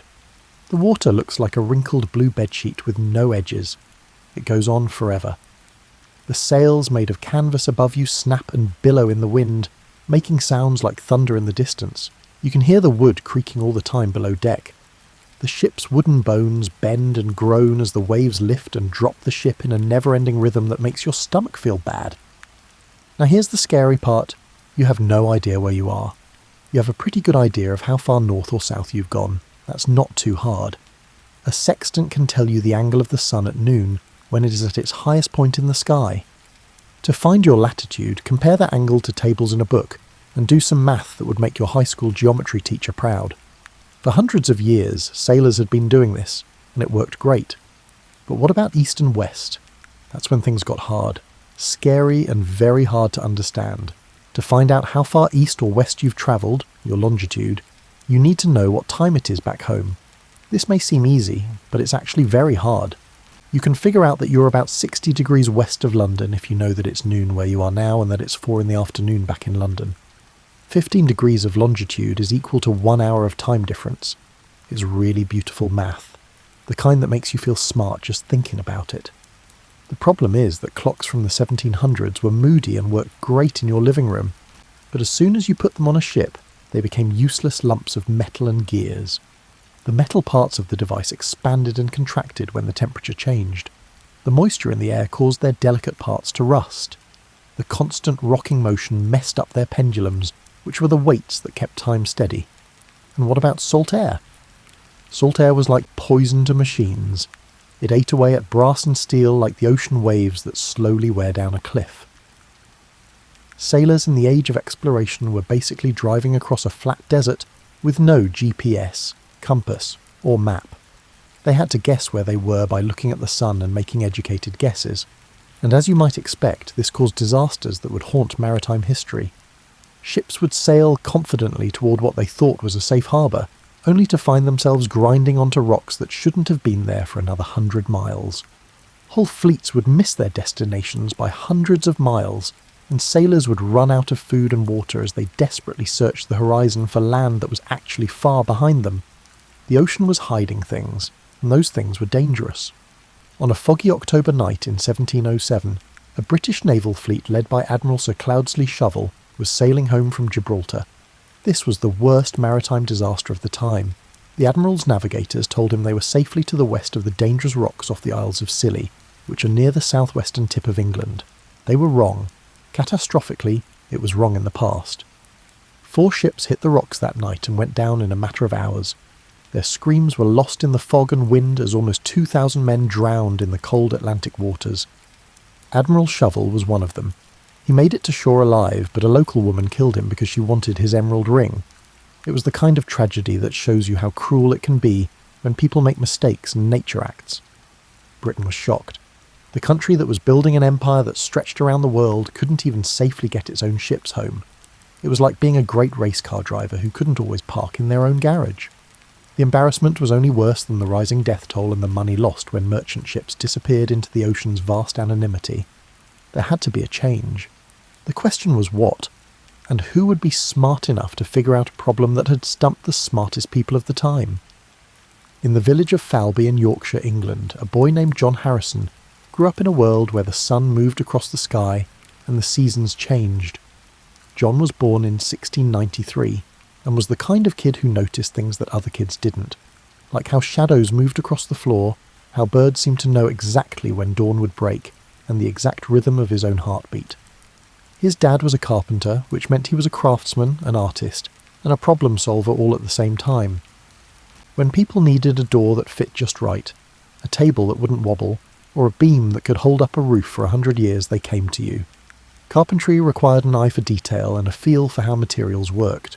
Young John learned these skills quickly, like a sponge soaking up water. But what really interested John was something that most carpenters didn't think about very much: time.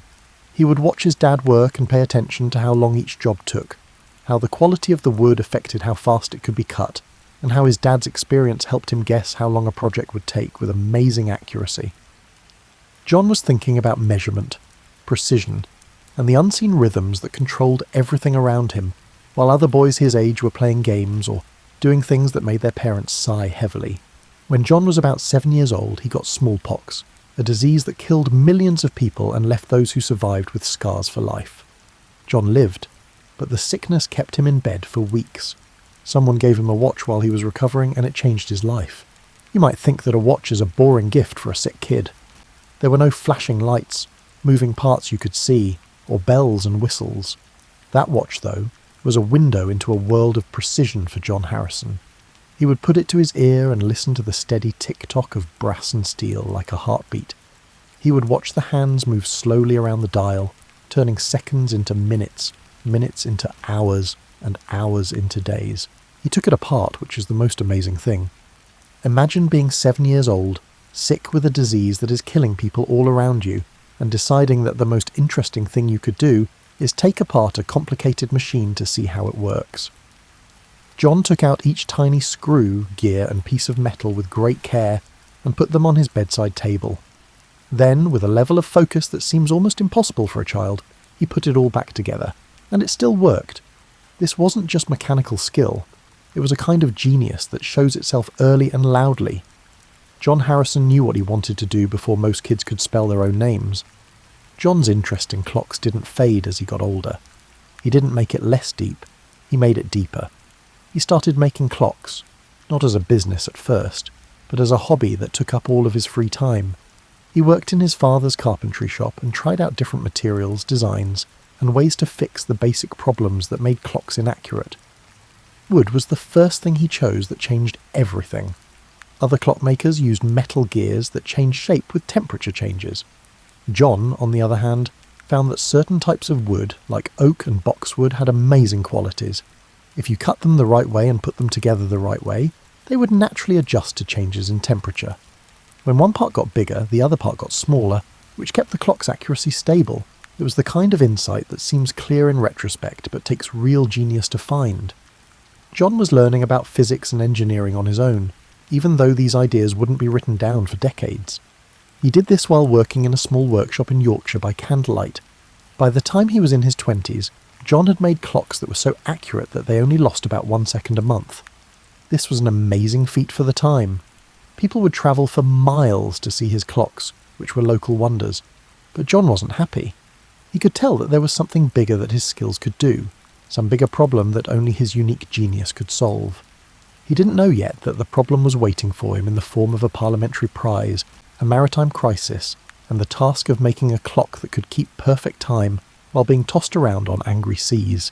In 1714, when John Harrison was only 21 and still making wooden clocks in Yorkshire, the British Parliament did something strange. They asked for help.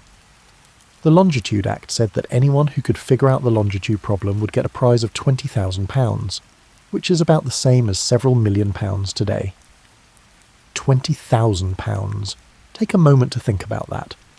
Parliament was offering enough money to buy a small estate, live comfortably for life, and still have enough left over to pay for your grandchildren's education. At the time, a skilled craftsman could only make £50 a year. People quit their jobs and spent their lives trying to solve problems that seemed impossible because of the prize. But there were some rules for the prize. Your solution had to be able to figure out the longitude to within half a degree after a ship had sailed to the West Indies and back, which could take months. That might not sound very exact until you remember that half a degree of longitude at the equator is about 34 miles. Your method had to tell a ship's captain where he was to within the distance a person could walk in a day after months at sea, through storms and calm, heat and cold. Parliament set up the Board of Longitude to look at the proposed solutions.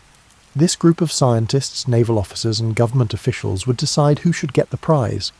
Some of the smartest people in Britain were on this board, including astronomers who liked the lunar distance method for finding longitude. The lunar distance method was beautiful in math, and very hard in astronomy. Theoretically, navigators could figure out their longitude by measuring the exact position of the moon against background stars and comparing that to tables made by astronomers. It took clear skies, accurate tools, complicated math, and at least an hour of work for each measurement. Astronomers were happy with the solution, but sailors who were practical wanted to throw their sextants overboard. A lot of the board members, especially the astronomers, thought that the answer to the longitude problem had to come from the stars. After all, navigation has always been about looking at the stars. They thought it was unlikely at best and ridiculous at worst that someone could fix this problem with a mechanical device, which was basically a very fancy clock. John Harrison would have to deal with this bias for most of his life, but he didn't know that yet. John made a choice in 1728, when he was 35. That would shape the rest of his life. He would go to London, show the Board of Longitude his ideas for a sea clock, and win the prize that no one else had been able to get. In the 1700s, it wasn't easy to get from Yorkshire to London. It took days of travel on roads that were barely improved dirt paths, staying in coaching inns where the beds had more previous occupants than you wanted to think about, and spending money that John didn't really have to spare. But he went on the trip, bringing with him drawings and descriptions of a clock that no one had ever seen before. John went to London to find Edmund Halley, the same Halley who has a comet named after him. Halley was the Astronomer Royal and a member of the Board of Longitude. This meant that he could either help or hurt John's goals. John was lucky that Halley was the kind of scientist who valued smart answers no matter where they came from. Halley looked at John's plans and saw that they were truly unique. This wasn't a crazy person with vague ideas and crazy claims. This was a craftsman who had spent a lot of time thinking about how hard it was to keep track of time at sea and come up with specific, useful solutions. Halley introduced John to George Graham, London's best clockmaker. Graham was also smart enough to know when genius came to his shop. Graham spent the whole day with John, listening to his ideas, looking at his drawings, and slowly realising that this country carpenter had ideas that London's best instrument makers had missed. Graham did something amazing by the end of their meeting. He offered to lend John money without charging him interest to help him build his first marine timekeeper. It was a leap of faith in what people could do, and it changed everything. John went back to Yorkshire with enough money to start building a clock that could work at sea. He was about to enter a part of his life that would last for decades, drive him insane and change the world. But first, he had to make the thing. Think about how long it would take to make just one clock. Not as a hobby or a side project, but as your main focus for 5 years of calculating, adjusting, testing, and improving. That's what John Harrison did from 1730 to 1735. He made his first marine timekeeper, which would later be called H1. H1 was not a delicate pocket watch. It was a huge machine that weighed about 75 pounds and was about 2 feet tall. Your first thought when you saw it in a museum today would probably be that it looks like a steampunk sculpture with all the brass gears and strange moving parts. But every part of H1's design had a specific purpose in the fight against the forces that had stopped every other attempt at making a sea clock. John's main problem was figuring out how to make a clock that keeps accurate time even when it is moved, shaken, heated, cooled, and hit by salty air all the time. It was like asking someone to play a violin while riding a roller coaster during an earthquake. The main task is hard enough without all those extra things getting in the way. John's ideas were brilliant because he had spent years thinking about how mechanisms work when they are under stress. John used a balance mechanism with 2 weighted bars connected by springs instead of a pendulum. A pendulum needs gravity to work all the time, but it didn't work on a ship that was tilting. One bar would swing one way, and the other would swing the other way when the ship rolled, which stopped the ship from moving. It was a mechanical genius that was turned into brass and steel. The two balances were like dancers moving in perfect opposition, their movements so perfectly timed that the ship's rocking didn't matter. The ship pitched and rolled through the waves, but inside H1's mechanism, time moved forward with calm precision. The temperature was another problem. When you heat metal, it expands, and when you cool it, it shrinks. You may have noticed this when you run hot water over a jar lid to make it easier to open. These tiny changes in size can mess up the timing of a clock so much that it stops working. John used bimetallic strips to fix this. These strips were made of brass and steel, and reacted to changes in temperature in opposite ways, making up for each other. Then there was friction, which is bad for all moving parts. Friction was trying to slow things down and make them less accurate every time gear teeth meshed together or a bearing turned in its housing. Most clockmakers of the time used oil to reduce friction, but oil thickened in the cold, thinned in the heat, and eventually turned into sticky residue that gummed up the works. John's answer was to use lignum vitae, a very hard, heavy wood that has its own natural oils. His bearings were made from this wood that doesn't need oil, so he didn't need any at all. John knew a lot about how materials acted when they were under stress, and every problem had a solution. H1 was more than just a clock. It was a dissertation in mechanical engineering that a man who had never gone to college wrote in brass and steel. H1 was ready for its trial in 1735. The Board of Longitude sent John on the HMS Centurion to Lisbon, Portugal and back. This trip would test whether this complicated machine could really do what John said it could. Think about how John felt as he watched his 5 years of work being carefully loaded onto a Royal Navy warship. The open ocean was about to judge everything he had given up, every hour he had spent in his workshop and every calculation and adjustment he had made. The trip was hard. The Atlantic doesn't care about your precise tools or the work you've done for the rest of your life. The Centurion's deck was covered in waves, and the ship rolled at angles that made even experienced sailors hold onto the railings. Below, in the captain's cabin, H1 sat quietly ticking away, seemingly unaffected by the chaos around it. The ship's navigators thought they were getting closer to England from a certain place on the way back. John's clock said they were really about 90 miles east of where the navigators thought they were. John told the captain that they were getting close to England near the dangerous waters around Start Point. He did this with the confidence of someone who trusted his own work more than what most people thought. Roger Wills, the captain, believed what John said enough to change course, and when the fog cleared, Start Point was right where John's clock said it would be. The navigators had made a mistake that could have easily sunk the ship by almost 100 miles. H1 was correct. You might think that this successful trial would have won John the Longitude Prize right away. His clock had just shown that it could do exactly what Parliament had promised to pay £20,000 to do. But you would be underestimating how hard it is to convince experts who are doubtful that someone has solved a problem they thought was almost impossible. The Board of Longitude said that H1 had potential, which in bureaucratic language means, this is interesting, but we're not ready to give you all that money yet. They gave John £500 to keep working on it and make a better version. It was both encouragement and a clear message, show me again and do it better. John might have been feeling down. He went back to his shop and started making plans for H2 instead. You might think that H2 would take less time now that John knew how to do it because it took him 5 years to build H1. You would be very wrong. It took John almost 20 years to finish H2, but not because he worked slowly, he kept coming up with better ideas. This is the time in John Harrison's life that will test your patience just to hear about it. Imagine spending your whole adult life trying to solve one problem, getting close, and then realising you could do better and starting over and over, for 40 years. H2, which was finished in 1741, was heavier than H1, about 86 pounds. But it had changes that made it more accurate in theory. John had fine-tuned his temperature compensation system, improved his balance mechanism, and made a lot of small changes that, when added together, made a difference. It was like seeing a perfectionist change a document, changing the words and punctuation until each sentence was as clear as glass. But before H2 could be tested at sea, John realised something that worried him. He had already come up with ways to make it better.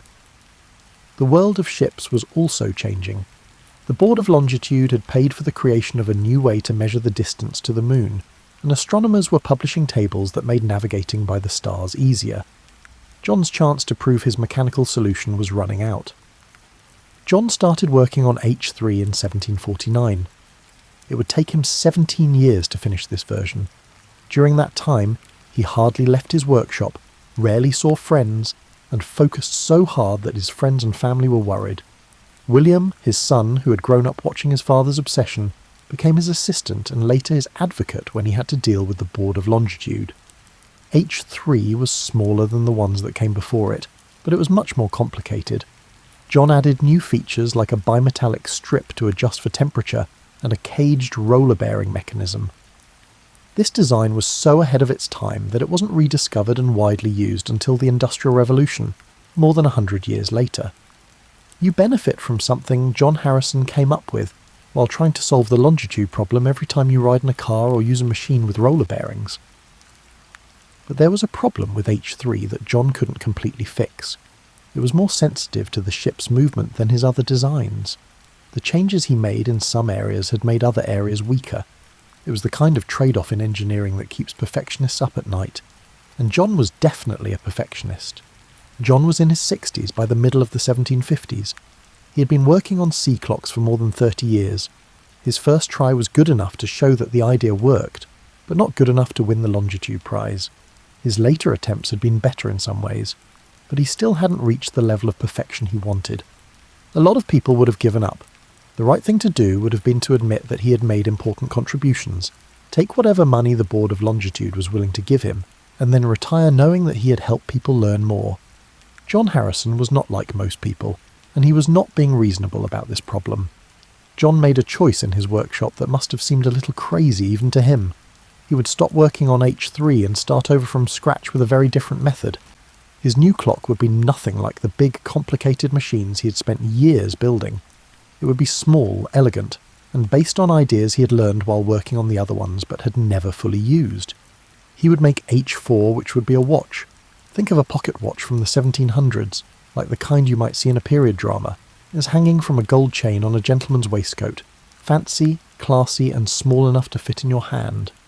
Now picture this watch being so accurate and well made that it will lose less than a minute after months at sea, through storms and calm, heat and cold. That was H4. John Harrison started working on H4 in 1755, and by 1759 he had made something that looked simple but wasn't. It was about 5 inches across, which is big for a pocket watch by today's standards, but small compared to H1, H2 or H3. It was only 3 pounds heavy. You could easily hold it in both hands and admire its clean white face, elegant Roman numerals, and the way its hands moved smoothly to mark seconds and minutes with perfect timing.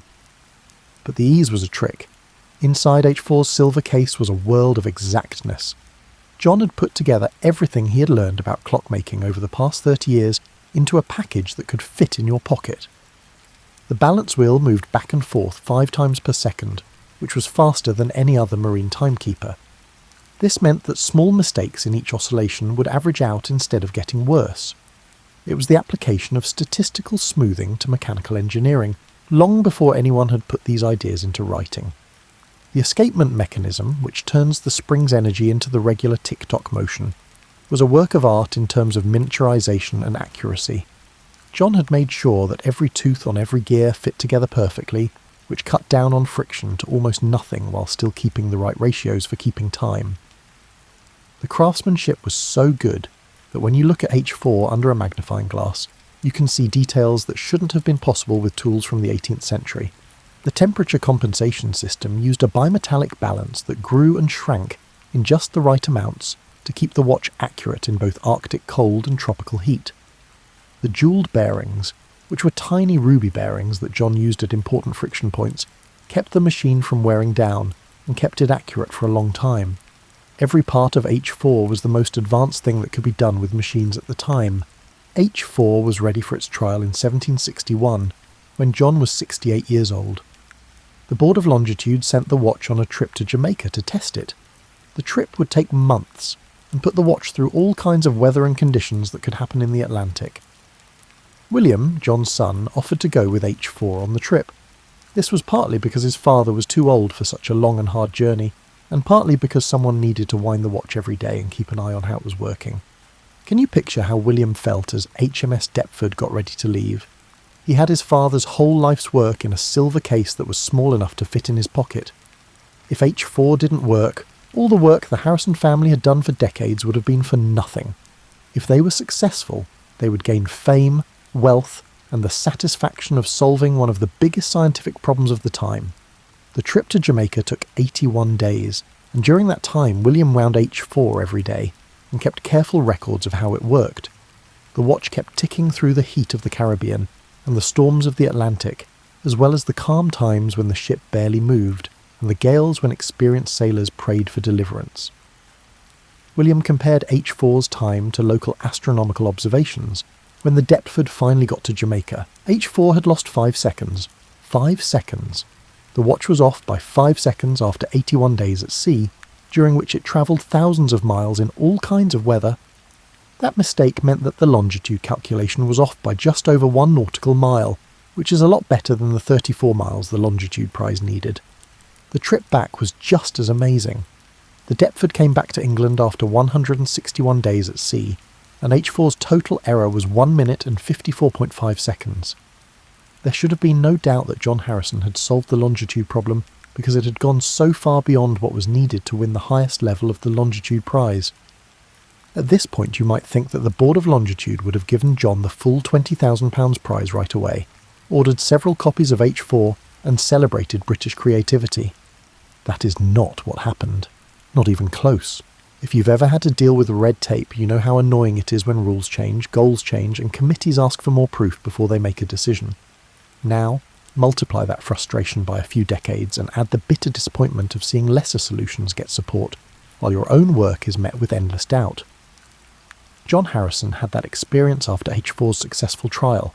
The Board of Longitude said that H4 had done very well, but instead of giving them the prize, they asked for another trial. They said that the first trip might have been a fluke. We had to test the watch again to make sure it worked the same way every time. John, who is now 70 years old, had to agree. The second trial happened in 1764 on a trip to Barbados.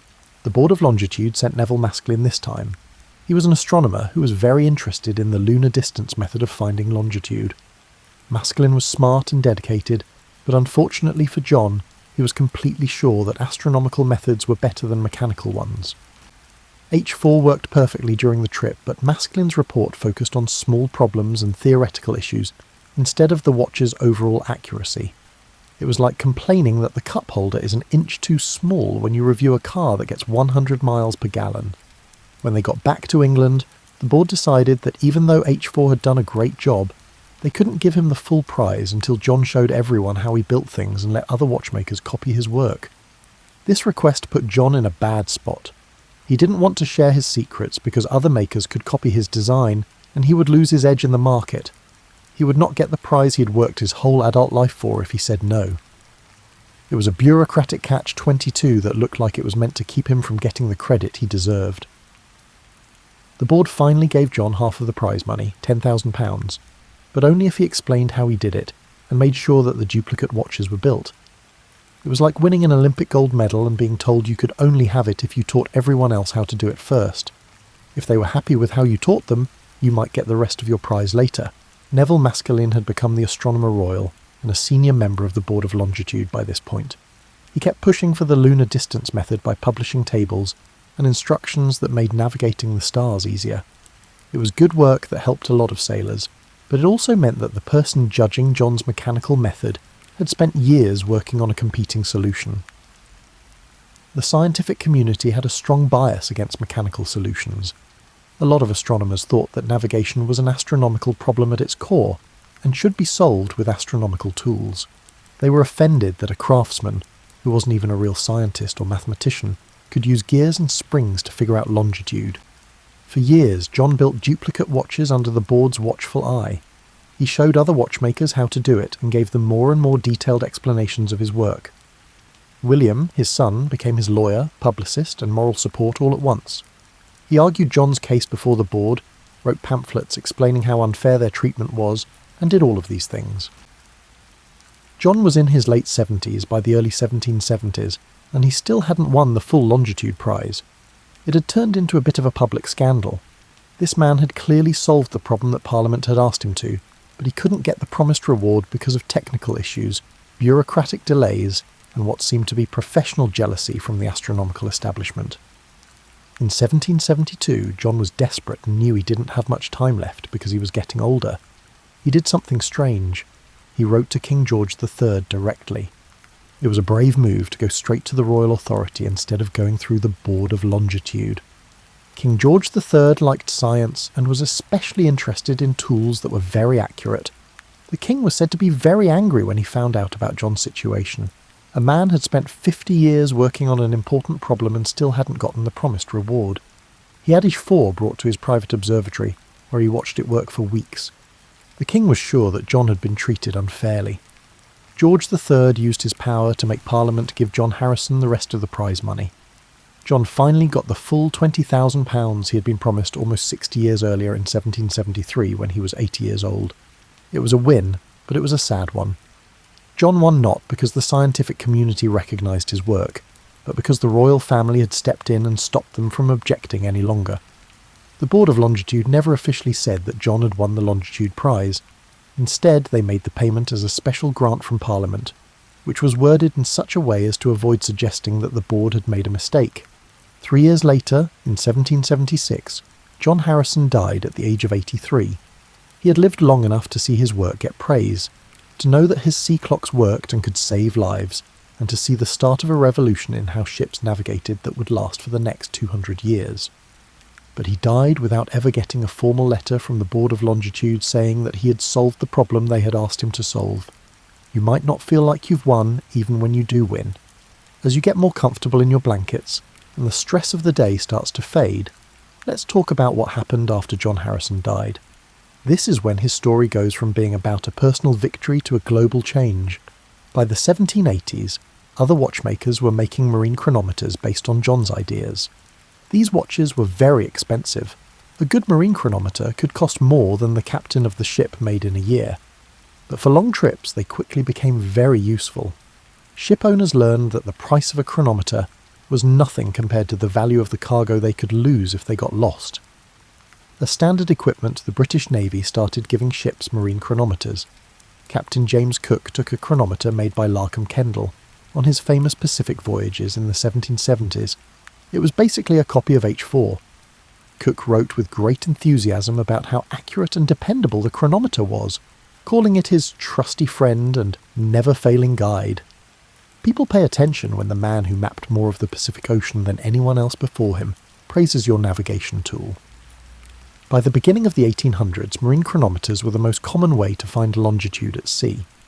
The Board of Longitude's preferred astronomical methods were still used as a backup. Good navigators used every tool they could find, but John Harrison's mechanical solution became the main way to navigate for the next 150 years. The effect on trade by sea was huge. Now ships could plan their routes with confidence, knowing that they could always find out where they were on the trip. Marine chronometers that came from John Harrison's designs were used by clipper ships that raced tea from China to England, merchant ships that connected Europe with the Americas, and naval expeditions that mapped the world's remaining coastlines. The changes to safety were just as big. There were a lot fewer shipwrecks caused by navigation mistakes. Now captains could safely get close to dangerous coastlines at night or in fog, knowing where they were. The ocean was still dangerous because storms, icebergs, broken equipment and human mistakes still sank ships. However, one major cause of maritime disasters had mostly been removed. More subtly, being able to keep track of time accurately at sea led to the creation of accurate charts and maps. Now every harbour entrance, every dangerous shoal, and every coastline could be found with precision and saved for future sailors. The oceans of the world were slowly but surely changing from vast, unknown areas where positions were unclear to mapped areas where locations were known. The ideas about technology that John came up with had an effect on clockmaking well into the 20th century. His new ideas for temperature compensation, friction reduction, and precision balance mechanisms became standard parts of high-quality watches. Watchmakers studied his designs the same way musicians study Bach or architects study old temples. as examples of how to use basic ideas with genius-level skill. Lieutenant Commander Rupert Gould said that restoring the original Harrison C clocks, which had fallen into disrepair, was one of the best things that ever happened to him. When I opened H1 and saw John's wooden gears and carefully planned mechanisms, it was like talking to a master craftsman from hundreds of years ago. The clocks were more than just old things. They were also working examples of ideas that were still useful. The Harrison C clocks made it through World War II in London. They were kept safe in a vault during the Blitz, when German bombs fell on the city every night. They were cleaned, restored, and then put on display at the Royal Observatory in Greenwich, where they still are today. You can see them ticking away just like they did hundreds of years ago if you ever go to London. H1 through H5 and a few of John's other clocks are there. But the marine chronometer was not the best navigation tool for all time. By the end of the 20th century, GPS systems that use satellites started to take the place of mechanical navigation tools. Ships could now tell where they were within feet instead of miles, and they could do it all the time instead of having to do it once a day. The change happened slowly, but by the early 2000s, marine chronometers were no longer the main tools for navigation. They were used as backups and safety devices. But even this technological advancement doesn't take away from what Harrison did. GPS satellites need very accurate clocks, like atomic clocks that make John's chronometers look rough by comparison. But the basic idea is still the same. To navigate correctly, you need to keep track of time correctly. John Harrison knew this truth so well that he spent his whole life trying to make it better, and every navigation system since then has been built on that. The story of Harrison also changed how we think about scientific recognition, and the link between practical skills and theoretical science. John was not a mathematician, with a degree from a university, or a natural philosopher from the upper class. He was a working-class craftsman who solved a problem by trying different things over and over, using his mechanical intuition and being very stubborn.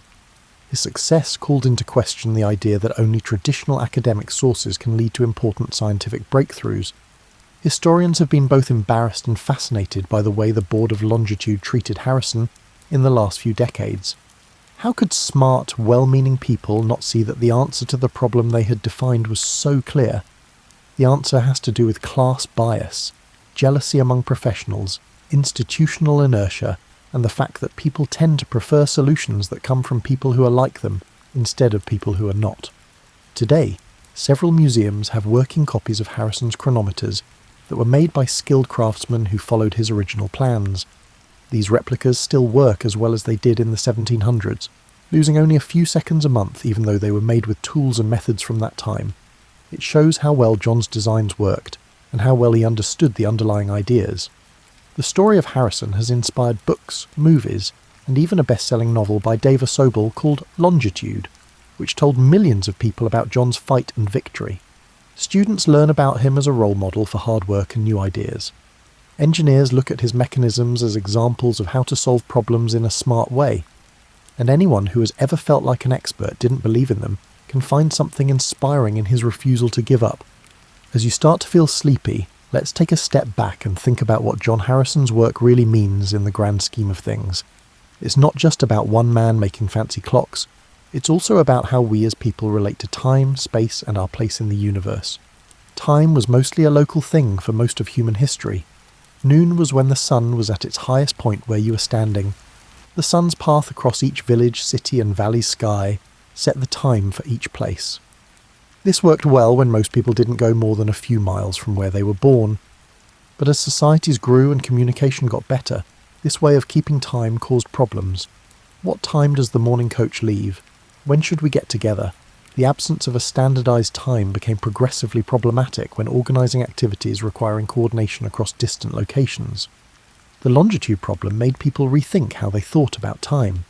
To use Harrison's chronometers to find your way, you needed to know the time in both your area and at a reference point.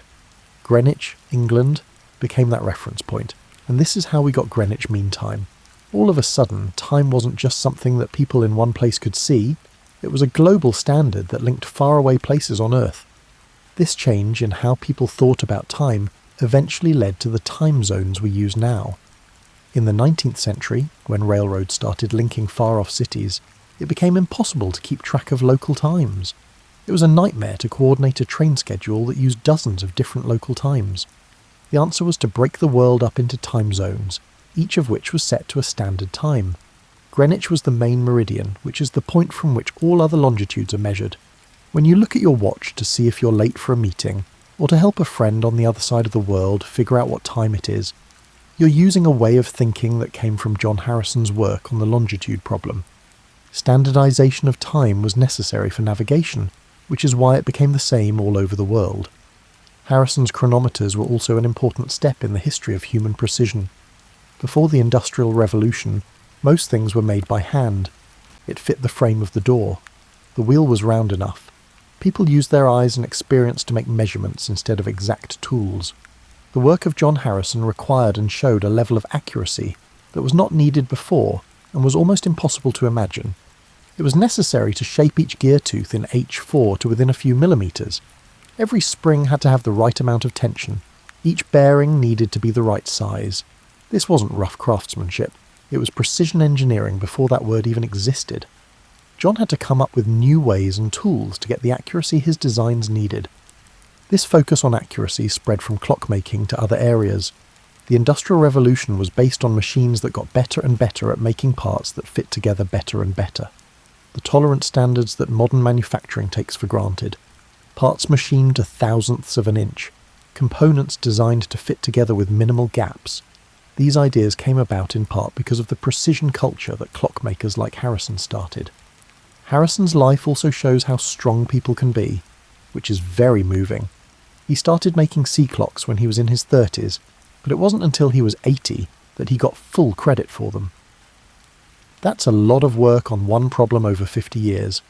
50 years of math, changes, letdowns, and little wins. Believing that what he was doing mattered for 50 years, even when powerful people told him it didn't. Think about how much you want to achieve that goal. Most of us have trouble staying focused on a project for a few months. When results don't come quickly, when others don't immediately notice our hard work, or when the way forward seems unclear, we get discouraged. John Harrison had to deal with all of these problems for decades, but he never gave up. There were a lot of things that made him keep going. There was pride, for sure, the pride of the craftsman in making something that works perfectly. There was ambition, the chance to win the Longitude Prize and get recognition for it. But there was also something deeper, a belief that the problem could be fixed, that it was possible to keep time accurately at sea, and that he was the one who could do it. It's not common to find someone who has this mix of technical skill, stubbornness, and unshakable self-confidence.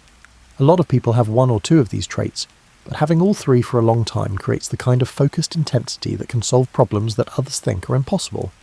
As your breathing slows and your mind starts to drift off to sleep, let's think about what we can learn from John Harrison's story today, in a world that seems very different from 18th century England, but still has many of the same basic problems. The first lesson is about being an expert and having credibility. There were a lot of smart people on the board of longitude, like royal astronomers, mathematicians and naval officers.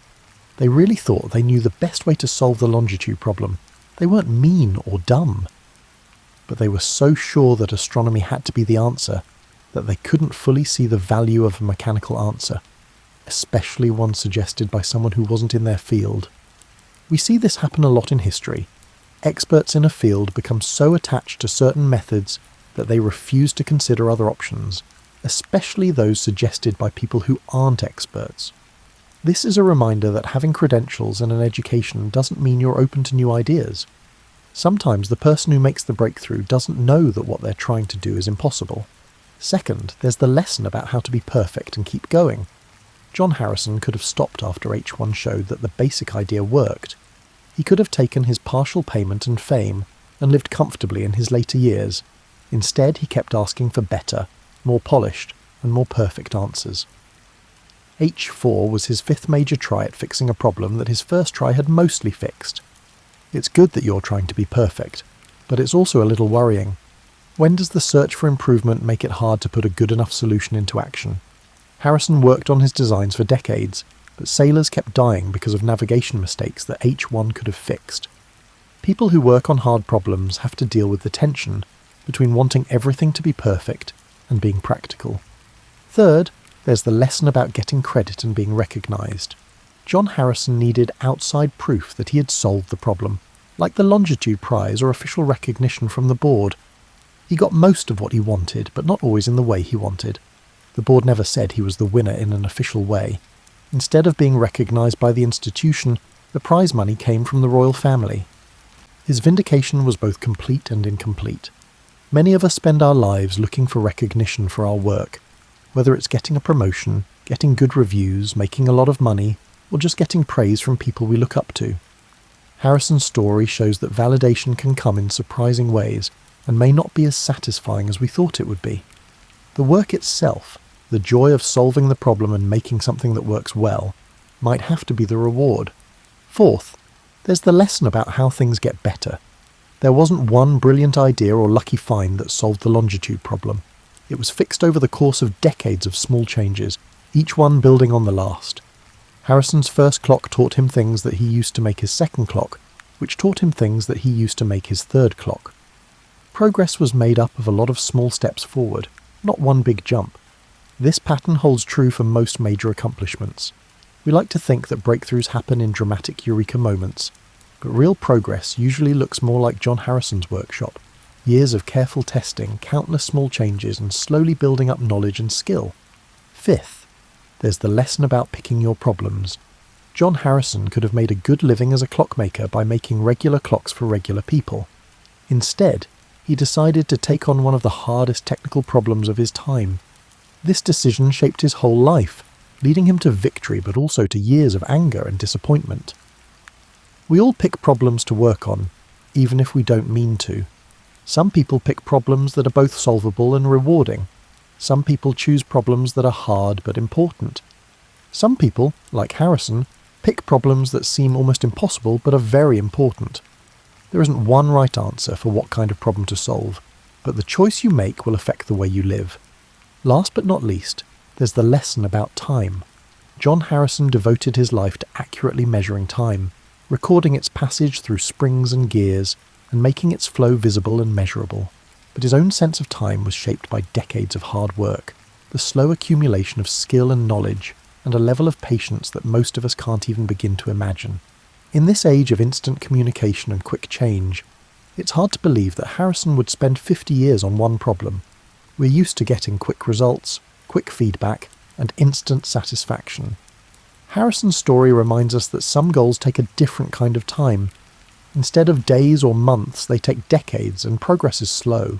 Recognition may not come until the end, if at all. As you start to fall asleep, picture yourself visiting John Harrison's workshop in the 1750s.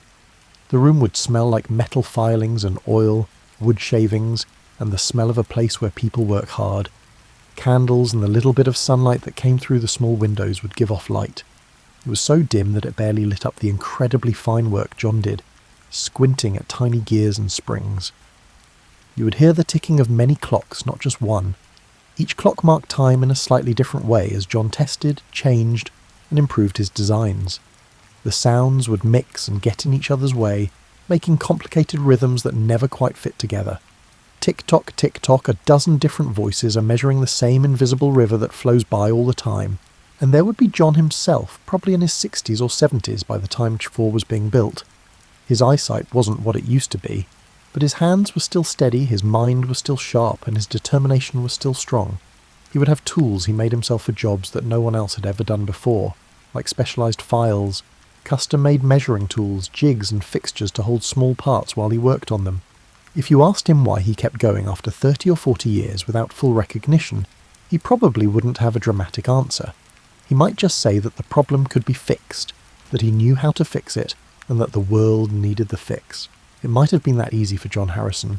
His story is ultimately about what people can do, what can happen when intelligence, skill and determination come together and stay together for a lifetime. It's about believing in your own work even when others don't. About trying to be perfect, not for the sake of being perfect, but because lives depend on getting it right. And about being happy with the work itself, even when you don't get recognition right away. The marine chronometer changed navigation, which changed exploration, which changed trade, which changed how people in different parts of the world interacted and connected with each other. These changes sent waves through time that changed many lives in ways that can never be fully traced. John Harrison's legacy lives on in every ship that arrived safely at its destination, because its captain knew where he was, every person who crossed oceans with confidence instead of fear, and every map that was drawn correctly because positions could be determined exactly. The Harrison sea clocks are still ticking with the same accuracy they did hundreds of years ago. They are now in glass cases at Greenwich. People stand and watch the hands move, counting seconds that turn into minutes that turn into hours. The clocks have been around for hundreds of years longer than their maker, and they will probably outlive everyone who sees them today. It's deep that a device made by human hands can keep measuring time long after those hands have stopped working. Maybe the only real kind of immortality is to make something so well that it keeps working, serving its purpose, and showing off its creator's skill and vision long after the creator has passed away. Let that thought drift with you into dreams as you finally give in to sleep, that John Harrison's clocks are still ticking somewhere in London right now, keeping time with accuracy that seemed impossible when he first started working on them. The problems he fixed are still fixed, the rules he found still hold true, his dedication is still inspiring, and maybe the most comforting thing of all is that his story shows us that patience, hard work, and skill can help us solve even the hardest problems, that it is possible to make progress, that with enough time and effort people can measure the unmeasurable, find their way through the unfindable, and do the impossible. Sleep well, knowing that while you sleep, countless descendants of Harrison's clocks are measuring time all over the world. Each tick-tock is a small echo of a Yorkshire carpenter's son who refused to believe that anything was truly impossible, and proved himself right through 50 years of hard work in a small workshop, solving a problem that had stumped everyone else. John Harrison made the world easier to understand. He didn't give up, which made the ocean safer. One man thought with complete certainty that gears and springs could measure time so accurately that they could guide ships across trackless seas. Tick-tock, tick-tock. The measurement goes on as it has for hundreds of years and will for hundreds more. It is a legacy of accuracy left behind by a man who knew that solving impossible problems is mostly a matter of patience, skill, and not believing in the impossible. Have good dreams. May your own problems seem easier to solve in the morning, and may you find a little of John Harrison's quiet, stubborn determination to see things through to the end when you need it.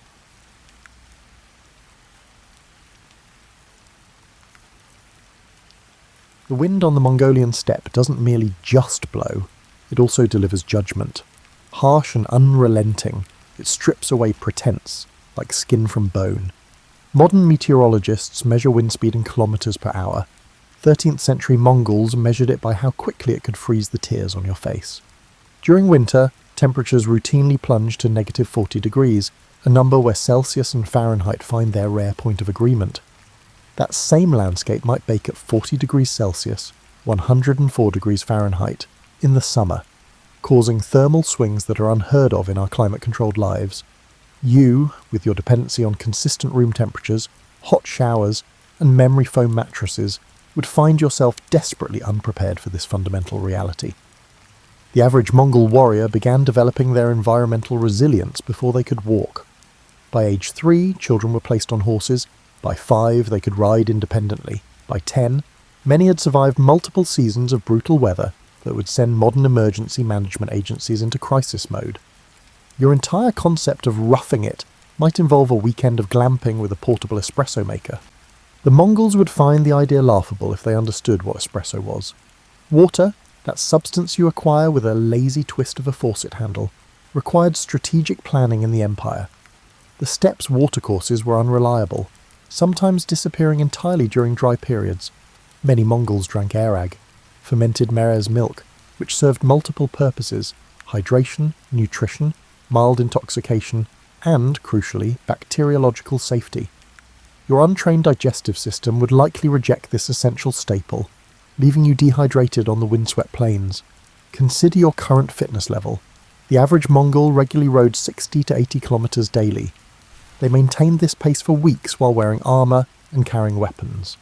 Many could shoot arrows with deadly accuracy from horseback, drawing bows requiring 166 pounds of pull strength, nearly triple the draw weight of a modern compound hunting bow. Your gym membership and occasional weekend hike have not prepared you for this level of physical demand. The constant movement of nomadic life meant that storage space was precious. The concept of belongings underwent severe restriction. While you might feel anxious travelling with just carry-on luggage for a week, Mongols transported their entire lives on horseback or in carts. The mental adjustment alone, living with only what could be easily packed and moved, would challenge your very identity, shaped as it is by acquisition and accumulation. Sleep patterns differed dramatically as well. The Empire's military maintained vigilance through a system of night watches, with warriors sleeping in armour, ready to fight within moments. No alarm snoozing, no, just 5 more minutes. When the signal came, you rode or died. Sleep was not a right, but a resource to be carefully managed and often denied. Food security operated on principles alien to your experience. The average Mongol warrior could survive on dried meat and milk products for extended periods, supplemented occasionally by foraged plants and hunted game. Their digestive systems adapted to high protein, high fat and low carbohydrate diets, similar to a ketogenic diet, but without modern conveniences like Instagram posts or specialty products. Your body, accustomed to regular meals with diverse nutrients, would struggle with both the content and irregularity of steppe nutrition. Then there's the matter of hygiene. Your concept of cleanliness hinges on daily showering and the liberal application of scented products. The Mongols, living in a water-scarce environment, developed different standards. Smoke from dung fires provided antibacterial benefits inside yurts, while animal fats protected skin from windburn and frostbite. The smell of a Mongol encampment, a potent blend of horses, humans, smoke and fermentation, would overwhelm your sanitized sensibilities. These environmental challenges represent merely the baseline difficulties, the ambient conditions that existed before considering human conflicts, political complexities, or social hierarchies. If the elements themselves defeated you, imagine how poorly you would fare against humans who mastered this harsh existence and then decided to conquer the known world. The social architecture of the Mongol Empire would confound you as thoroughly as its physical demands. You've been conditioned by modern Western ideology to believe in certain fundamental rights, speech, assembly, and individual autonomy. These concepts would be difficult to understand within the Mongol socio-political framework, which valued individuals based on their utility to the collective and their position within a rigid hierarchy. Let's begin with language. The Mongol Empire eventually encompassed speakers of dozens of languages, but the lingua franca remained Mongolian, specifically Middle Mongolian written in Uyghur script. Without fluency, you would be effectively mute, unable to defend yourself verbally, comprehend orders, or navigate social situations. Interpreters existed, certainly, but they served the empire's elite. Your linguistic isolation would render you vulnerable in ways you cannot imagine. Having always inhabited linguistic environments where communication felt like a birthright rather than a privilege. Then there's the matter of honour culture. Modern society has largely abandoned honour as an organising principle, replacing it with legal frameworks and bureaucracy. In the Mongol Empire, slights to honour, real or perceived, could trigger immediate violence without legal recourse. Your ingrained habits of casual speech, direct eye contact, or inadvertent physical contact might constitute grave offences. Without the cultural fluency to navigate these unwritten rules, you would blunder into conflict through innocent behaviours. The Mongol legal system, codified in the Yasa, Genghis Khan's legal code, prescribed death for a startling range of offences. What was the penalty for urinating in running water? Death. Adultery? Death. Theft? Often death. Even minor theft could result in punishment 9 times the value of the stolen item. Bankruptcy? The debtor and their family could be enslaved. Your understanding of proportional justice would provide no protection in a system where examples were made to maintain order across vast territories. Religious tolerance in the Mongol Empire is often celebrated by historians, but this tolerance had pragmatic rather than ideological roots. The Mongols permitted various faiths because religious leaders were exempt from certain taxes and conscription, providing administrative convenience. However, this tolerance did not extend to religious practices that conflicted with Mongol customs. For instance, Muslim and Jewish prohibitions against consuming blood or improperly slaughtered meat were directly at odds with nomadic food practices. Religious practitioners were forced to choose between spiritual compromise or physical hunger. Your conception of privacy would dissolve entirely. The yurt housed extended family units in a single open space. Conversations, bodily functions, and intimacy all occurred within a communal environment. The Mongol camps themselves were arranged according to military organisation, with placement determined by rank and function rather than personal preference. Your desire for me-time or a quiet space to decompress would find no accommodation in this structure. Your modern sensibilities would be further shocked by gender roles. While Mongol women enjoyed more rights than their counterparts in many sedentary civilizations, they could own property, divorce, and sometimes participate in warfare. Their status remained fundamentally determined by their relationship to male power structures. Women's primary value centered on reproductive capacity and household management. The concepts of gender equality or personal fulfillment outside prescribed roles would seem alien and dangerous. Class mobility, that cherished modern ideal, existed but followed different patterns than you might expect. Genghis Khan famously promoted based on merit rather than birth. But this meritocracy was measured primarily through loyalty and military prowess. Your specialized modern skills, programming, marketing, and financial analysis would hold little immediate value. Unless you could quickly demonstrate utility in warfare, animal husbandry, or practical crafts, your position would likely default to the bottom of the hierarchy. The concept of face, or social reputation, functioned as actual currency. In an empire where written records remained limited, your word and reputation formed your primary assets. Breaking promises, showing weakness, or failing to reciprocate generosity would irreparably damage your standing. Without understanding the intricate dance of obligation, favour trading, and reputation management, you would quickly find yourself socially bankrupt. Most fundamentally disorienting would be the collective rather than individual orientation of Mongol society. Decisions prioritise group survival over individual rights or preferences. Resource distribution, military service, and marriage arrangements all serve collective interests first. Your deeply ingrained individualism, whether you recognise it or not, would mark you as fundamentally untrustworthy in a culture where solidarity meant survival. The Mongol military apparatus operated with a systematic efficiency that transformed warfare across Eurasia, but your integration into this machine would prove catastrophically difficult, assuming you were even permitted to join rather than being classified as a servant or slave. First, consider the entry requirements. By adolescence, Mongol warriors could shoot arrows accurately while riding at full gallop, navigate vast distances without maps using only astronomical and geographical features, butcher animals efficiently for maximum resource utilization, survive independently on the steppe with minimal equipment, track humans and animals across varied terrains, execute complex cavalry maneuvers in formation. These weren't specialized skills for elite units, they were baseline competencies expected of ordinary soldiers. Your modern abilities with spreadsheets, home appliances, or even conventional weapons would provide almost no transferable advantages. The physical conditioning alone would likely break you within days. During campaigns, Mongol warriors frequently rode between 100 and 130 kilometers each day. They did not ride for a single day, but for weeks or months at a time. Modern endurance athletes train specifically for singular events. Mongol warriors maintained this capacity as their baseline existence. They could sleep in saddles, go days with minimal water, and function effectively despite extreme physical discomfort. The Mongol military diet during campaigns frequently consisted of dried meat powder mixed with water or blood drawn from a small incision in their horse's vein. This high-protein, virtually zero-carbohydrate regimen sustained warriors through extraordinary physical demands.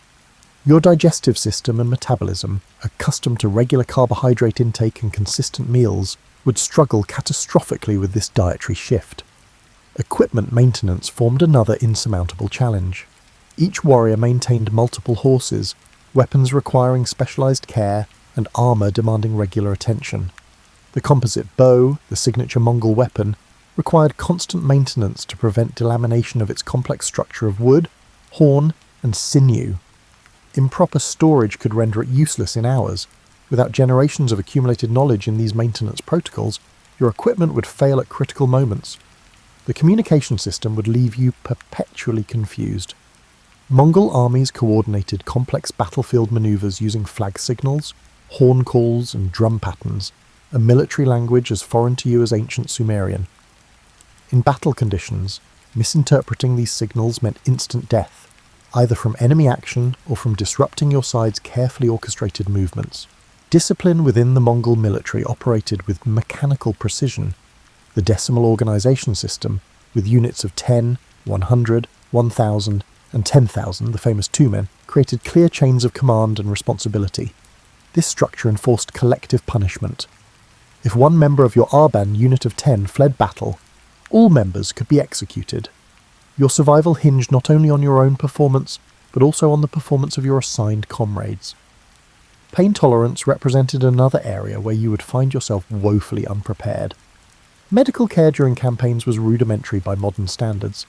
Arrow wounds were treated by inserting milk-soaked cloth into the wound, then extracting it after the wound had begun festering, pulling damaged tissue out with the cloth. Broken bones might be set, but complex injuries often resulted in battlefield euthanasia. Your expectation of pain management would meet the harsh reality of pre-modern medicine. The psychological warfare practiced by the Mongols would disturb even hardened modern military personnel. Their systematic use of terror included constructing pyramids from the severed heads of civilians, using enemies as human shields, and deliberately allowing some survivors to flee and spread tales of horror. Mongol forces not only expected you to witness these acts, but also to participate in them without moral objection. The Mongol forces treated weather conditions that modern armies would consider Operation Suspending as merely incidental. They preferred campaigning in winter when rivers froze solid enough to support cavalry movements.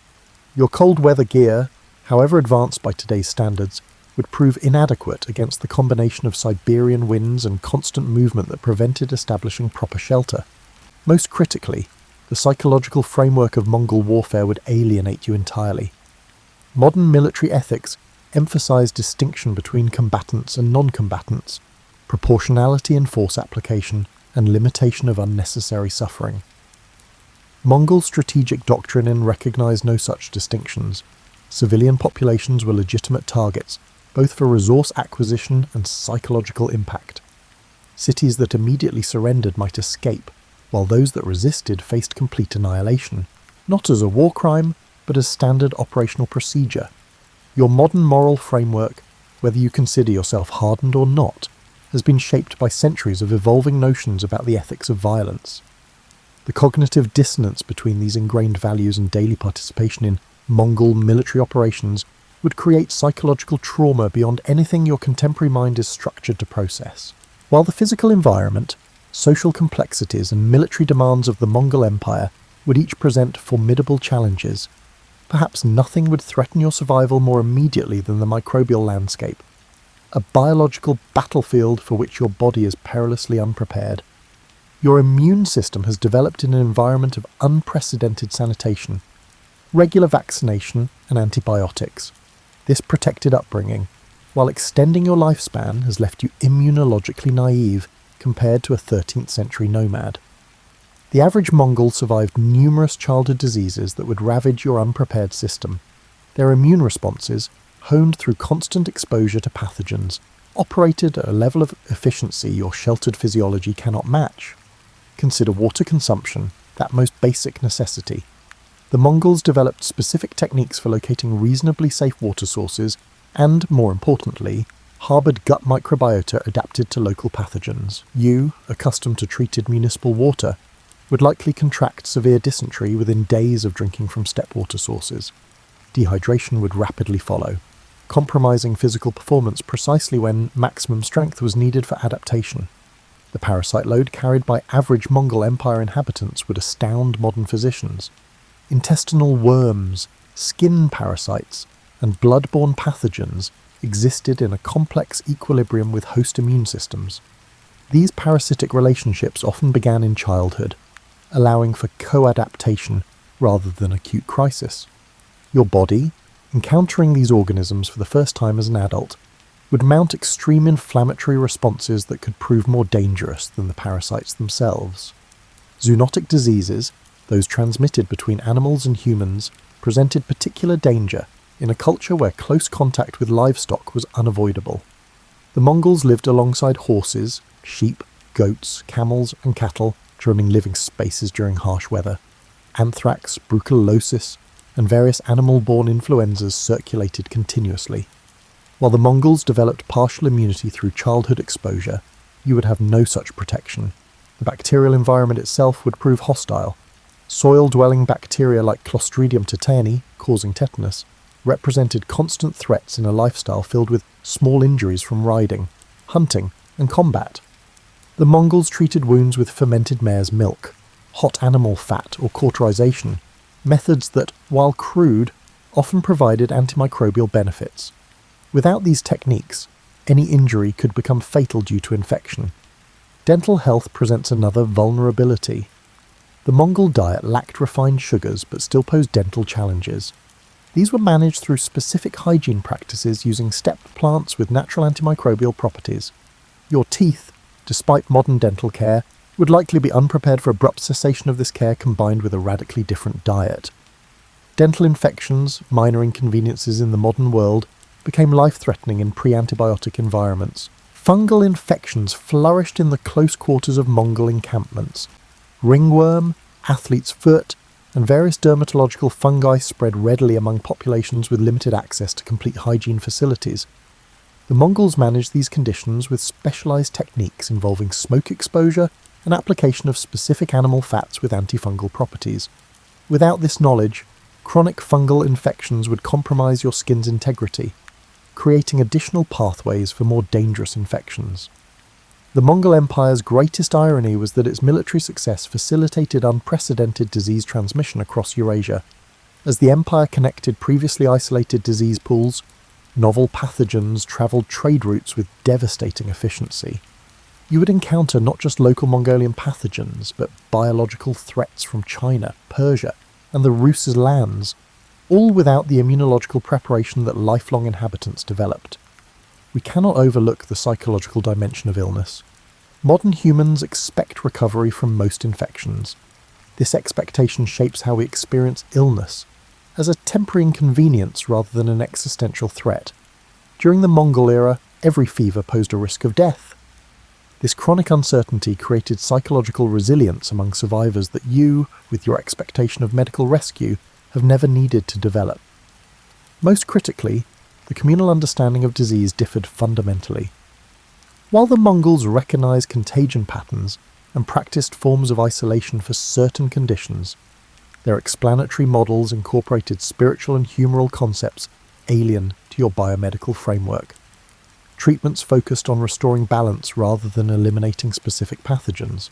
Your inability to conceptualize illness within their framework would prevent you from accessing what limited effective treatments existed. Ultimately, your body represents a naive immunological system entering an environment of hardened pathogens and limited medical interventions. Diseases that were minor for the Mongols could severely affect you due to your biological vulnerabilities. Modern medicine has not made you stronger.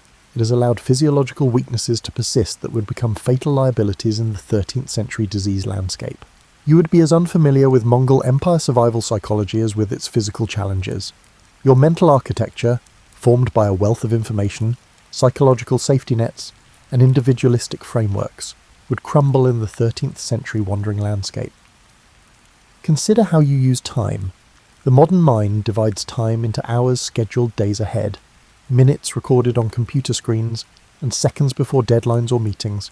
Moon cycles, seasonal migrations, and animal diurnal habits shaped Mongol temporal perception. Instead of calendars, weather, grass, and animal behaviour were considered. Your artificially scheduled internal clock would struggle to match these fundamental needs, leaving you confused and out of sync. Information processing includes another major discontinuity. Due to information overload, you're swimming through mountains of data and constructing sophisticated filtering systems. Because of a lack of information, Mongols saw every observation as potentially useful for survival. Their hyper-awareness of minute animal activity, distant dust clouds, and small wind direction changes showed cognitive adaptations to a low-information world. Your attention patterns are used to getting a lot of information with little meaning, so you would miss critical environmental cues. Risk assessment frameworks vary widely.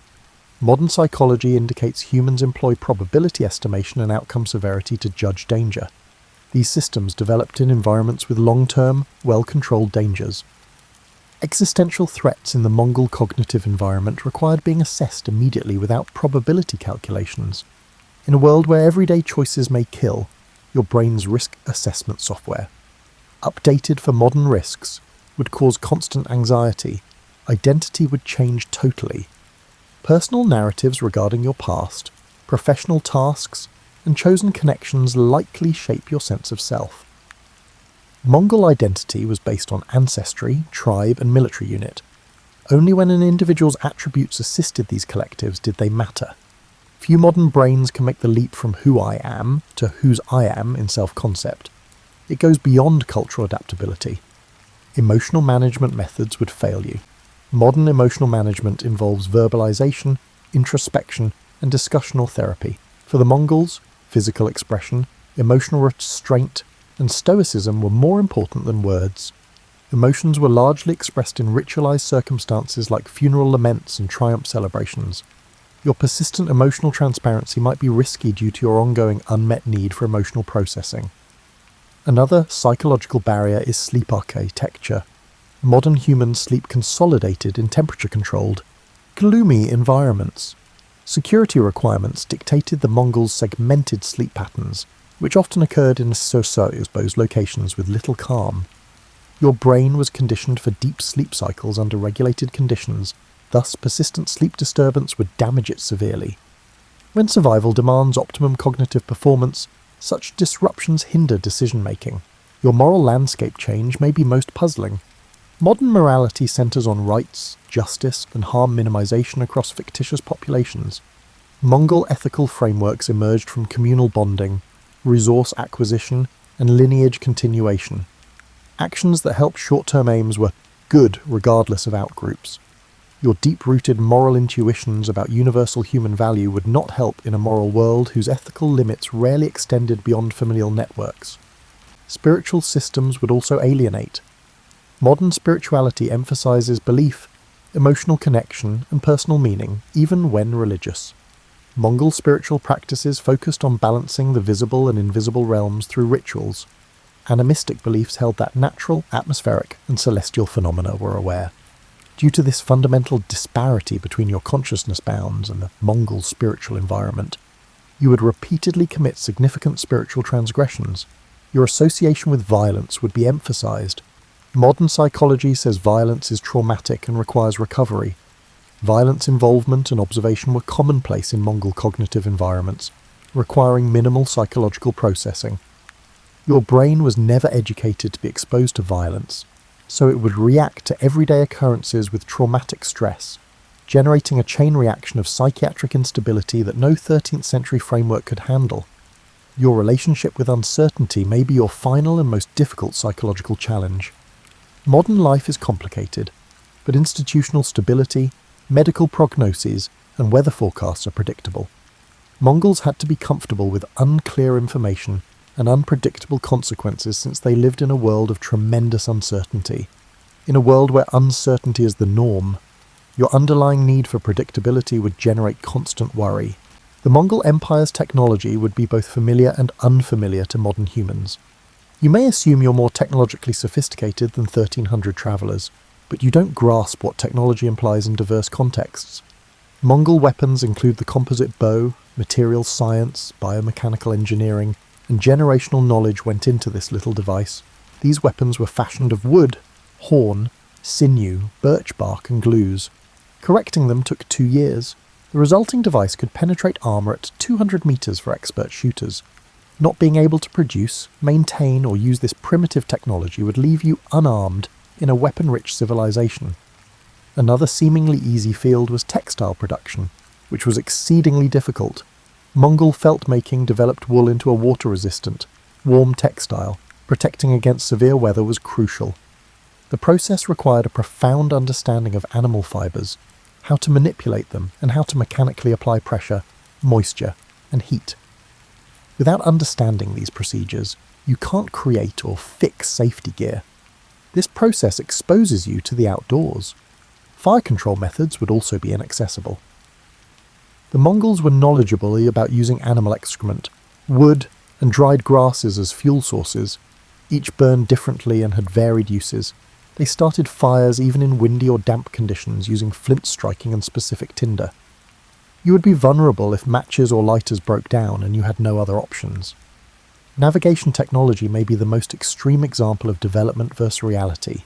GPS would stop operating after a few hours if the battery died. However, the Mongols navigated using star positions, landmarks, weather patterns, and animal behaviour. These techniques didn't require power or infrastructure.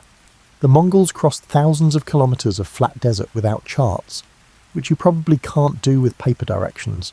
Similar variances exist in food preservation. Refrigerators, industrial canning, and chemical preservatives keep food fresh nowadays. They didn't exist in the 1300s. Mongol technologies like fermentation, dehydration, smoking, and salt curing preserved food's caloric value year-round without energy. If you're unfamiliar with these strategies, you might need to rely on others for food preservation.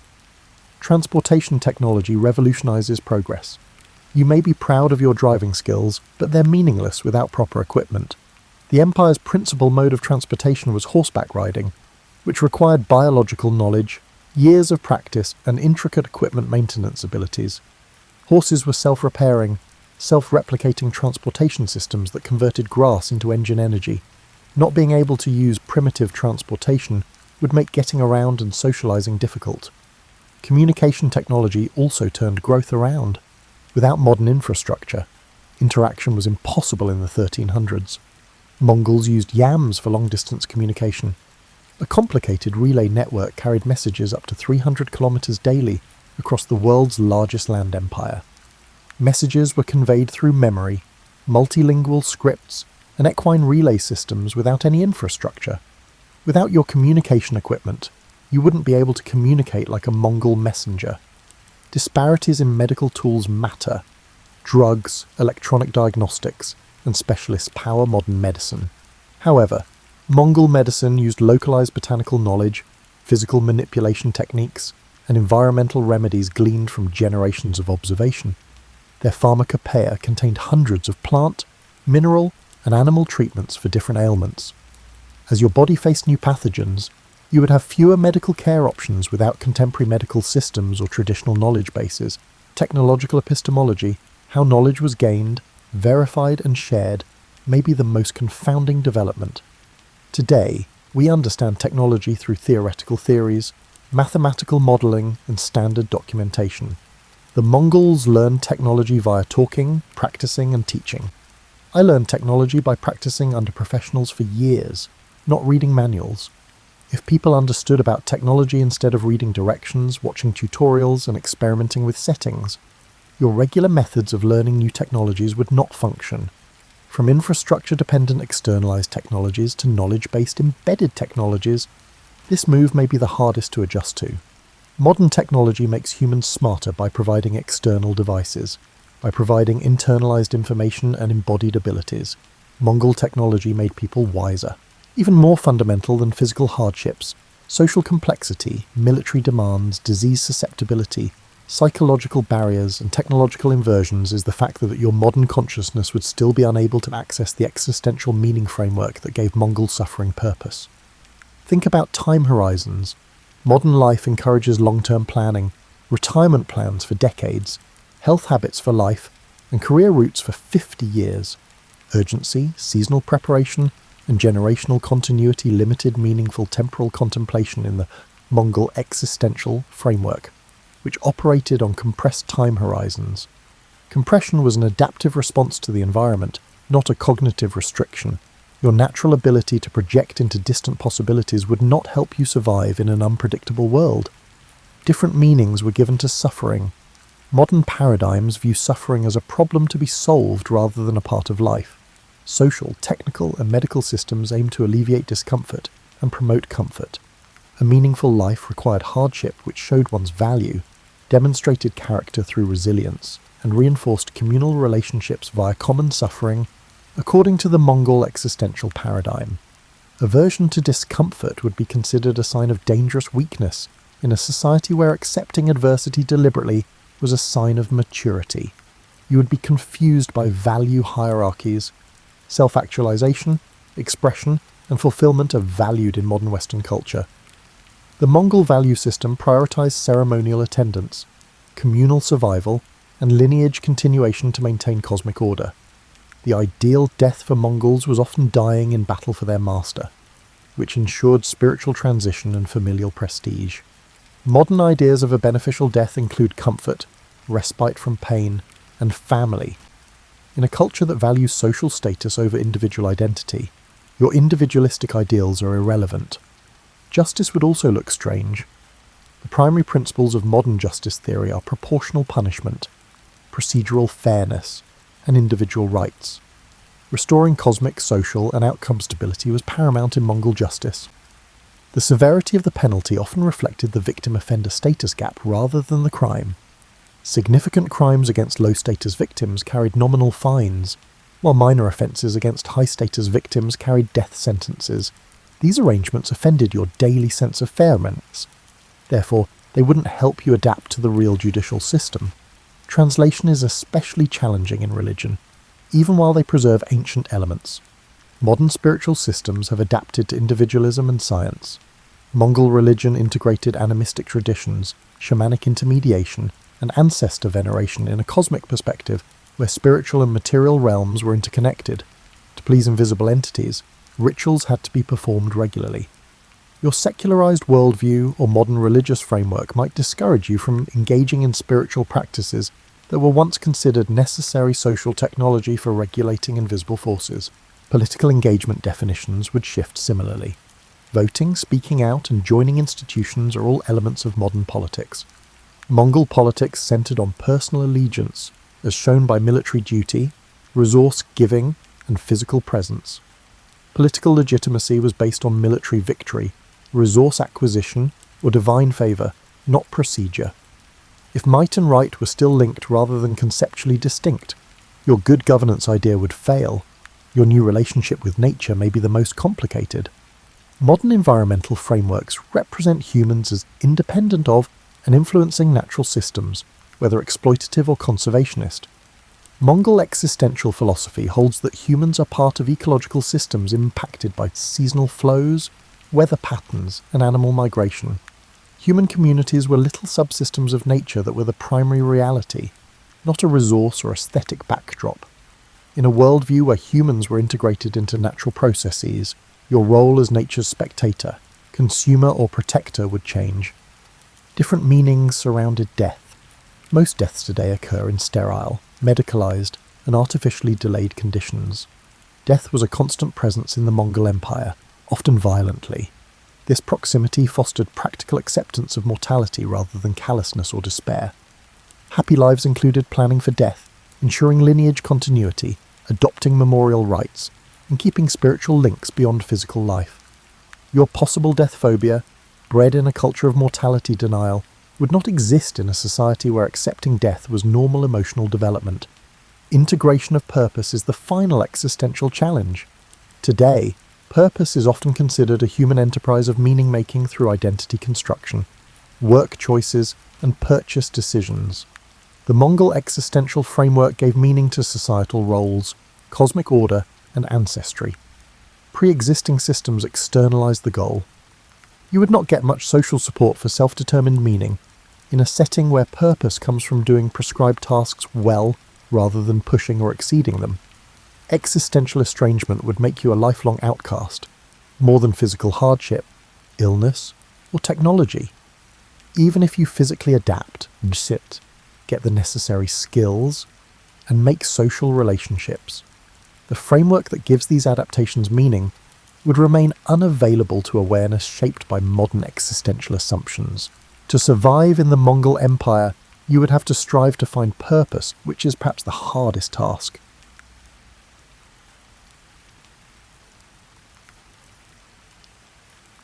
We're starting off with the veteran and the sacred spring, Republic 2nd century BC.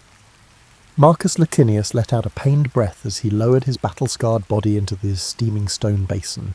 The midday sun filtered through olive trees around the rustic bathhouse, turning the rising vapours golden. For a man who had spent years rinsing in frigid camp rivers, this languid heat was a luxury. He closed his eyes, feeling old javelin wounds in his shoulder and thighs for the first time since the wars against Carthage. Standing nearby, the Greek physician Philon watched and smiled knowingly, ladling scented warm water over the veteran's back. These Greek contrivances, Marcus began to grumble, but his voice softened into a sigh as warmth seeped into his bones. Bathing was a custom introduced to Italy from Greece only recently, and traditional Romans like him still met it with equal parts curiosity and skepticism. Yet pain had a way of overcoming pride. Philon recalled how Marcus had limped into the grove that morning leaning on a staff and refusing help. Now the soothing aromas of lavender and laurel in the water softened the soldier's hard expression. Philon had come to Rome as a captive Greek healer and earned his freedom through medical skill. Back home, healers understood the power of balneum, the bath, as a place of cure. He had learned illness came from imbalances within, and believed water and heat could help restore harmony. The physician gently helped Marcus lean against the pool's edge, and, with a bronze strigil, began scraping sweat and oil from the skin, removing grime as well as what he called bad humours. Marcus did not fully grasp the theory of the four humours, but he understood one thing. The ritual felt cleansing and oddly renewing. They were not alone in this modest bathhouse by the sacred spring. Nearby, a pair of villagers quietly soaked their aching limbs and inhaled herbal steam for stubborn coughs. The atmosphere was hushed and reverent. This place wasn't a grand public thermae, but a simple balneae beside an ancient spring long believed to be touched by the gods. Marcus recalled tales of miraculous waters curing the afflicted. The spring fed a small hot bath chamber and a cold pool downstream, and its reputation had spread after soldiers claimed wounds healed faster here than elsewhere. As Marcus's body grew acclimated to the heat, Philon guided him to the next step of the regimen. Now for the cold plunge, the physician said.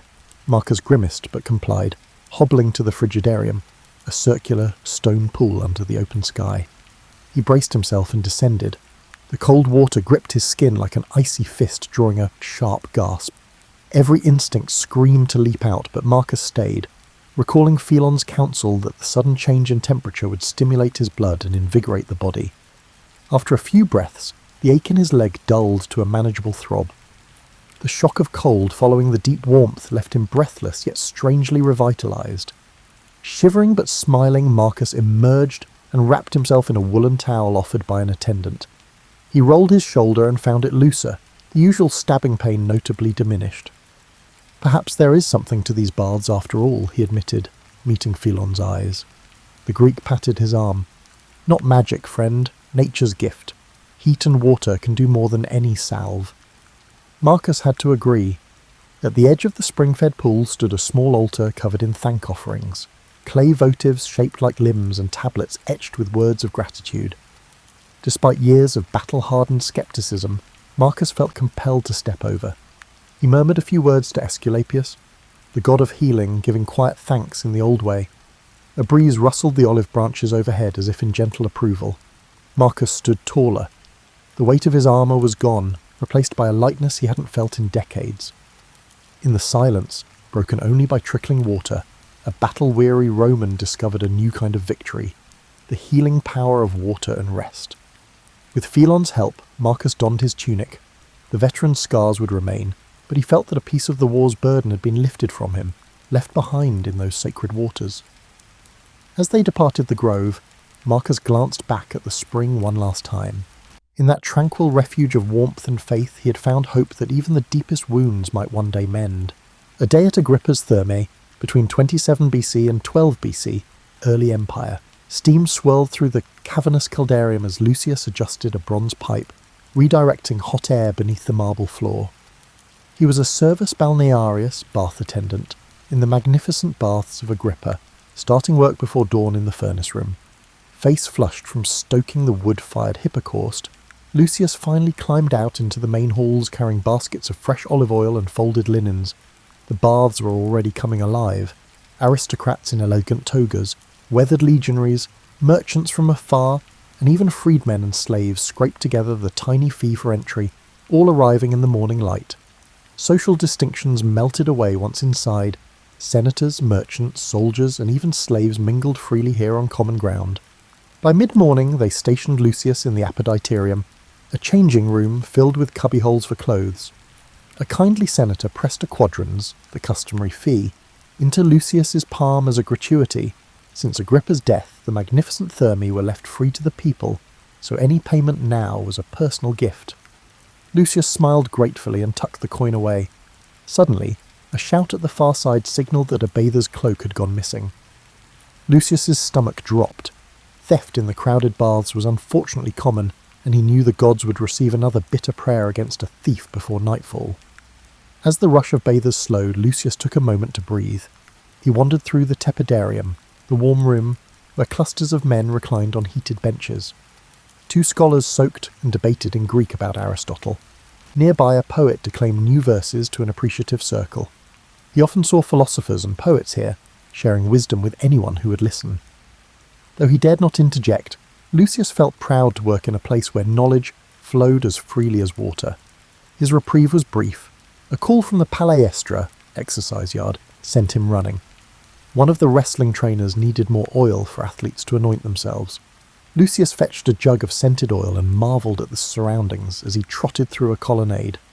Agrippa's complex was not only baths and gyms, but also gardens and promenades. Through arched doorways he glimpsed manicured courtyards and colonnades, like the Greek gymnasia, but even more sumptuous. Patrons strolled those paths to cool down, surrounded by statues and greenery, a carefully crafted landscape of leisure and health. Back in the main bath hall, Lucius carefully poured oil into the hands of a burly veteran, preparing for a massage. The man nodded in thanks, scars crisscrossing his back. He mentioned that his old war wounds pained him less after a hot soak. Lucius offered a polite smile and moved on, but inside he felt a spark of satisfaction. He saw daily how much relief the baths brought to weary bodies. People left these halls walking taller than when they entered. By late afternoon the crowds thinned. Lucius helped sweep the now empty frigidarium, the cold plunge room shivering a bit in the clammy air left behind. He gathered stray strigils and tidied shelves of oils. At last, as dusk approached, the thermi closed for cleaning. Sore and exhausted, Lucius crept to a quiet corner of the caldarium. With no patrons around, he finally dared to slip into the warm bath himself. The embrace of hot water was immediate bliss to his aching muscles. Eyes closed, he floated for a minute, letting healing warmth wash over him. In that brief moment, the grand bath he served each day became his sanctuary too. Lamplight flickered in the corridors as he finished his duties. Before leaving, he paused by the small altar where patrons offered thanks to the goddess of health, Salus, and bowed his head. He had witnessed both nobles and workers find solace, cleanliness, and companionship beneath these vaulted ceilings. Lucius locked the massive bronze doors from outside. In the amber glow of sundown, the baths of Agrippa stood silent and steamy behind him, an enduring gift to Rome. Tomorrow at dawn he would return to ignite its fires anew, knowing that within those walls the aches of rich and poor alike were soothed by the same healing waters. In the sacred waters of Sulis, Aquae Sulis, Britannia, 2nd century AD. Eberacca lifted her hands above the steaming pool as dawn's first light crept through the open roof. As a priestess of Sulis Minerva, she began each day in prayer by the sacred spring. Tendrils of mist curled around her, and the lone Roman veteran who stood shivering in the cool morning air. Marcus Julius, a retired centurion, had travelled hundreds of miles to Aquae Sulis in hopes these famous thermal waters might ease the agonizing pain in his joints. He watched with cautious reverence as the priestess invoked the goddess. "Sulis Minerva, healer of ills, bless us," she intoned. Sulis was venerated as a healing divinity whose sacred hot springs could cure physical and spiritual suffering, and Eberacca felt the goddess's presence in the rising steam. At her nod, Marcus disrobed his tall, scar-scored frame and gingerly descended the stone steps into the great bath. He inhaled sharply. The water was near scalding, rich with sulphur and minerals that tinged it a translucent green. Every day Eberacca saw newcomers react the same way, a gasp at the heat, then a sigh as the warmth penetrated aching bones. Marcus settled neck deep, his muscles gradually unclenching.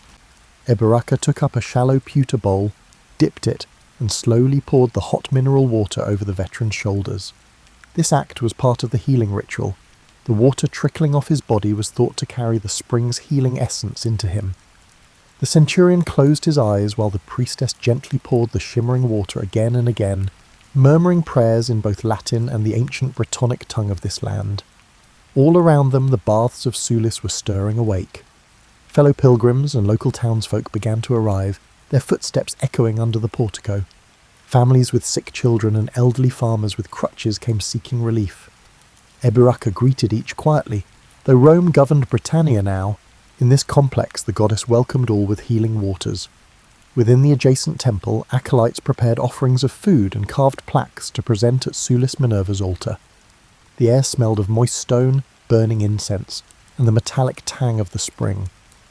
For a moment, Eberaka glanced toward the temple's inner sanctum, where a gilded bronze statue of the goddess caught the light. She whispered a promise under her breath that Sulis's power would never be forsaken here, even as foreign customs swirled around her. Marcus roused her from her thoughts with a quiet groan. He had been soaking for a while, eyes half closed as the thermal heat worked on him. The priestess stepped to the water's edge. "How do you feel?" she asked softly. The soldier rolled his shoulder experimentally beneath the green surface. "Better, I think," he replied, a note of wonder in his voice. He moved his knee that had been stiff with arthritis. It was still inflexible, but the stabbing pain had lessened. "The goddess smiles on you," Eberaka said with a gentle smile. She offered him a cup of the spring water. Many believed drinking it cleansed one from within as well. Marcus drank the warm, metallic-tasting water and managed a grin. It was the first time Eberaka had seen the stern man smile that morning. By midday, Marcus, now wrapped in a woolen cloak, joined Eberaka and other supplicants at the circular spring for a communal ritual. One by one, they placed tokens in the bubbling water in thanks or petition. Marcus dropped a worn legion pendant into the depths as an offering, while others tossed coins that glinted beneath the ripples. The group then chanted a hymn of healing in unison, their Latin and Brittonic prayers intermingling under the high roof. Eberaka's voice rose strong and clear, invoking Sulis as a nourishing mother and vigilant Minerva all at once. When the rites concluded, Eberaka noticed tears in the centurion's eyes. "I feel new again," Marcus whispered, amazed. He flexed his hands, finding the usual morning stiffness gone. Despite his scars from war and age, the hot waters had restored his vitality. Eberaka helped him to his feet and guided him to give thanks at the altar. Marcus bowed deeply and left his old crutch propped against a pillar, a silent testimony that he hoped not to need it again. That evening, as the last devotees departed, Eberaka lingered to thank the goddess. She sprinkled rose petals into the steaming pool and fed the altar fire until it glowed. Many would depart Aquae Sulis carrying tales of relief and healing back to their homes. Priestess Eberaka offered one final prayer, that these sacred springs would remain a sanctuary of healing for all who truly needed it. The Physicians' Council, Rome ca. 180 AD, Julius Frontinus, arrived at the baths of Trajan at dawn. A trained physician, he often met patients here amid the marble halls and healing waters. This morning he had invited his friend Fabius for a private consultation in the bath's soothing environment. Fabius had been listless and sorrowful since losing his wife last winter, a classic melancholia as Julius saw it. Julius believed the baths could succeed where months of mourning had failed, to restore his friend's body and spirit by rebalancing the humours thrown off by grief.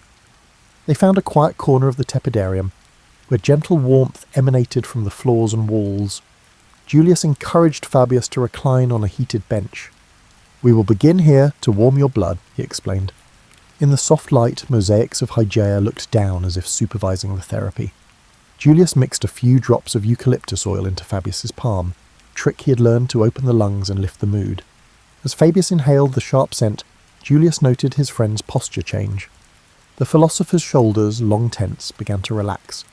Gradual warmth was known to purge unwholesome vapours and prepare the body to release its burdens, and indeed, Fabius's chest seemed to lighten with each breath.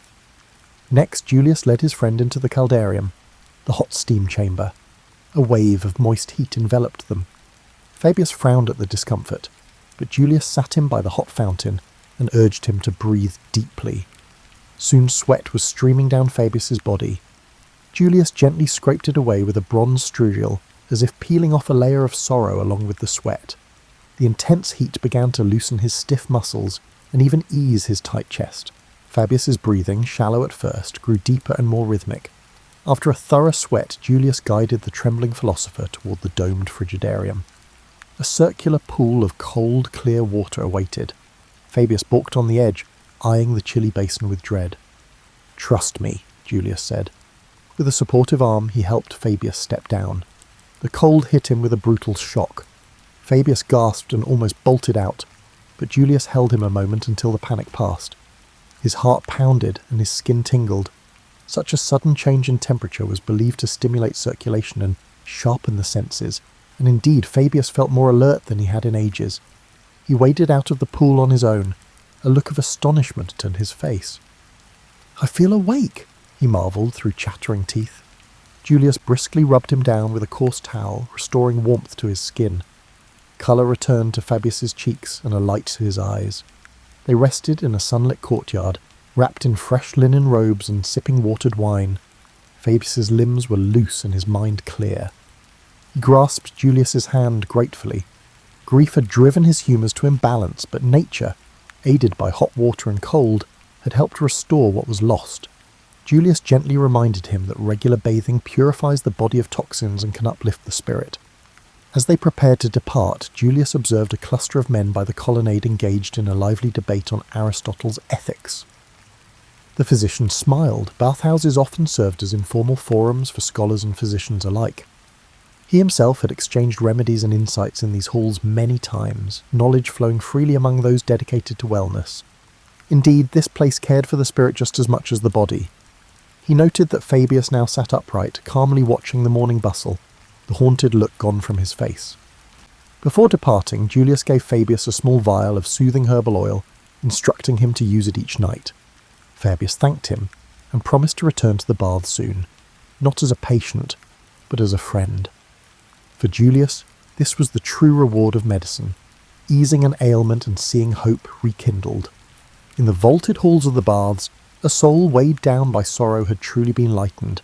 Healing had come through hot and cold water, medicine and friendship, all in harmony together. In Rome, 217 AD, a merchant at Caracalla's baths named Lysander of Tyre stepped through the towering entrance of the baths of Caracalla and felt his breath catch in his throat. He had travelled across half the empire but never seen a monument to leisure as magnificent as this. A vast hall stretched before him, its vaulted ceiling held aloft by dozens of columns. Everywhere stood marble statues of gods and heroes. Colossal Hercules leaning on his club dominated the scene. The complex was renowned for its unparalleled lavish decoration. The merchant passed bronze fountains tinkling gently, their water music echoing off the high walls. Clad only in a simple loincloth provided at the entrance, Lysander moved from the grand atrium into the bustling apoditerium. Here, garments of rich and poor hung side by side in the wall niches. 2 young bath attendants helped Lysander stow his belongings. He cast a cautious eye toward his satchel of precious spices, until an attendant assured him it would be safe. With a nod of thanks, Lysander stepped gingerly onward, the smooth marble floor warm under his bare feet thanks to the hypercaust fires below. He first entered the tepidarium, a warm chamber where an inviting heat caressed his travel-weary muscles.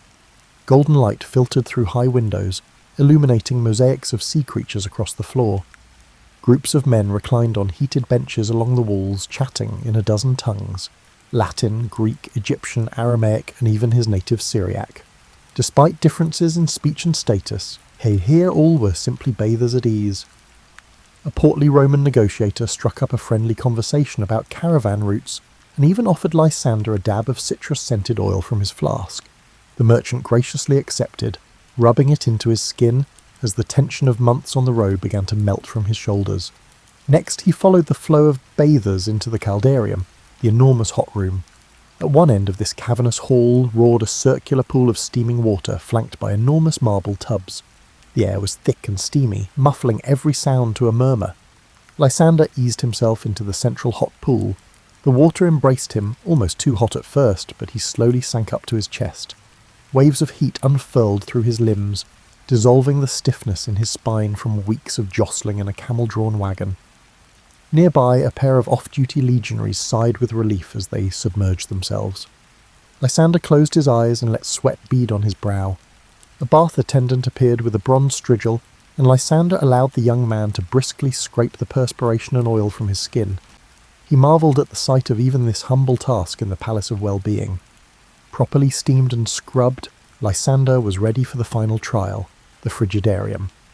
He braced himself as he stepped into the next chamber, an airy hall with a vast cold swimming pool, natatio, open to the sky.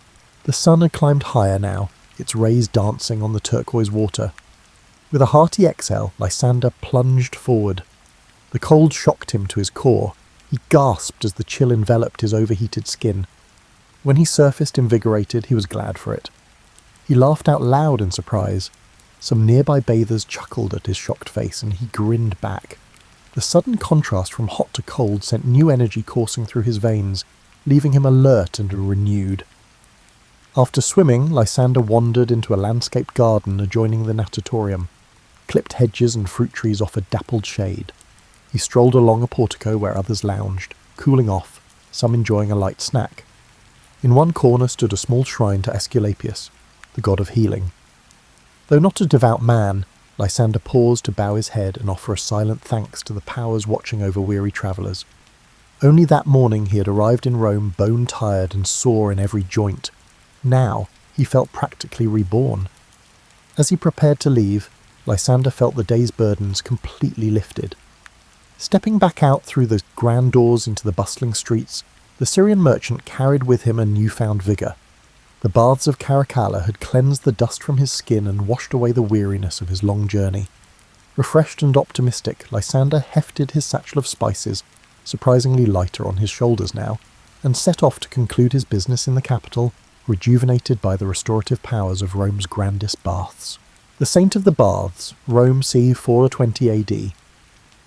The late afternoon sun cast long shadows through the half-empty baths of Titus, illuminating motes of dust swirling above the tepidarium pool. Flavia, a middle-aged deaconess of the Christian church, wrung out a linen cloth in warm water and gently laid it over an old woman's arthritic knees.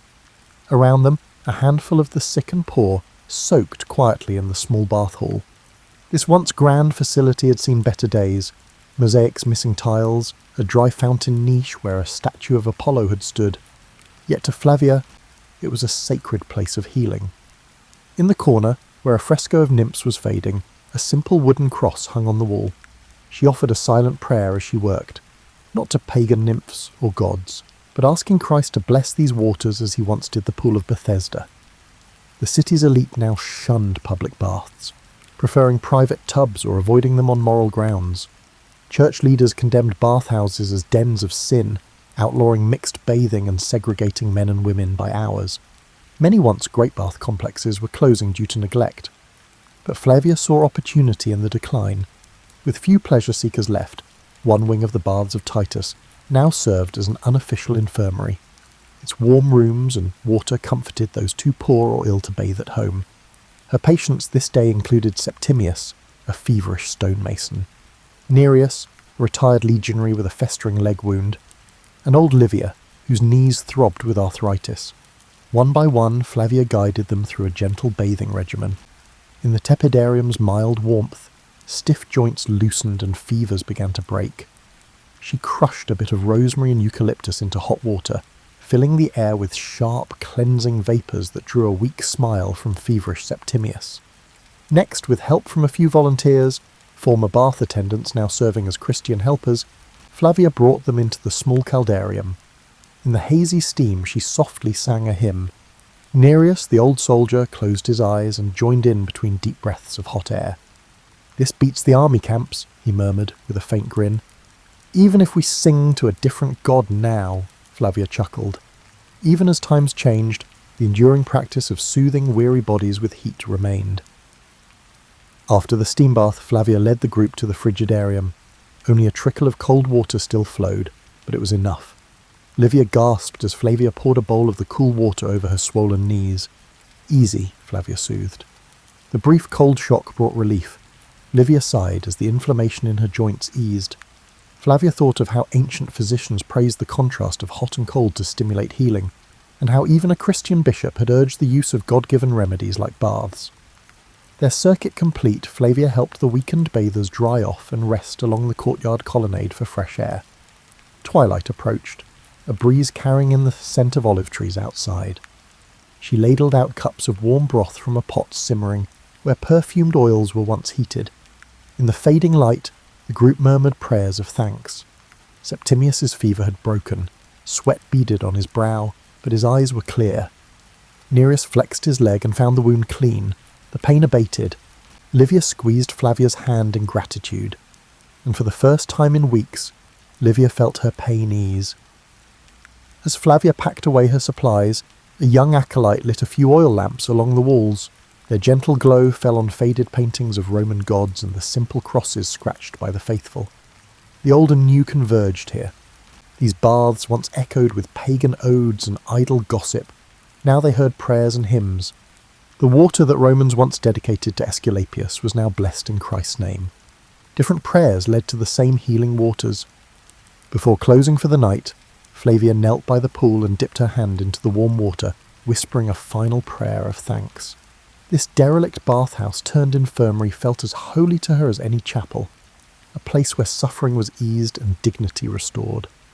With that thought warming her heart, Flavia shuttered the doors. The baths of Titus fell into quiet darkness, save for the gleam of the wooden cross on the wall, a reminder that even as empires fade, the call to care for the sick endures. Under a leaden winter sky, Marcus pushed open the heavy doors of the baths of Diocletian in our final story of the twilight of the Thermae, Rome, 537 AD. A sharp wind followed him in, swirling fallen leaves across the floor. Only a dozen patrons huddled in the vast complex. The bath's emptiness was palpable. Marcus had served as curator aquarum, a water engineer for over 30 years, tending Rome's aqueducts and bathhouses. He remembered when these halls echoed with laughter each afternoon. Now many pools sat dry or lukewarm. Still he made his rounds, determined to offer what comfort he could to those few Romans who clung to the old ways. In the tepidarium, only 2 loyal patrons lingered in the lukewarm pool. Marcus checked the water with his hand, cooler than it should be. The furnaces had barely any fuel left, wood being scarce during the siege. He fed the last bits of charcoal into the boiler, coaxing a meagre flame. Moving on, he passed through the empty palestra, now strewn with dust. In a corner, weeds sprouted between cracked marble tiles where athletes once wrestled. He sighed and entered the caldarium. Only one pool here was still in use, fed by a trickle of warm water. A gaunt mother bathed her young son in the shallows of the one remaining warm pool. The same need for warmth and water, which had sustained so many before them, drew them here. The mother looked up at Marcus and gave a polite, hopeful smile. Marcus mustered a nod in return, even as his heart clenched with the knowledge he bore. At dawn, Marcus had scouted the aqueduct outside the city and discovered the grim truth. Gothic soldiers had cut the Aqua Marcia, toppling its arches to choke off Rome's water. The lifeblood of the baths was severed. What little water remained in the pools was all there would ever be. By tomorrow, the baths of Diocletian would fall silent. He made his way to the Frigidarium, a cavernous hall that once housed a cold swimming pool larger than a forum. Now it was dry, the mosaic of Neptune on its floor exposed and dull. Marcus ran a hand along a cracked column. How many generations had cooled their brows here after the steam? He could almost hear ghostly splashes and youthful shouts from centuries past. Returning to the tepidarium, Marcus gently informed the few remaining bathers that the baths would likely close after today. The old men bowed their heads in resigned understanding, and the young mother's eyes brimmed with tears as she held her son closer. A patron placed a rolled parchment into Marcus's hand as a token of appreciation for his years of service, causing Marcus to swallow a lump in his throat. He promised the mother he would direct her to a nearby church offering heated rooms for refugees, a small solace. As twilight fell and the last bathers departed, Marcus remained alone in the cooling caldarium, the hiss of water gone. He sat by an empty basin. An old saying echoed, "While the baths remain, Rome remains." But Rome had changed, its people scattered, its aqueducts broken. Communal bathing, once the pride of Roman life, was now slipping into memory. Yet in the gathering darkness, Marcus felt a measure of peace. The legacy of the Thermae would not vanish. In the Eastern Empire, massive baths still thrived, and in country villages, people still sought natural hot springs for relief, just as they always had. Rome had introduced the world to the benefits of bathing, and subsequent generations would continue this legacy. Perhaps future generations in better times would build new bathhouses, or find new ways to use water's healing touch. Marcus rose and made his final rounds, snuffing out lamps and securing doors. He took one last look at the silent halls. This chapter was closing, but he did not feel despair. Water's soothing power was eternal, and he believed that someday its fountains would flow again for those in need. With that hope, Marcus Valens left the baths of Diocletian and shut its doors behind him. In the fading light, the great complex stood dark and still, a sleeping giant awaiting a new dawn in some distant future.